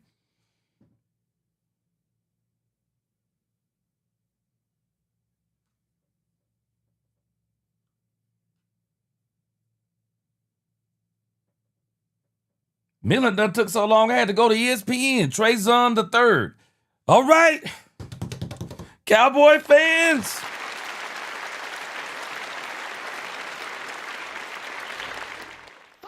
Cowboy fans, what are we about to do? Rasmussen said Parker's on the phone right now.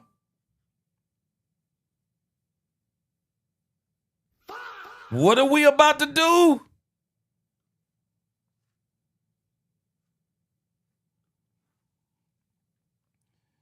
All right. The Cowboys pick is in.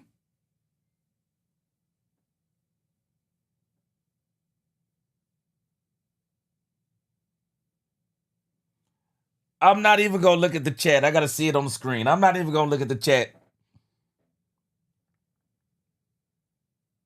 I'm not even going to look at the chat until I see it on the screen.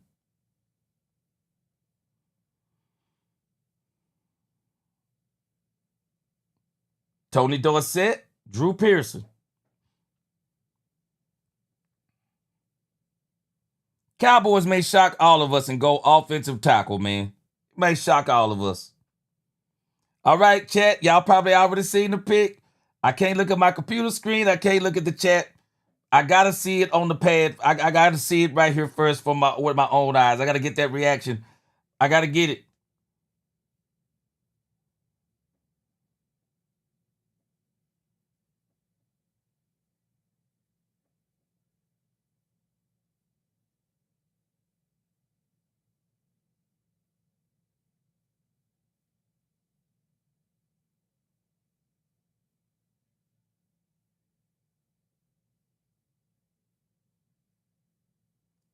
What? Wow.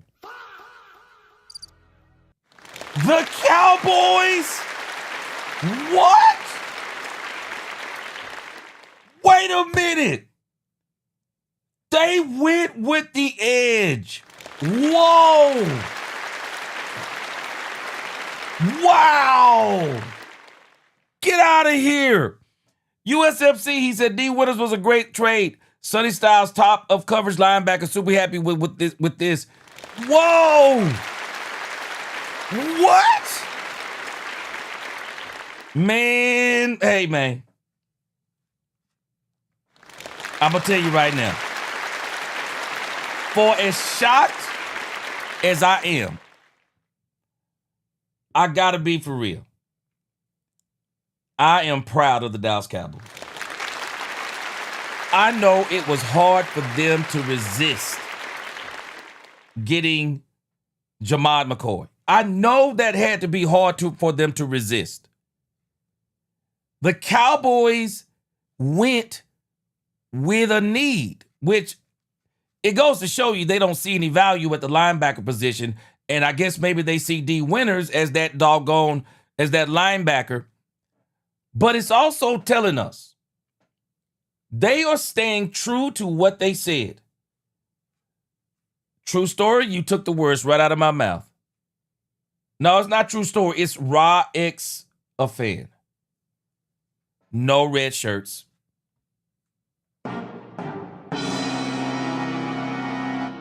No red shirts. I'll tell y'all right now, the Cowboys, I believe, are going to circle the block on this thing with Jamad McCoy. We only got about, 6 picks left. Jamad McCoy will remain on the board. I don't think anybody's going to pick Jamad McCoy tonight. Jamad McCoy will be there again in the 4th round. I think the Cowboys will pick him up in the 4th.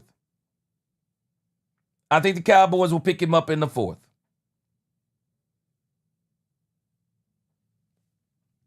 Yeah, I think the Cowboys are going to pick him up in the 4th. Andrew, what you thinking? I think the Cowboys will pick him up in the 4th. Unless they're hearing that he's not going to get drafted. If they're hearing that, they'll probably wait until after the draft. But I think they'll get him in the 4th. There's no way the Cowboys come back around again. Jamad McCoy's there and they don't get him with 4 4th round picks. I think they'll get him. But we are going to make this draft is going to be made tomorrow because of the 3 4th round picks. This is going to really make the draft. Demetrius Noel, obviously you don't like that pick. You don't like that pick. Uh-oh, the real estate vet said another Mozzie, Michigan again. I thought they was going to stay away from Michigan. Oh, man, nobody likes this dude. Yeah, True Story said you can't use a premium pick on him. I think they'll use one of those 4th round picks. Christian Legal said that guy played linebacker most of his career. Okay. Rob Bosky said Taco Mozzie. He says, well, Jay Sean Barham's defense, he looks to be in a lot better shape than either Taco or Mozzie. Okay. Yeah, they bypassed McCoy.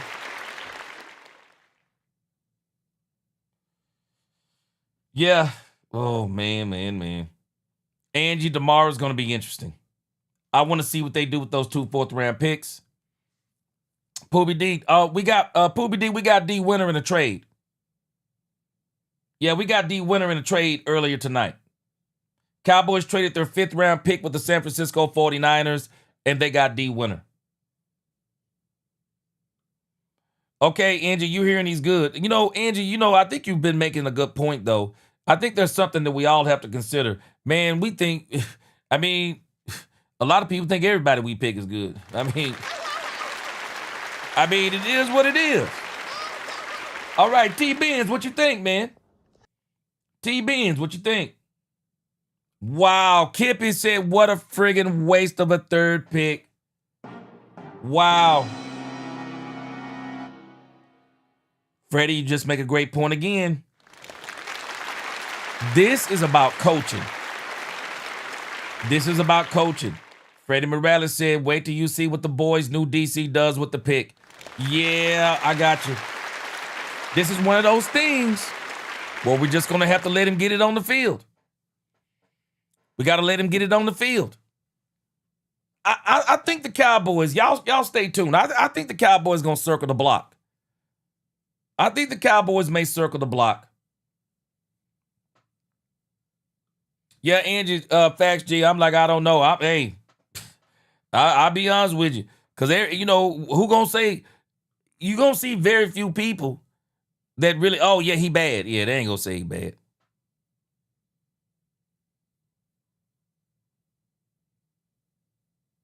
Somebody said, I dare the Cowboys to let Kalante Scott fall to the Cowboys.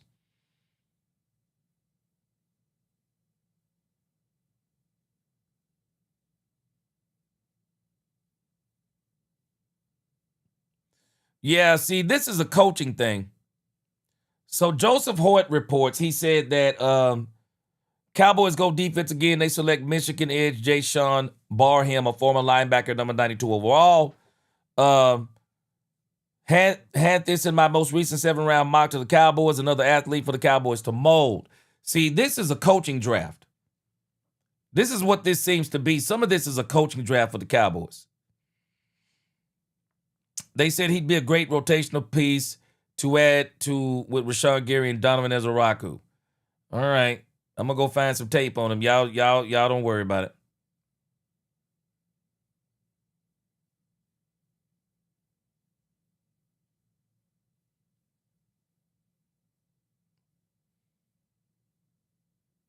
All right, let me see. Yeah, I'm gonna find some tape on him here in a minute. All right, so the Miami Dolphins, they select wide receiver Chris Bell. All right. Yeah, I'm telling you, bro. I think so too. I think they're gonna get McCoy. Brandon Cubb, I think they're gonna get McCoy. I think they'll get him in the 4th. Poobie D, again, Barnum is an athlete. This is a coaching draft. This was a coaching pick. Big Rumbowski said, unless you bring Clowney in on a 1 year and simply tell Barnum to watch and learn from Clowney. Yeah, Cowboys can circle the block on Jadeveon Clowney too. All right, let's see here. This guy name was... I'm pretty sure we'll get more stuff on him tomorrow.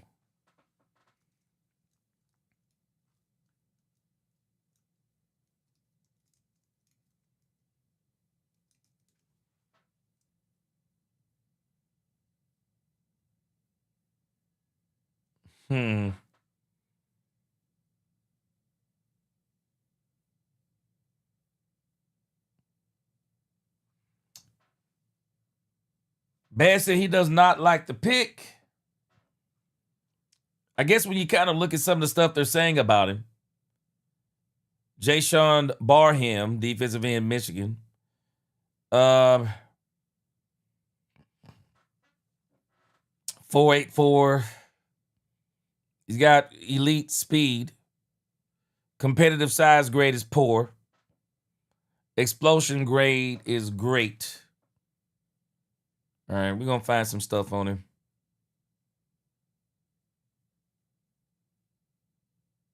So he's a linebacker. He's going to play linebacker, I guess. Well, I'm just going to tell you right now, for everybody, now for everybody who's been saying that the Cowboys have been letting Christian Parker pick the players that he wants, well, this is what you got to roll with. He obviously picked the player that he wanted, and that's what he wanted. So I guess now we just got to let it play out. All right, Clarence Baldwin, he said Cowboys got an A in draft picks. Okay, you like that pick? Yeah, true story. Yeah, he's a linebacker. He'll be playing off-ball linebacker.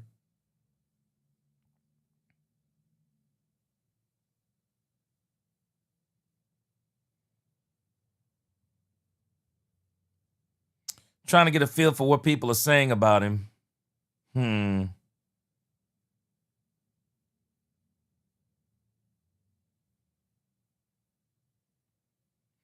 right, we got somebody here. They're showing some film on him. All right, let me read a couple super chats real quick. All right, USMC, tell me what you think about Jayshon Barham. USMC said Jayshon Barham is not garbage. They picked him because he can play linebacker, not a bad pick. Suck it up, haters. Hey, there's a lot of people talking good about him over here. Yeah, he's an off-ball pass rusher. He doesn't suck. Yeah, there's a lot of people talking good about him. All right. All right, we're going to pull some stuff. We got a little film showing right now. Let's kind of back this up as they are doing the picks over here. All right, let's back this tape up a little bit. All right, this is him on the outside.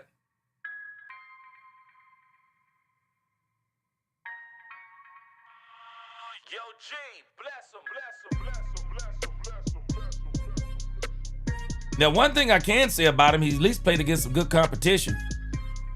Would you not agree, Rumbowski? At least he's played against some good competition.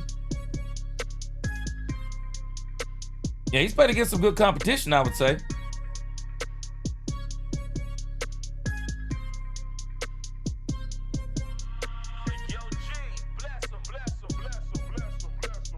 Kippy, that was one of the reasons why I used to like Skip Bayless. But I realized that Skip Bayless is not a Cowboys fan. All right, what do y'all think about him, man?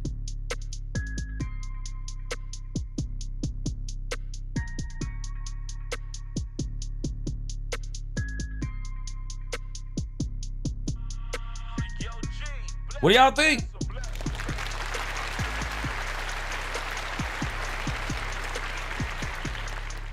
He's played against some good competition. Yeah, he's played. He ain't one of these guys, you know. Man, he ain't like Malachi.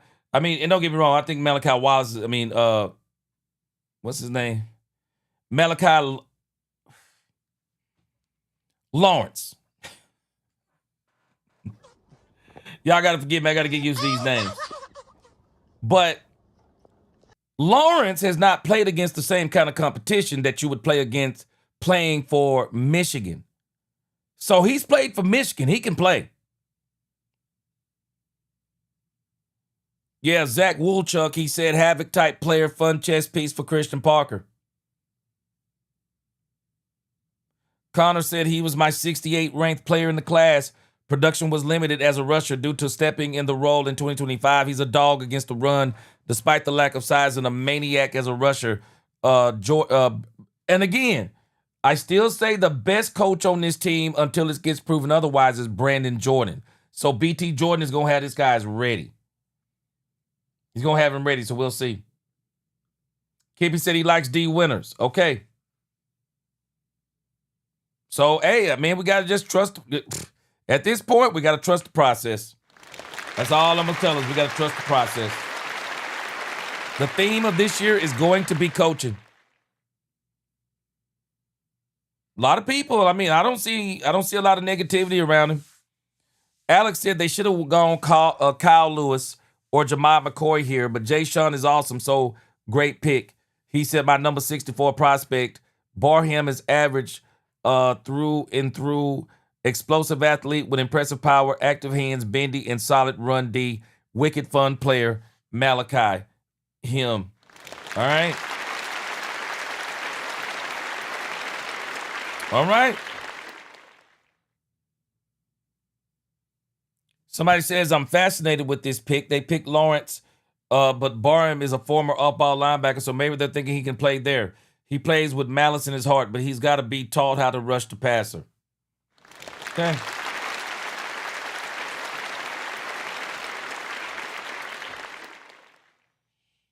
All right. I don't, like I said, I'll just be honest with you. I'm gonna have to take some people's word for it at this point. I'm just gonna have to take some people. I just got to take some people's word for whatever he is. Let's see here.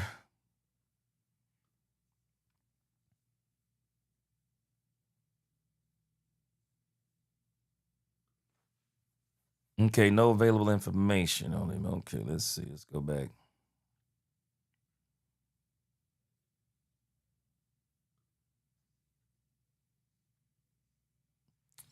Okay, so we kind of got a little overview of him right here for people who don't know a lot about him. Versatile linebacker, edge rusher. Played for Maryland before transferring to Michigan. 193 tackles, 12 sacks, and 1 interception. Two-time All Big Ten honorable mention. 66 tackles in 2024. 32 tackles with 4 sacks in 2025. Yeah, 32 tackles, 10 tackles for loss, 4 sacks, 1 forced fumble in 2025. 66 tackles in 2024. Led or second on the team. Maryland, he had 98 tackles at Maryland, 7 sacks and 1 interception in 2 seasons. So, All-American 2022, 2-time Big Ten honorable mention 2023 and 2024. Draft profile described as a high effort player with exceptional speed, violence, and technique as an edge defender. Pro Football Focus rating in 2025, he was ranked high for his run defense, earning a 90.4 grade.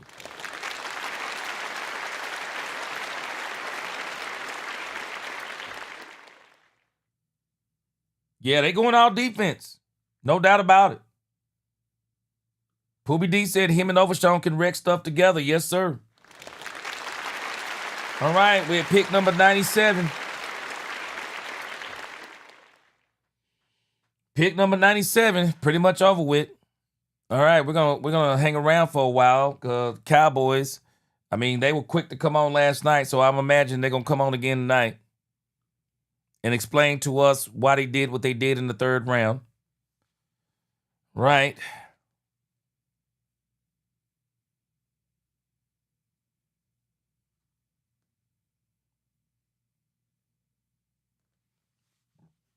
Pick number 98. Vikings got back-to-back. They just picked Caleb.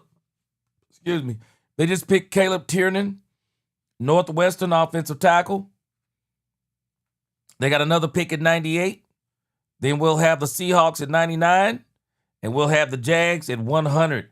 And we will be done with the most boring day of the NFL draft. Oh my gosh, this is boring, man. Reading Zanguini said CP wants a player that can play multiple. Makes sense. Yeah. Larry Stroud, I got to give it to Jerry. He's staying true to everything he said so far. He's staying true to everything he said. Golden Lion Eagles, he said Parker want those thuggish dogs on his defense. Yeah, I see it. Rombowski said you need someone to fill in Clowney's spot, and you simply need depth in case Overshown can't stay healthy. Yeah, I agree with you there, too. What up, Wink from the hood? What up, Wink? Wink said, I'm not upset at all about picking Barham. As Cowboys fans, we've had our share of taking chances on players with injuries. Prime example, Jalen Smith. Oh, I know, man. The time is now. Yeah, Wink from the hood, I'll be honest with you. I can't even be mad, you know. I really can't be mad. It just is what it is. He don't seem like a bad player. A lot of people are saying good things about him.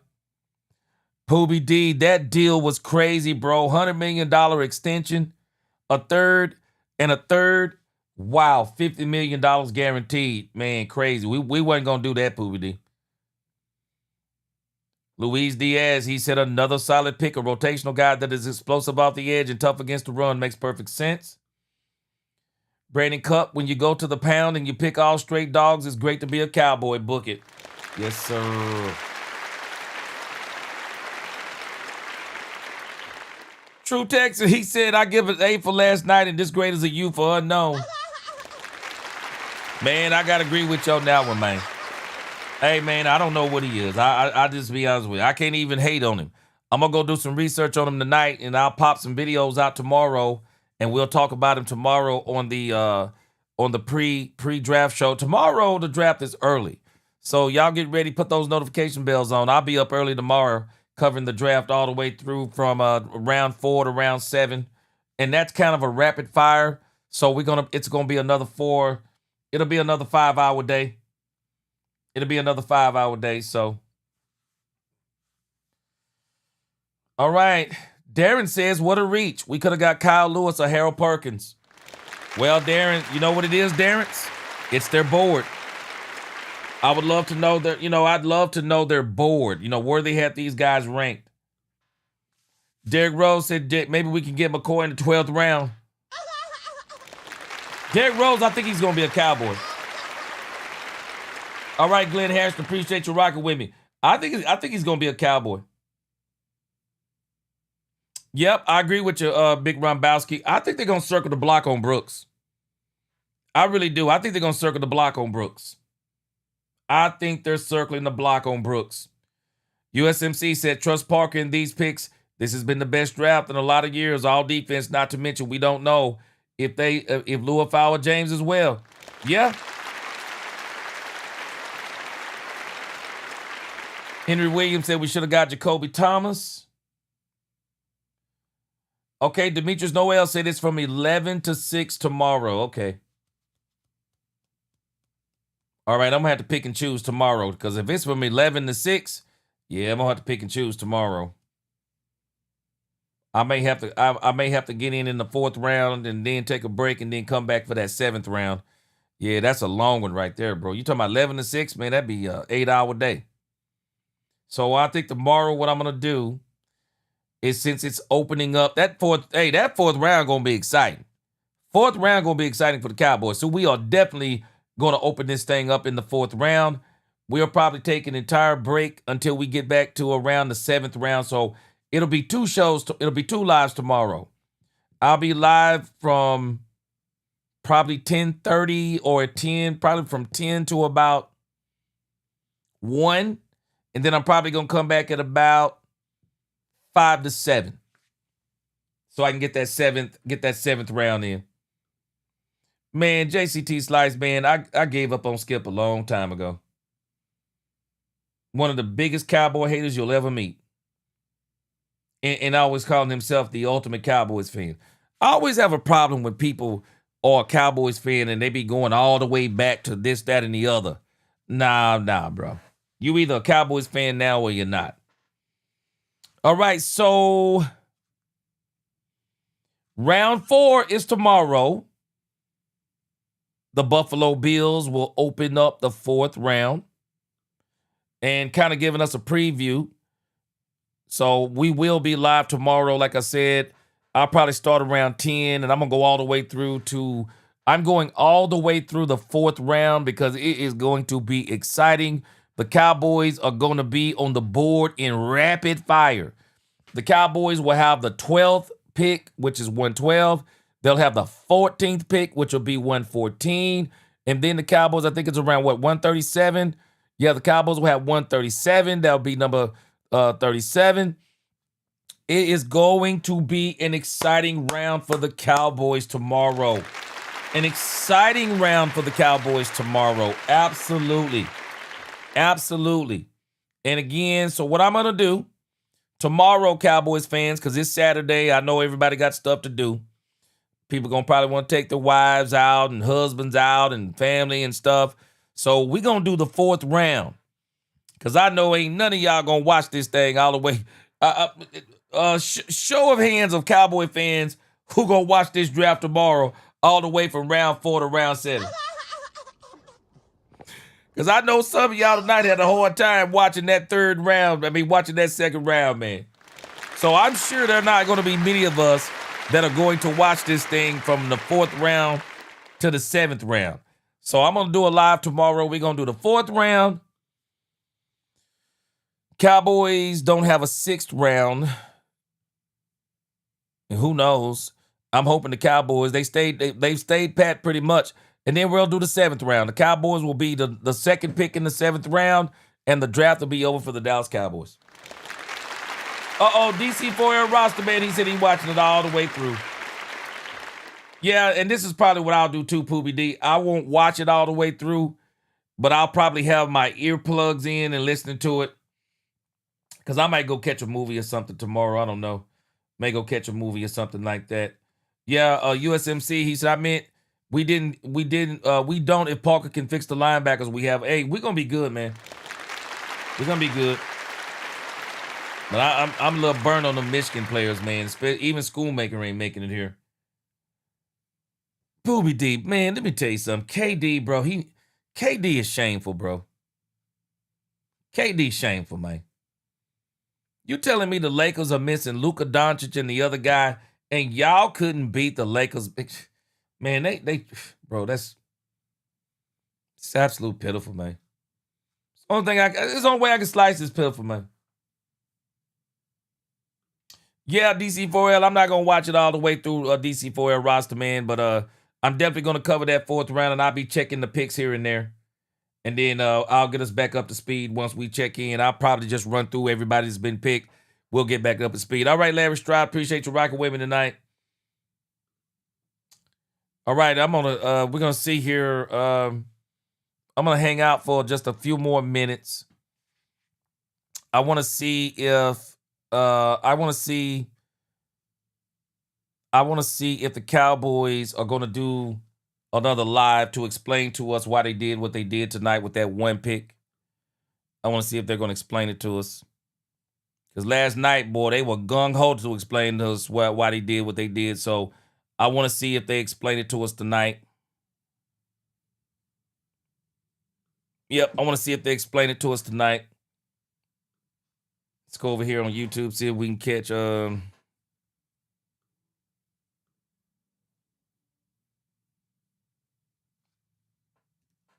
see if we can catch DallasCowboys.com, see if they go live. And we're going to be... we're going to do the Malachi Lawrence thing tomorrow also. So I may actually come on a little bit early. I want to do the Malachi Lawrence thing. So may definitely pop in even earlier tomorrow. Might even pop in earlier.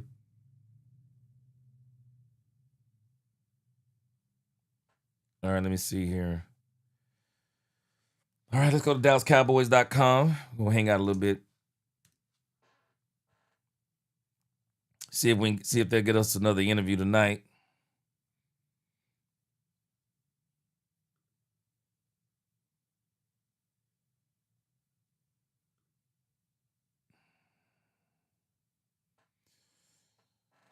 Yep, we're gonna hang around a little bit tonight.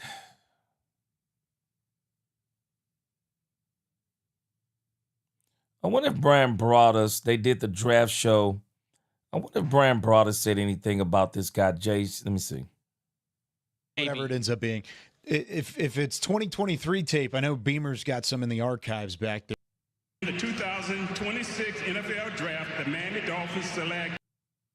Step does a good job attacking that outside shoulder. Then here. It's good stuff. We got to need to figure out a All right, I'm not listening to that. All right, we're going to hang out just a little bit. I'm going to hang around just a moment. Tatiana kind of got me up to speed last night and told me they was coming on live. Yes, sir. Ron Mack, I appreciate you. What's going on? Yeah, man. Hey, Clifford, hey, we on to something. Super Bowl bound. Hey, if we get this thing together the way that we can, amen. All right, Renan, appreciate you. Ron Bosky said Durant has important social media to scroll through even during an NBA playoff game. Man, he ought to be ashamed of himself, man. He ought to be ashamed of himself. And it is a proven fact. Draymond Green was right. Man, he would have never won a championship without being with Steph Curry. Never would have won one. Never would have won one without Steph Curry. He needs to be giving that man a part of. He still need to be giving that man some of his salary. Never would have got. Never would have gotten a championship. Yeah, AJ Brown is good as gone. Yeah, AJ Brown is good as gone. All they're waiting on is post June 1st. June 1st, it's over. It's over. Man, we're going to have AJ Brown out of the division. We're going to have Thibodeau out of the division. Who else we going to have out of the division, man? They done moved some players out of this division, man. I'm liking it. Pure gaming, I'll be honest with you. From everything I'm seeing, I guess it's good. I don't know what to think about it at this point. I got to go back and look at some stuff on this dude. I'm hearing people, I'm watching everything on X, and they're just, man. I'm not sure they're overhyping him, but they are definitely, man, there are a lot of people that are happy with this pick. Yeah, there are a lot of people that are happy with this pick. But this is one of these picks, guys, I'm going to be honest with you. This is one of them picks I'm just going to have to trust Christian Parker on this. That's all I can do. I just got to trust Christian Parker on this. I mean, they obviously got him who he wanted. They obviously got him who he wanted. So now he got to produce. Hey, man, look at this over here on X, man. Hey, this is exactly what I said tonight. Somebody's on the same wavelength as me. This is what Big Mike posted on X. Big Mike said Jerry Jeudy the next time he tries to get into the Browns facility. This Jerry Jeudy, y'all. Oh, I guess I forgot my code. They ain't cut. Yes, they did. They must have cut me. That's Jerry Jeudy. If I'm the Browns, that's Jerry Jeudy. If I'm the Browns, that's Jerry Jeudy right there, bro. That's Jerry Jeudy all day long if I'm the Cleveland Browns right now. All right, let's go. Yeah, I'm going to keep my eyes on DallasCowboys.com. Let's see what they're going to do. Let's see. Let's go to DallasCowboys.com and then see. Give them a few more minutes here.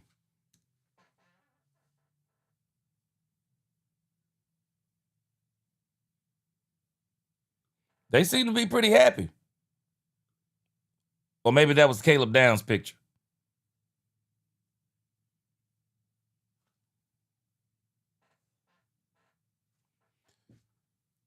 Yeah. Man, Cowboys, man, I got to give it to them. They shocked me tonight. Because in years past, man, we'd have got Jamal McCoy. They shocked me tonight. I gotta give it to them. They shocked me. I don't know if they shocked y'all, but they shocked me tonight. Yeah, they absolutely shocked me tonight. Yeah, Dexter Lawrence. Yeah, Jerry Best. Dexter Lawrence is out of the division, man. Hey, man. Cowboys made me. Hey.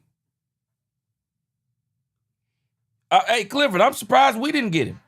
I'll be honest with you. I'm surprised we didn't get him. I'm serious. I'm surprised we didn't get him. I'm not going to rule him out, though. Cowboys going to be drafting 3 times tomorrow. And I don't know if they'll wait to the 7th round to get Jamad McCoy.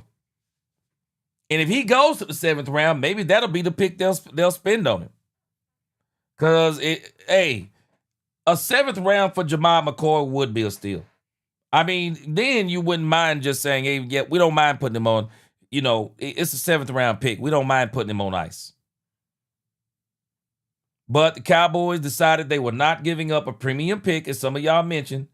They were not giving up a premium pick for Jamad McCoy, not knowing what he was going to be looking like going forward. The Skywalker, he said, Barham is a Swiss Army knife. He can play the mic too, but he's a run stopper and he can get after the quarterback. Yep. Man, I got to give it to him. They trying, bro. Hey, Johnny Jackson, he said the Cowboys only draft based on 40 times. Yeah, I think they're going to get him. Clifford, I think they'll get him in the 4th round if they get the opportunity. Because this guy plays linebacker. So if this guy plays linebacker, the only thing... I don't know, man. You got Kobe Durant. You got the... what's the other guy? I hadn't got these names yet, but they got another cornerback. I mean, we're going to see. Yeah, we're gonna come strong tomorrow, DC4L roster, man. We're gonna come strong with his film tomorrow. Yeah, we're gonna come strong with his film tomorrow. I'll save that for tomorrow. Again, we'll see. I'm gonna get the Cowboys a few more minutes before we get out of here. See if the Cowboys come on live tonight. Tell us why they picked up. It's one pick, though. Again, you know, wait a minute, hold on. Let's see. Yeah, it's one pick, so. It's one pick. They might not even mess with it tonight. But from everything I'm seeing on X, I don't see a lot of naysayers per se.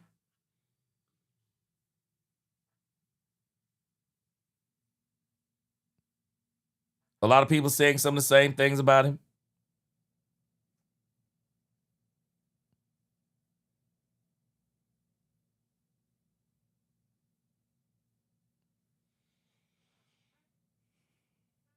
Yeah, he looks like he can play. But again, the thing that I can appreciate about him is the competition that he's played against.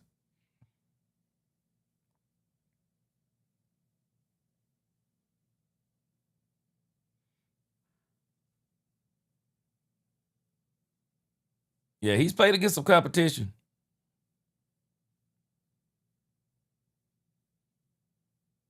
All right, I see Kavanaugh saying he could be a pass rush problem.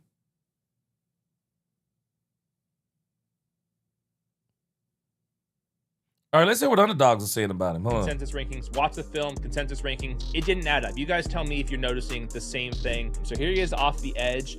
Basically gets untouched to the quarterback. When he hits the quarterback, I mean, he really absolutely destroys him.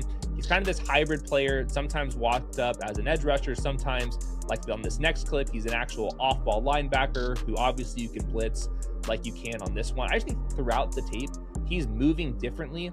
This is another really fun rep. Snatch and pull with that left tackle. Oh my God. You just don't see that type of stuff very often, especially for a 240-pounder. Crossover to make the play.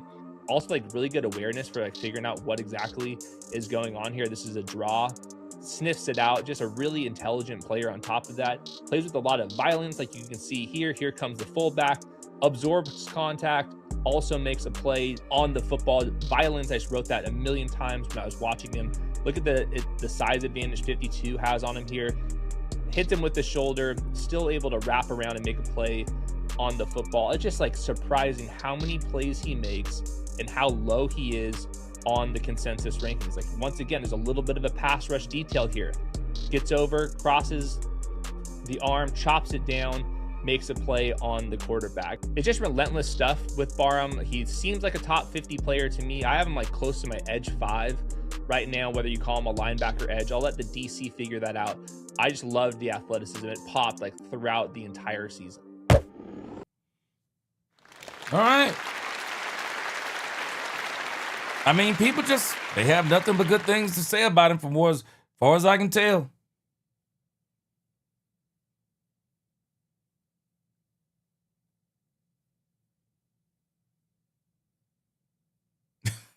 Boy, people crazy, man.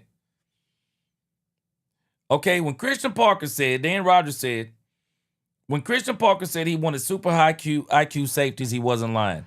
Super fast linebackers, he wasn't lying. Versatile edge rushers, he wasn't lying. Instinctive trap corners, he wasn't lying. Okay, he got what he wanted.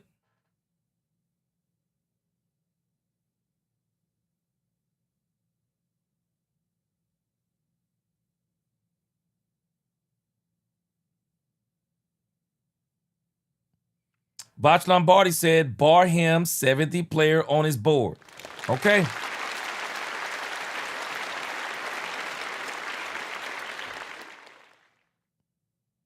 Yeah, he said Barham was 70th on there. They said Arizona Cardinals franchise quarterback.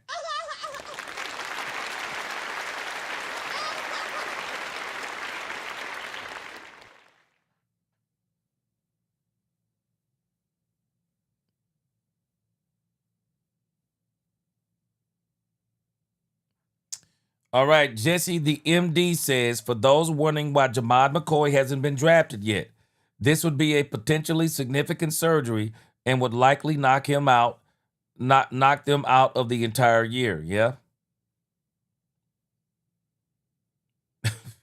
Drew Aller with Will Howard in the boy. These people crazy, man. People crazy.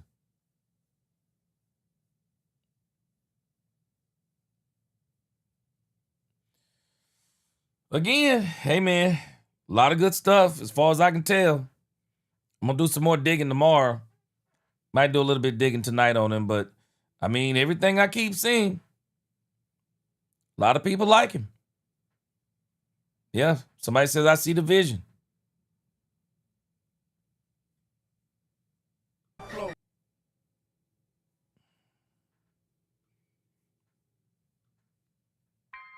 Now shit on.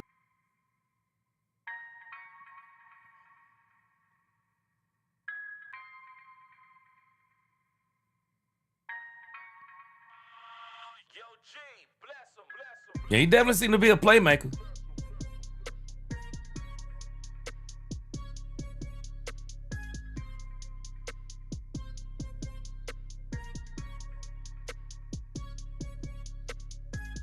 Yeah, he playing against some good competition. I still say the theme for the Cowboys this year, it is going to be coaching. It's going to be coaching.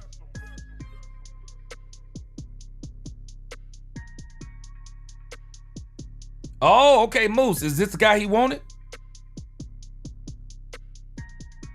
Rabowski said if you're going to have surgery on what is being described as a potentially degenerative issue, then it's definitely going to be a major surgery that requires a year to recover from. Yeah. I can see it being a 7th round pick. Johnny, I think a lot of people are burned on Michigan players. Hey, Football Fanatic, I think we got better too. I would give this pick today, right now, I would give this overall maybe a B minus, which is still good. I think we're still rocking with about a B minus, with the potential to actually be an A. I think it's with the potential to be an A. We just got to see how everything turns out, because a lot of this is going to be dependent upon the coaching. This is going to be coaching.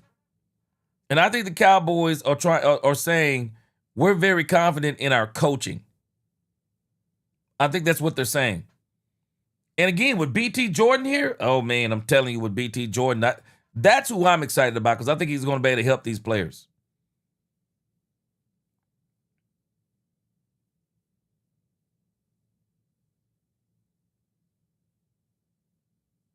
All right, let's see. All right, so it looks like the Cowboys may not be coming live tonight. After last night and sitting, oh wait, hold on, here we go.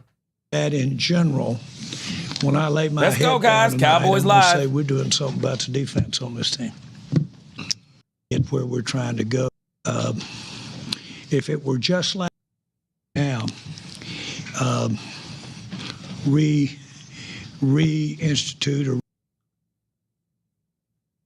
This is for Jerry and Shotty. Made 2 moves for the defense. Got a trade for looked like we appear to be a Mike, and then you get a versatile edge rusher. Can you guys talk about what you guys did tonight? I'll start, but I do want to hand it off to Shotty to get more specific for what y'all need.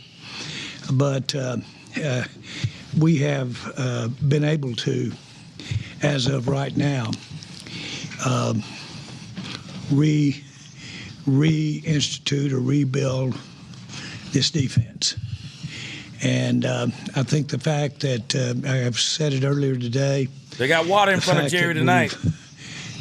Put a new newness to the system, a newness to the coaching staff, and boy, we're getting some new faces over there. If you count what we've added this year, and I want to count that because it's a better looking picture, but still, we've changed this defense. And if it were just last year the way we played on defense, then that might not have called for this. But this is a product, and what you're seeing going on right now is a product of 3 or 4 or 5 years or maybe more that we just haven't been able to ultimately get where we're trying to go and be a contender. And so I personally, just because it's going to be different, it's going to be fresh, we've got a lot of great energy here. We've got guys coming in like the guys that we introduced today. They can be a part when the defense does become what we want it to be or what it could be. They did it. It's their defense. They're not joining. And we've got a lot of that attitude around. And Shotty is a second-year coach. He's got that too. So I'm going to dwell on it. If we've done anything, just look at these first picks. Then you go back and look at who's influencing them, which is the staff's influencing them. We're doing that a lot. And so I'd say that in general, when I lay my head down tonight, I'm going to say we're doing something about the defense on this team. Yeah, what I'd add to that is I think, go back to the moves we made last year through the Quinnen, the KC. Oh, I forgot those Cliff additions. Oh, I what forgot. we did in free agency with Jalen Thompson, Winners, I forgot Rashawn about Gary, it. Yes, sir. PJ Locke, the guys we added, we felt like this would be a continuation of getting the defense where we want it to be. Couldn't be more thrilled with the addition of D. Winters. This is a guy we've been watching play for a while. He's got 17 starts, rare speed and athleticism. Adds a veteran in that room for us, which is great. And then, I think you look at what we got with Jay Sean is a piece that has played both on the ball at Michigan, off the ball at Michigan, at Maryland. And so we think, versatility with him is going to be something that causes major problems for people that we play. And D's athleticism jumps off the tape. Jay Sean's physicality jumps off the tape. Like if you were doing the old Oklahoma drill, which my old man would love to see, I'd probably put Jay Sean out there one of the first reps.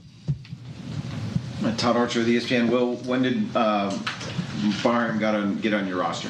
I think he's been on our roster. I mean, in our radar, kind of all season, especially when we started talking about what we were trying to do defensively. When at the combine, Christian came in and talked about the linebackers and the outside and the inside linebackers and potentially doing some different things. And then you start looking at Avril Reese. There's a lot of similarities. I think a lot of 49ers fans are mad right now. Just excited to get him on the roster because of number one, he's extremely physical. You want to increase the speed of your defense and the toughness. I think he does that. And Stephen, on the Winners acquisition, twice now in the last month or so, you've done a deal with the Niners. Are they easy to do deals with? Yeah, John and I serve on the competition committee. He's a dear friend, obviously. So much respect for him. What he's done for this league, in this league, I think speaks for itself. He's a great player in this league, and then he's done a great job commentating in this league, and then he's turned around and done a great job managing his team. But he and I have a great relationship. Obviously, there's some, we're competing against one another. We were laughing between two deals with the 49ers and one with the Eagles, strange bedfellows, if you will. But no, we feel real comfortable with John, and I think he feels comfortable with us. And, it just shows you if you want something and they want something, then you can make a deal. John Michaud with The Athletic for Jerry. How'd you keep yourself busy waiting until pick 92 today? I'm the world's most active noodler. I don't even want to look at this noodling I've done for the last 6 hours. It might scare me. But I do want to add one other thing. But I didn't stay busy, and we got a chance and should have, as it would have it, we did a lot of discussing football players while we were in there, the ones that we looked at in the draft, those guys sitting around, your top scouts. We're all sitting there. We're talking football. We're talking what makes a player, all that kind of stuff. You didn't waste that great time together. And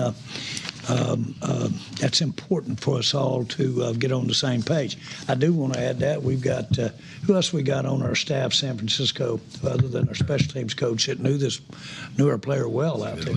And Nick was the main one. Nick was around him. Yeah. That knew the play.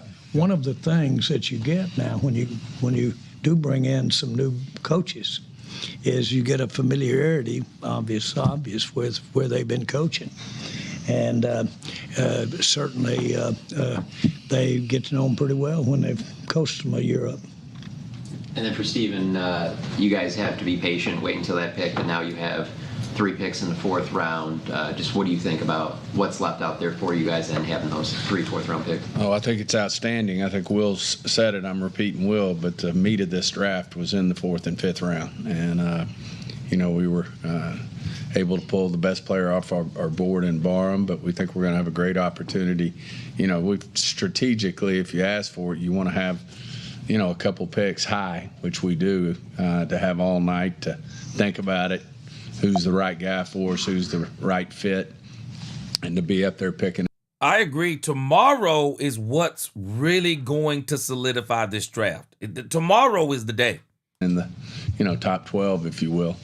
I think it's huge to be able to really think about what we want to come away with there. I think they're very important, and that's why we really didn't want to package those to move up, and we were really never enticed to do it. And so, I think we're going to get 3 really good football players based on all the work we've done on the board. I think we're going to get, guys we have 3rd and 4th round grades on for those picks, and it's only going to help our football team. We did a list of all the 4th round players that we've had here, Murray, and just go down to them. Dak was our 2nd pick, the 4th round. And there's a nice little list, by the way, while we had time to talk, waiting on the deal to go by today. So we just started listing our 4th rounders of the past. Nick Harris, Fort Star Telegram. When did the talks with San Francisco begin? Was it something that was on your radar going into the weekend, and then how did it develop in the moment as well? That goes all the way back. The first time we broached it was when we traded Osa to them. And so we've kind of had that on our radar. They've kind of had it on theirs. It's just taken some time to, for it to come around. Sometimes you have to be patient on these things. And I know they were working on their end, being patient. And but no, we had D on our radar for, 6 weeks, 8 weeks? I mean, it's been a while. So, he was one of the guys that we had, especially when we missed out in free agency. That we had on our radar that could really step up and be that guy who could really jump in, fill in. It's great. We got a hold of him tonight. He was over. Oh, it's in going to be Arlington, early I tomorrow, think, Angie. It's moving probably be into a around new 10. house. So Because the draft started at 11. it's got to feel So it'll be good for around him. 10. He loves no state I'm only taxes. going all to do those the things are 4th good. round, and I'm going to come back and do the 7th round. As of now, do y'all see him as the green dot? Yeah, well, we're going to let them all train, and we don't have to make that decision today. We just feel great about the guys we've added, and our thing, Nick, is during the spring. Wow, they said they're going to let them all train for the green dot. We're going to let guys take turns doing it. Wow. And see who does it the best. Wow. Tommy Arsh, DallasCowboys.com. But for Brian, you mentioned Jay Sean playing inside and outside at Michigan. When you watch it, do you feel like there's one spot he's maybe better at and that you want him at here versus another? We're going to try him at inside linebacker first. We love the physicality that he plays with. But, again, one of the things that if you watch a Christian Parker-led defense, You're welcome, man. Fangio, it's those guys that can play off the ball, but then they stem on the ball. Think of Zach Bond, guys that have the ability to do that. It changed our line calls offensively. But we think that we want to start him inside. But we also know that we can move him as a rusher on third down, passing situations, and that's what we love about the guy. And then for the panel with winners in 2023, what do you recall about him going through the pre-draft process and your evaluations of him? And you've mentioned in the past we've acquired players that you usually stick with those in case you get them down the line. Just what do you remember about him coming out of TCU? Just going through the process and looking at him coming out of TCU. He's athletic, he was fast, he loved football, and could go play in space. And so those are all things. And now you see him play at the NFL level, and you see those things grow and him get better at those. So we've followed him all throughout because he had traits that we liked, and then the character part and the things about loving football was there. So we keep our eye on him. Go. Joe Hoyt, Dallas Morning News. Stephen, the trade for D. Winters happened shortly after a few linebackers went in that second round. Was there any hope that maybe one of these guys would fall, and then when it didn't happen, maybe that was the signal to make the deal, or how did that kind of go? Yeah, I mean, you have to be realistic. That trade was, in the works for a while, and we were pretty realistic that we probably weren't going to get a shot at any one of those three guys that went. For that matter, we were big fans of another one that went in the second as well. So, you got to be realistic. And we had started working on this again, really re-upped it actually before the draft even started. We had kind of started discussions on it. So just so happened they had their hands full with the first pick in the second round. And we finally got on the page with everything there shortly thereafter, after they made their selection and were ready to move forward. And then, Brian, all three picks have been 30-visit guys. Teams use 30 visits in a variety of different ways. How important is the 30 visits for these three guys so far in the draft been for you guys? Yeah. Well, all right, I think, True Texan. I'll see you tomorrow. I take a lot of pride in the way we do it. I think we do it as good as anybody in the league. We get them here. They get a chance to meet with, from ownership down to Will and his guys, the coaches. And so I feel like we get a very comprehensive evaluation of them, and not just their football learning, but what they're about, their understanding of fitting into a team culture and putting the team above themselves. And we always find ways to compete. So I think it's that we do it really well. We find the right guys to bring in, and it's a little easier to sign off when you know what you're buying. Yeah, you're right. Rasmussen. Jerry just essentially said, Steven said it actually, because Steven said we're gonna get us three great players, but I don't know, maybe they could consider McCoy a great player. He said without actually saying his name, I hope this is a smoke screen. We need a real green dot guy. Wow, Keith Washington. They said they're gonna let them all try out, bro. I'm like, whoa. Especially when you see the talent on film, but you also know the type of person that you're bringing into that locker room. Todd. It's obvious in the Athletic. Jerry, Steven, you guys have talked about how you guys don't really want to do a lot of redshirt players this year, but when there's a player at this point going into day 3 of the draft where, might have some medical question marks, specifically maybe at cornerback. He talking about Jamad McCoy, y'all. At what point is that kind of a gamble that you're willing to take at this point as opposed to the earlier rounds?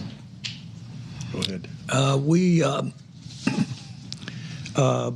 We think we're going to get players in the 4th round.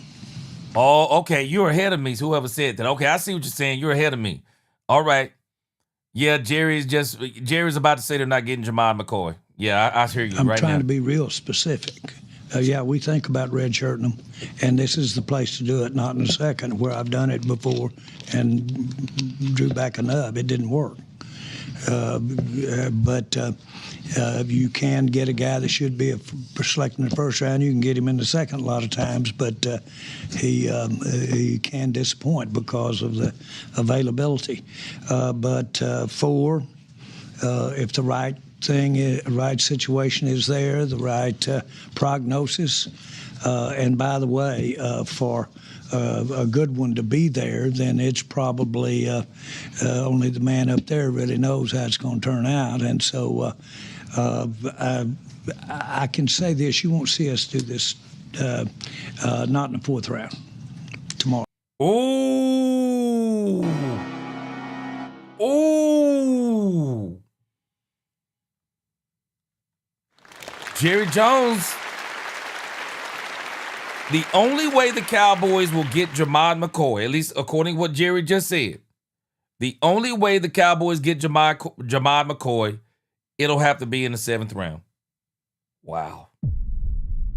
Shoot, boy, Jamad McCoy is crying right now. It is sickening to be that talented and your body break down on you. Golly, boy. Sickening, man. I feel so sorry for him. Praying for that young man, boy. We've got these guys, we think there's enough players right there that they can be on the 53 and be helping us beat Giants. Ooh. He basically just said in the 4th round, they ain't taking nobody that can't play right now. Wow. Wow. That's basically what he said. They ain't taking nobody in that 4th round that can't play right now. Whoa. Will, you guys have gone to the defensive line in Michigan a few times in recent drafts. Bass, you ain't lying. He dropped bombs. And all that Atomic kind of bombs. Is there any things that are consistent in terms of how you evaluate those players, or is it a completely new process each time? No, we evaluate all the players the same in whatever we do. We don't change the process based on where we go to school or anything like that. We look for the same markers, the same things. We ask the same people the same questions. I think universities, they kind of change, okay? People change, and so we get the opportunity. Maybe the information's a little bit different, but we go do the work the same way every time we go in, any player.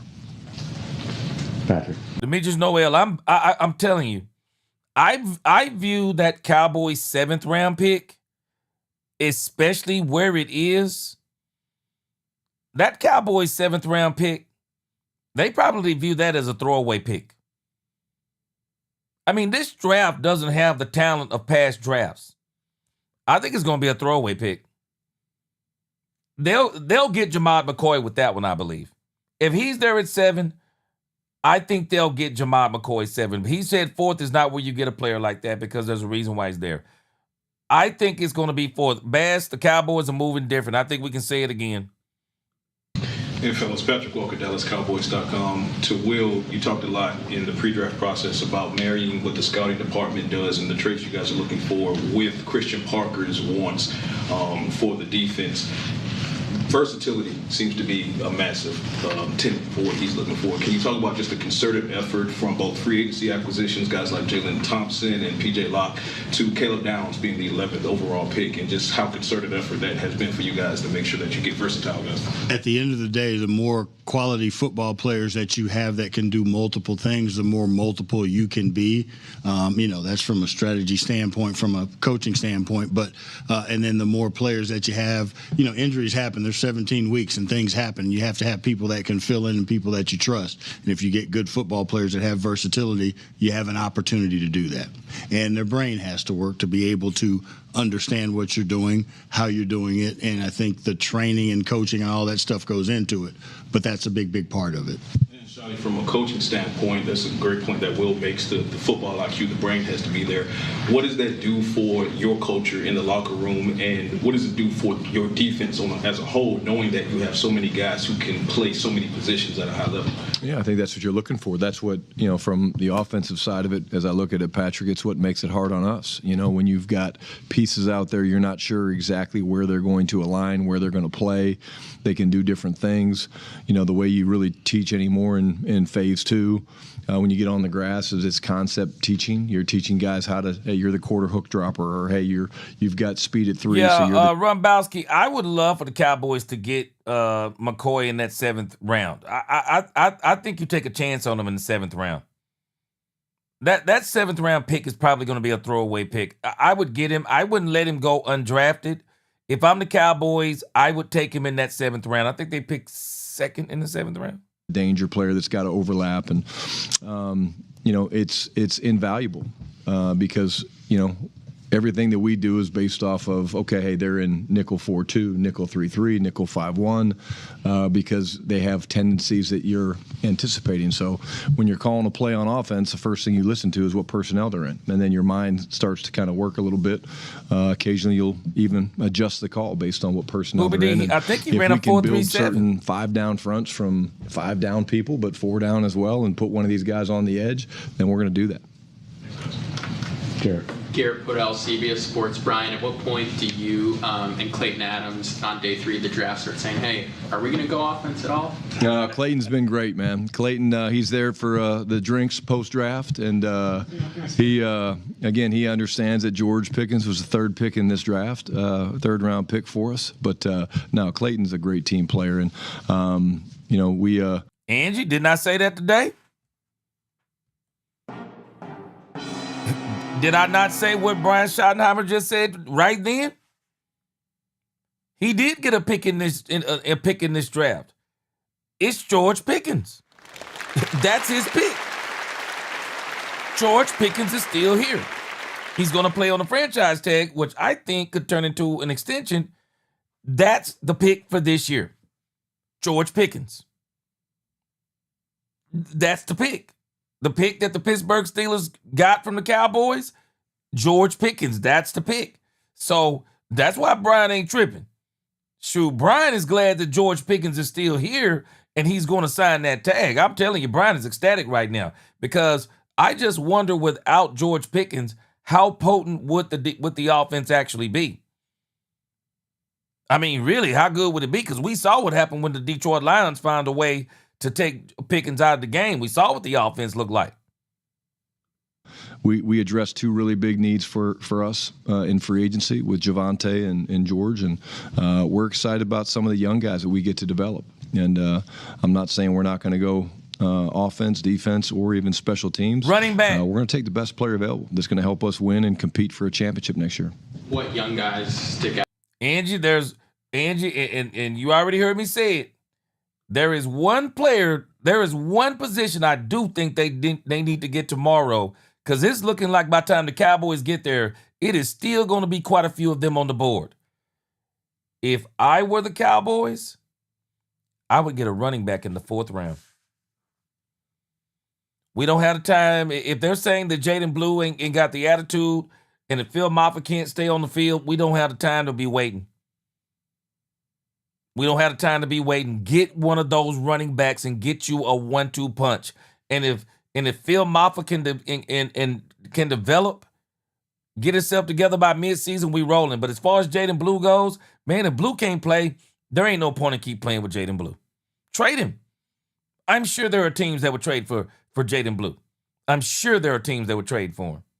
Out to you that when that process is happening, you're like, well, actually, I prefer the guys we have on the roster. Well, again, I don't think it's that. I think it's guys that maybe have the traits that we expect when we do our job as a coaching staff. We get the most out of a Jaden Blue, a Tyler Guyton.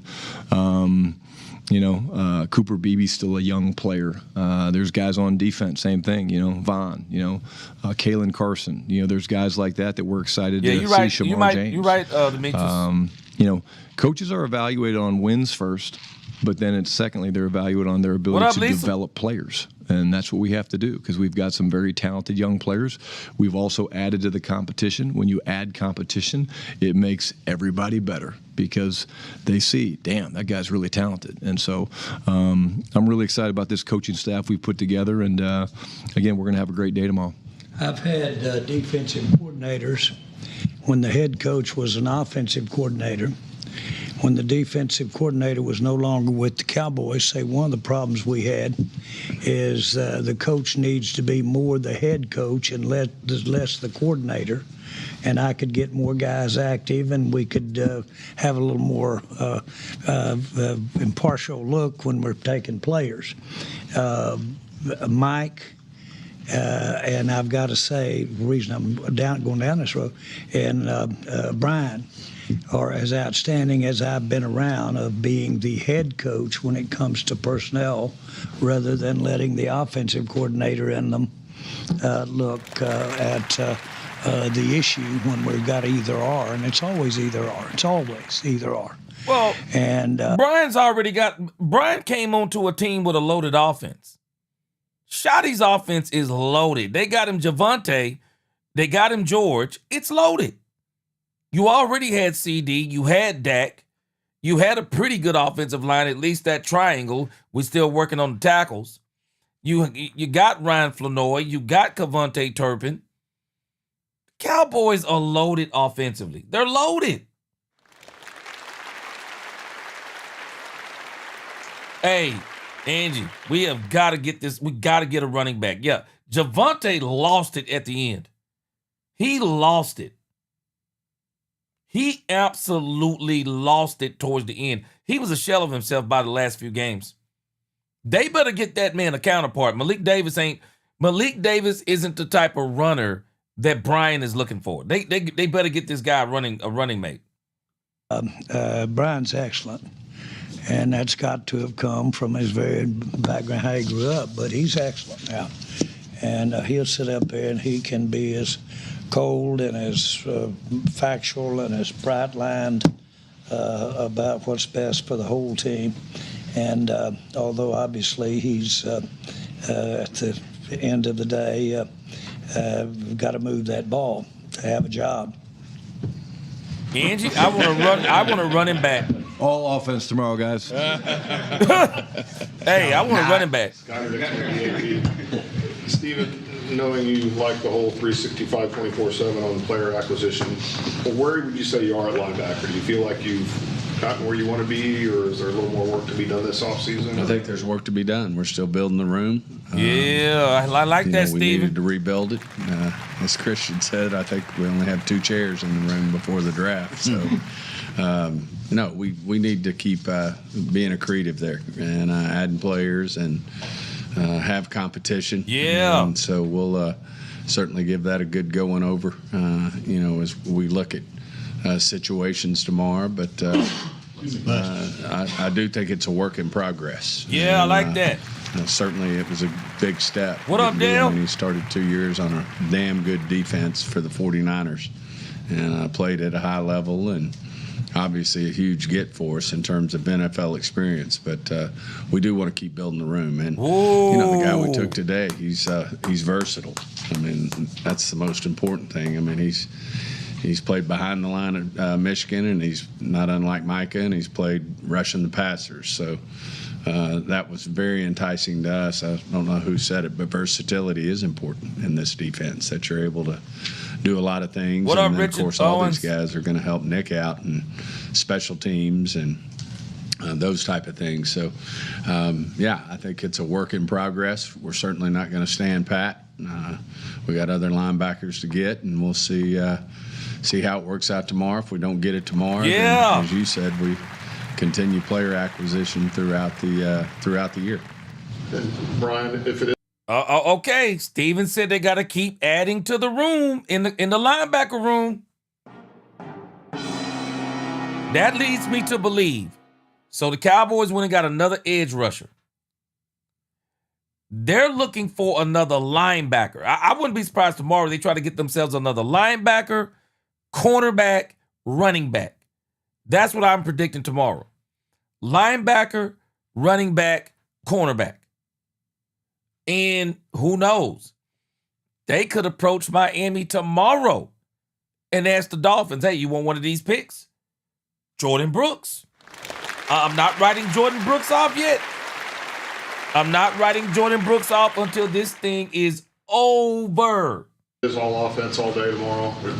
Is there a part of that offense that you might like to see something happen in to address, or do you feel like it could be any help there would be fine? No, yeah. At the end of the day, I love our process. Skylar, I really do. I think, we have great debates as we're approaching the clock, and Jerry's great. Steven, they like to hear all the different options and the players that we're interested in and why. And there's great conversation back and forth. So I think the best thing I've learned from being around these guys now into my second year in this chair is the process works. The hours that go into it sets the table for us to have success and to select the right player for us. But as we approach being on the clock, the conversations are so powerful because we usually come to an agreement. This is the best thing for the Dallas Cowboys. John. Jonah Javad, WFAA. Someone asked my question a little bit earlier, so I'll give you a softball. How do you guys stay wired as these drafts go on and the players become maybe a little less notable to the general public? How do you stay engaged as each pick kind of goes on? It's what we do for a living, right? I mean, we're trying to bring a championship. We're trying to win. My guys, we're trying to find players to build a championship, right? And we haven't. Bass, let me say this, because you're asking a good question about, you don't know about Malachi and Malachi Lawrence and, can we say he's good? I'm telling you what this is. We're watching what this is. The Cowboys are saying we're depending on coaching. That's what they're telling us. They're telling us that we got players that our coaches wanted, that our coach wanted, and we're going to trust him and his staff to get this defense, and I would dare say, get this defense to be better than it was last year. That's what they're saying. Yeah, it ain't going to take much to get it better. I mean, I say it ain't going to take much. I mean, I don't know if you can get much worse than last year. But y'all got to think about the last two defensive coordinators, not the last two, but two of the last three. How did they start? Actually, 3 of the last 4. How did they start? They all started bad. They all started bad. I think Dan Quinn might have had the best start, but the rest of them, they all started bad. Zimmer started bad. Eberflus started bad, stayed bad. I forgot the other guy that came with Mike McCarthy. He started bad, got better towards the end, but he was bad in the beginning.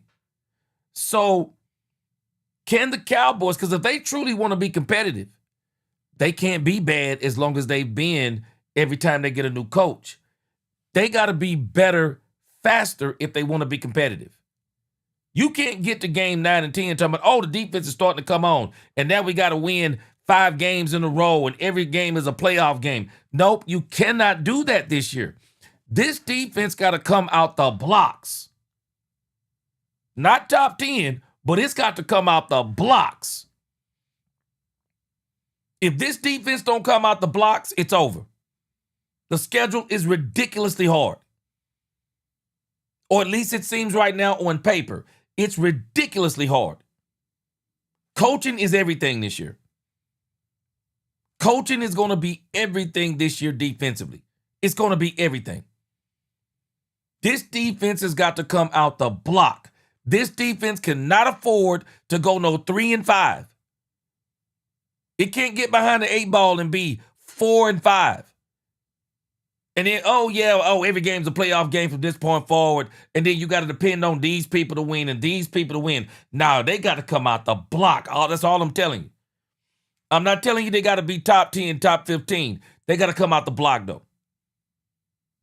They got to come out the block and say, hey, this defense is going to be out the block. It's going to be somewhere around 23. And then let's make it get better and better. Can we get it to 20 or 19 by the time we get to somewhere around 3/4 of the season? Somewhere around Thanksgiving. Can we be somewhere around there? Because I'm telling you now, we cannot come out like we've came out the last couple of seasons and then say at the end we got to win 6-7 games in a row. Forget about it. Forget about it. The Giants are going to be better. The Commanders are going to bounce back, I believe. The Giants, the Commanders, the Eagles, As bad as Jalen Hurts has been playing, they're still going to be competitive. They still got Vic Fangio. We got to come out the blocks, and that's not even counting who we got to play. Man, we got to come out the blocks. And so what they're saying, if you're just paying attention, they're depending on their defense to get these players ready to go.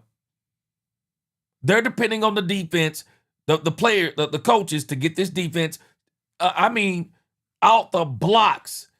So at the end of the day, we don't know what the players are going to be. Because they're going to need such serious coaching. Can they get the system implemented faster than they've had it implemented in years past? Because for whatever reason, I almost said something. But these players that we've had in the past, they have struggled to get these game plans down until around Thanksgiving. These defensive players, they've just struggled. It's like every year. And again, they've had about, 4 or 5 different defense coordinators in 6 years. But every time one comes on, they struggle trying to get it. So, got a lot of younger players. So maybe they'll be able to pick up some of this stuff a lot better.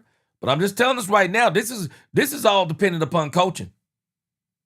This is all dependent. And I ain't going to say all, but a lot of this is dependent upon coaching. We don't know what Christian Parker, this is why I keep saying, we don't know what Christian Parker's going to be yet.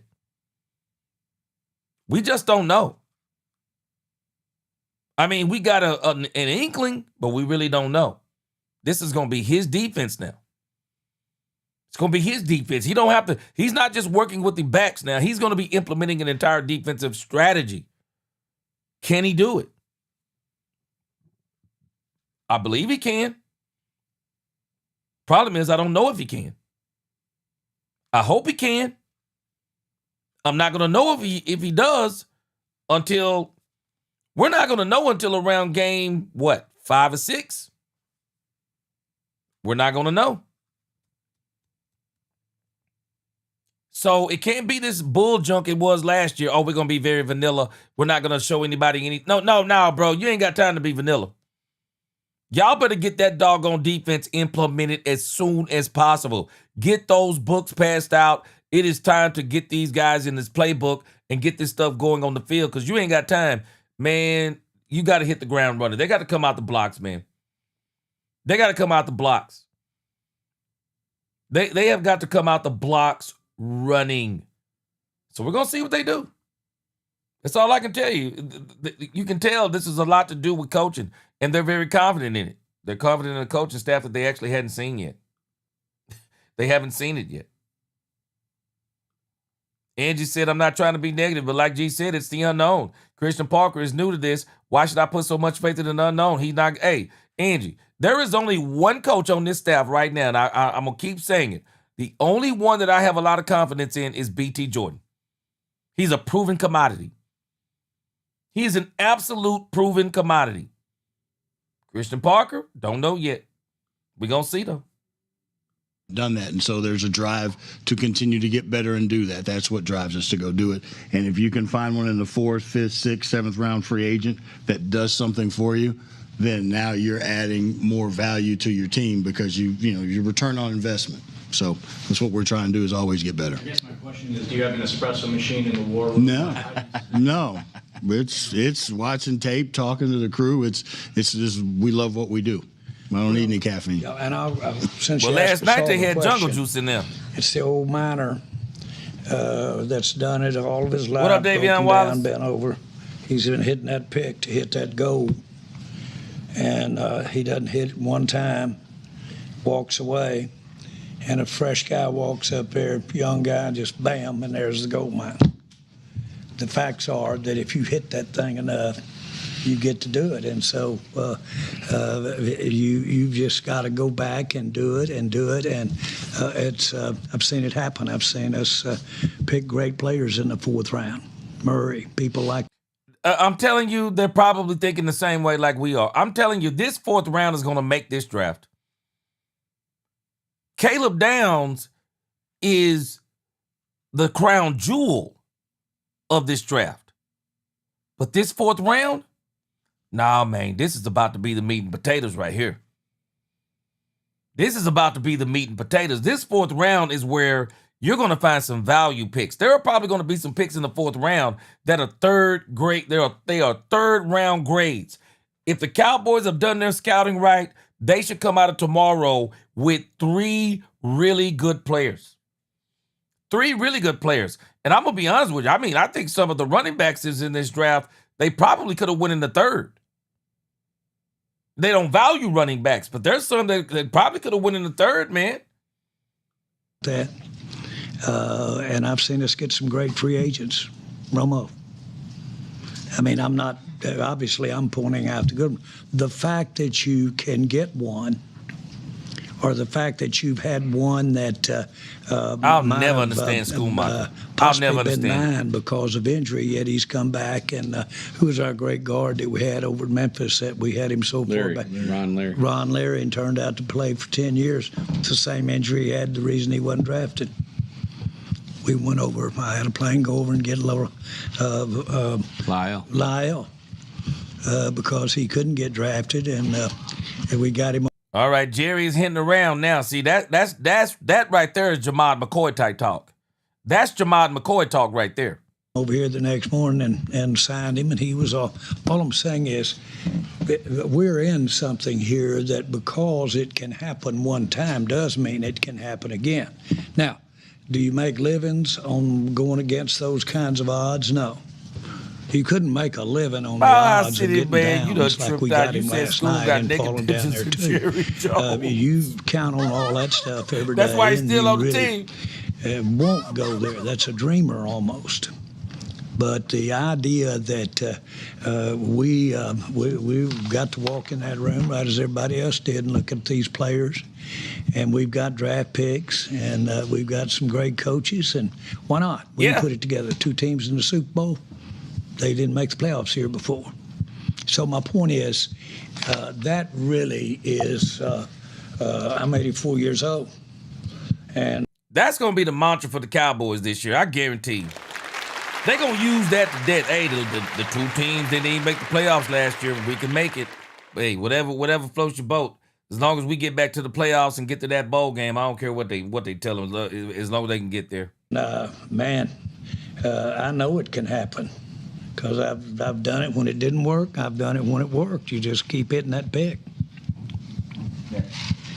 Will, your staff have done a really good job on day 3. How much pride? Man, how many questions y'all got tonight? Come on, man. And specifically this year's process, how confident are you in it? Yeah, it's a big part of it. And you know, you have to see the talent that's there, the talent that's available, and you have to identify what fits you, especially when it comes down to the free agent process. And then you've got to be, these guys go do the work. They know who the guys are better than all of us. This is their time to dig those guys out. And so it's the belief in the process and the belief in them that gives us the opportunity to find those guys. I think one of the great things that Shotty does is challenges our scouts and their opinion on things. And so if you love your job and you want to contribute, you feel that desire to be right. And so this is these guys' time to shine and see if they can add something to the roster, and everybody takes great pride in it. You don't have to say who they are, but do you kind of go into day 3 every year being like, man, I'd love to get that guy if he's there, like a pet cat that you have during the process? It goes based on our board. I mean, we value guys the right way. We know what we like, and then there's always guys that Snap debates. We don't have a 5th round pick anymore.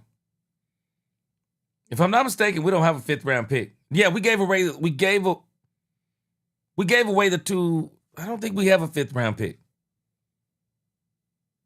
We gave away. Yeah, we don't have a 5th round pick. For sure, we don't have a 5th round pick. I'm thinking we got 2 4s. We got 3 4s and a 7, but we don't have a 5th round pick anymore. We call them our pet cats, and some guys don't like to say it. They call them their pet gatos or whatever. But everybody has their guy that they like, and then we go to the carpet about why you like it, and then finding those things out. And if the opportunity comes to get them, we'll see if we can do it. And I'd say it's punitive to go against the board. You get glared at. Ooh. No, it is. And that doesn't make any difference who's writing the paycheck either. You can get, there's a system in place, and we don't have a 5th. We got 3 4s and a 7. Be ready to that 7 is going to be Jamad McCoy if he's there. And explain it to each other. Real debate. We had a hell of a debate in there yesterday morning before the draft. Yesterday morning on something that was very material. Look at Right Steven. there. He don't want to admit they had a heavy And debate. we were going at it, and I had to let up. I could see Will getting red. He's getting hot. Man, let me tell you something. So Jerry just said that he could see Will McClay turning red. Did y'all not catch that statement that Jerry Jones said yesterday? Jerry Jones made one of the most diabolical statements that, man, it's ranking up there in the top 20 of diabolical statements that Jerry Jones has ever made. Yesterday, they were talking about Christian Parker sends pictures to to Will McClay, Jerry, Steven, and Brian. Man, this dude, Jerry Jones, made one of the most diabolical statements. Jerry Jones said, yeah, Will McClay likes pictures. What? What you mean by that, man? What you mean by Will McClay like pictures, man? What kind of statement is it to say that Will McClay like, and the way that he said it, yeah, Will McClay like pictures. Diabolical, man. What? This man is diabolical, bro. This man is diabolical. He said this man love. He said, yeah, Will McClay likes pictures, but that's diabolical right there, man. Oh, boy, that's diabolical. That's all I can tell you. Do you ever try and stir it up on purpose? Jerry, do you ever try and stir it up on purpose? Really? That's what I do. That's what I do, and you know it. Angie, I want Dak Prescott to throw the ball 25 times, 20 to 25 times, no more. I wanted it last year. I hope we can get it again. I mean, I hope we can actually get to that point. Thank you, guys. All right. Hey, man. All right, let's go through a couple of more. I'm going to go through a few comments, then we're going to get out of here tonight, man. I appreciate y'all rocking with me, man. Boy, that Jerry Jones boy is diabolical, boy. That man said Will McClay like pictures, man. Jerry was on that juice yesterday. That's all I can tell you, man. Jerry was on that juice. That's why they got water bottles tonight. Because they let them sit there that long and drink, man. They wouldn't have had that press conference tonight. They wouldn't have had that press conference. But we're going to look at some D. Winters tomorrow. We're going to see if we can figure it out on D. Winters. And we're going to look at the Michigan player we got. I'm sorry, I don't remember the name just yet. But we'll look at him tomorrow also. But I'm really expecting the Dallas Cowboys to do well in that fourth round tomorrow. This is the make or break. This is going to be the make or break round right here. You can really round off this draft and end it at a high point tomorrow. I really think the Cowboys might go tomorrow. I think they might go linebacker. I think they'll go cornerback first. I think they'll go cornerback tomorrow. I think they may go cornerback tomorrow. Maybe linebacker again. Steven said they still want to add to the room. Maybe they go linebacker again. But I think they're going to sneak and get a running back. I think they may sneak and get a running back. Get Shotty another big running back. Another big running back. So I think they may sneak and do it. Because you've really addressed all the positions that you need other than cornerback. And so if I were the Cowboys, I'm going to wait out and see if Jamal McCoy going to be there in the 7th. I'll go get Jamal McCoy in the 7th. See how that works out. But then, like I said, cornerback tomorrow, probably first and the 4th. There'll probably be a cornerback still on the board. Get your cornerback. If there's a linebacker there, take them. If there's a big edge rusher there that you think can help you, take them. If there's a defensive tackle there that can help you think, take them. But cornerback, I think, will be the priority. And I'm not going to be surprised if they get a running back. I'm not going to be surprised if they get a running back. I'm just not going to be shocked. Because I still say Javonte Williams needs a running mate. Because I'm telling you, he ran out of gas at the end of the season. Brian Schottenheimer ran that man into the ground. Ran him into the ground. Snap the base said linebacker, cornerback, and defensive tackle. And like I said, I'm holding out hope. I'm holding out hope that they get Jamal McCoy in the 7th. Jamal McCoy in the 7th. Man, I appreciate y'all rocking with me today. Great day, man. Another great day by the Cowboys. Now, you didn't get that Caleb Williams pick. But that D Winters pick, that D Winters trade, that's basically our 5th round pick. D Winters, 101 tackles last year. He can play the game. I think he'll be good for the Cowboys. It just all now, we got to get it to come together and see what the coaching looks like. But overall, today, let's say today was a good day. Say the Cowboys still, I'm going to put them around a B-. Put them around a B- today. D Winters, depth piece will probably start for the Cowboys.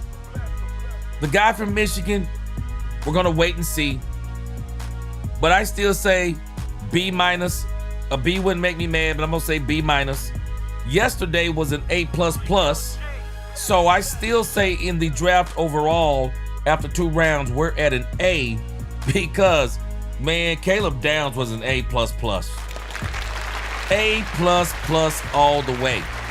And looking at how the edge rushers were going today, this is why the Cowboys took Malachi Lawrence in the 1st round, because he wouldn't have been on the board long today.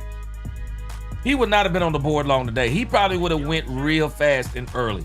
So I like everything we have done so far.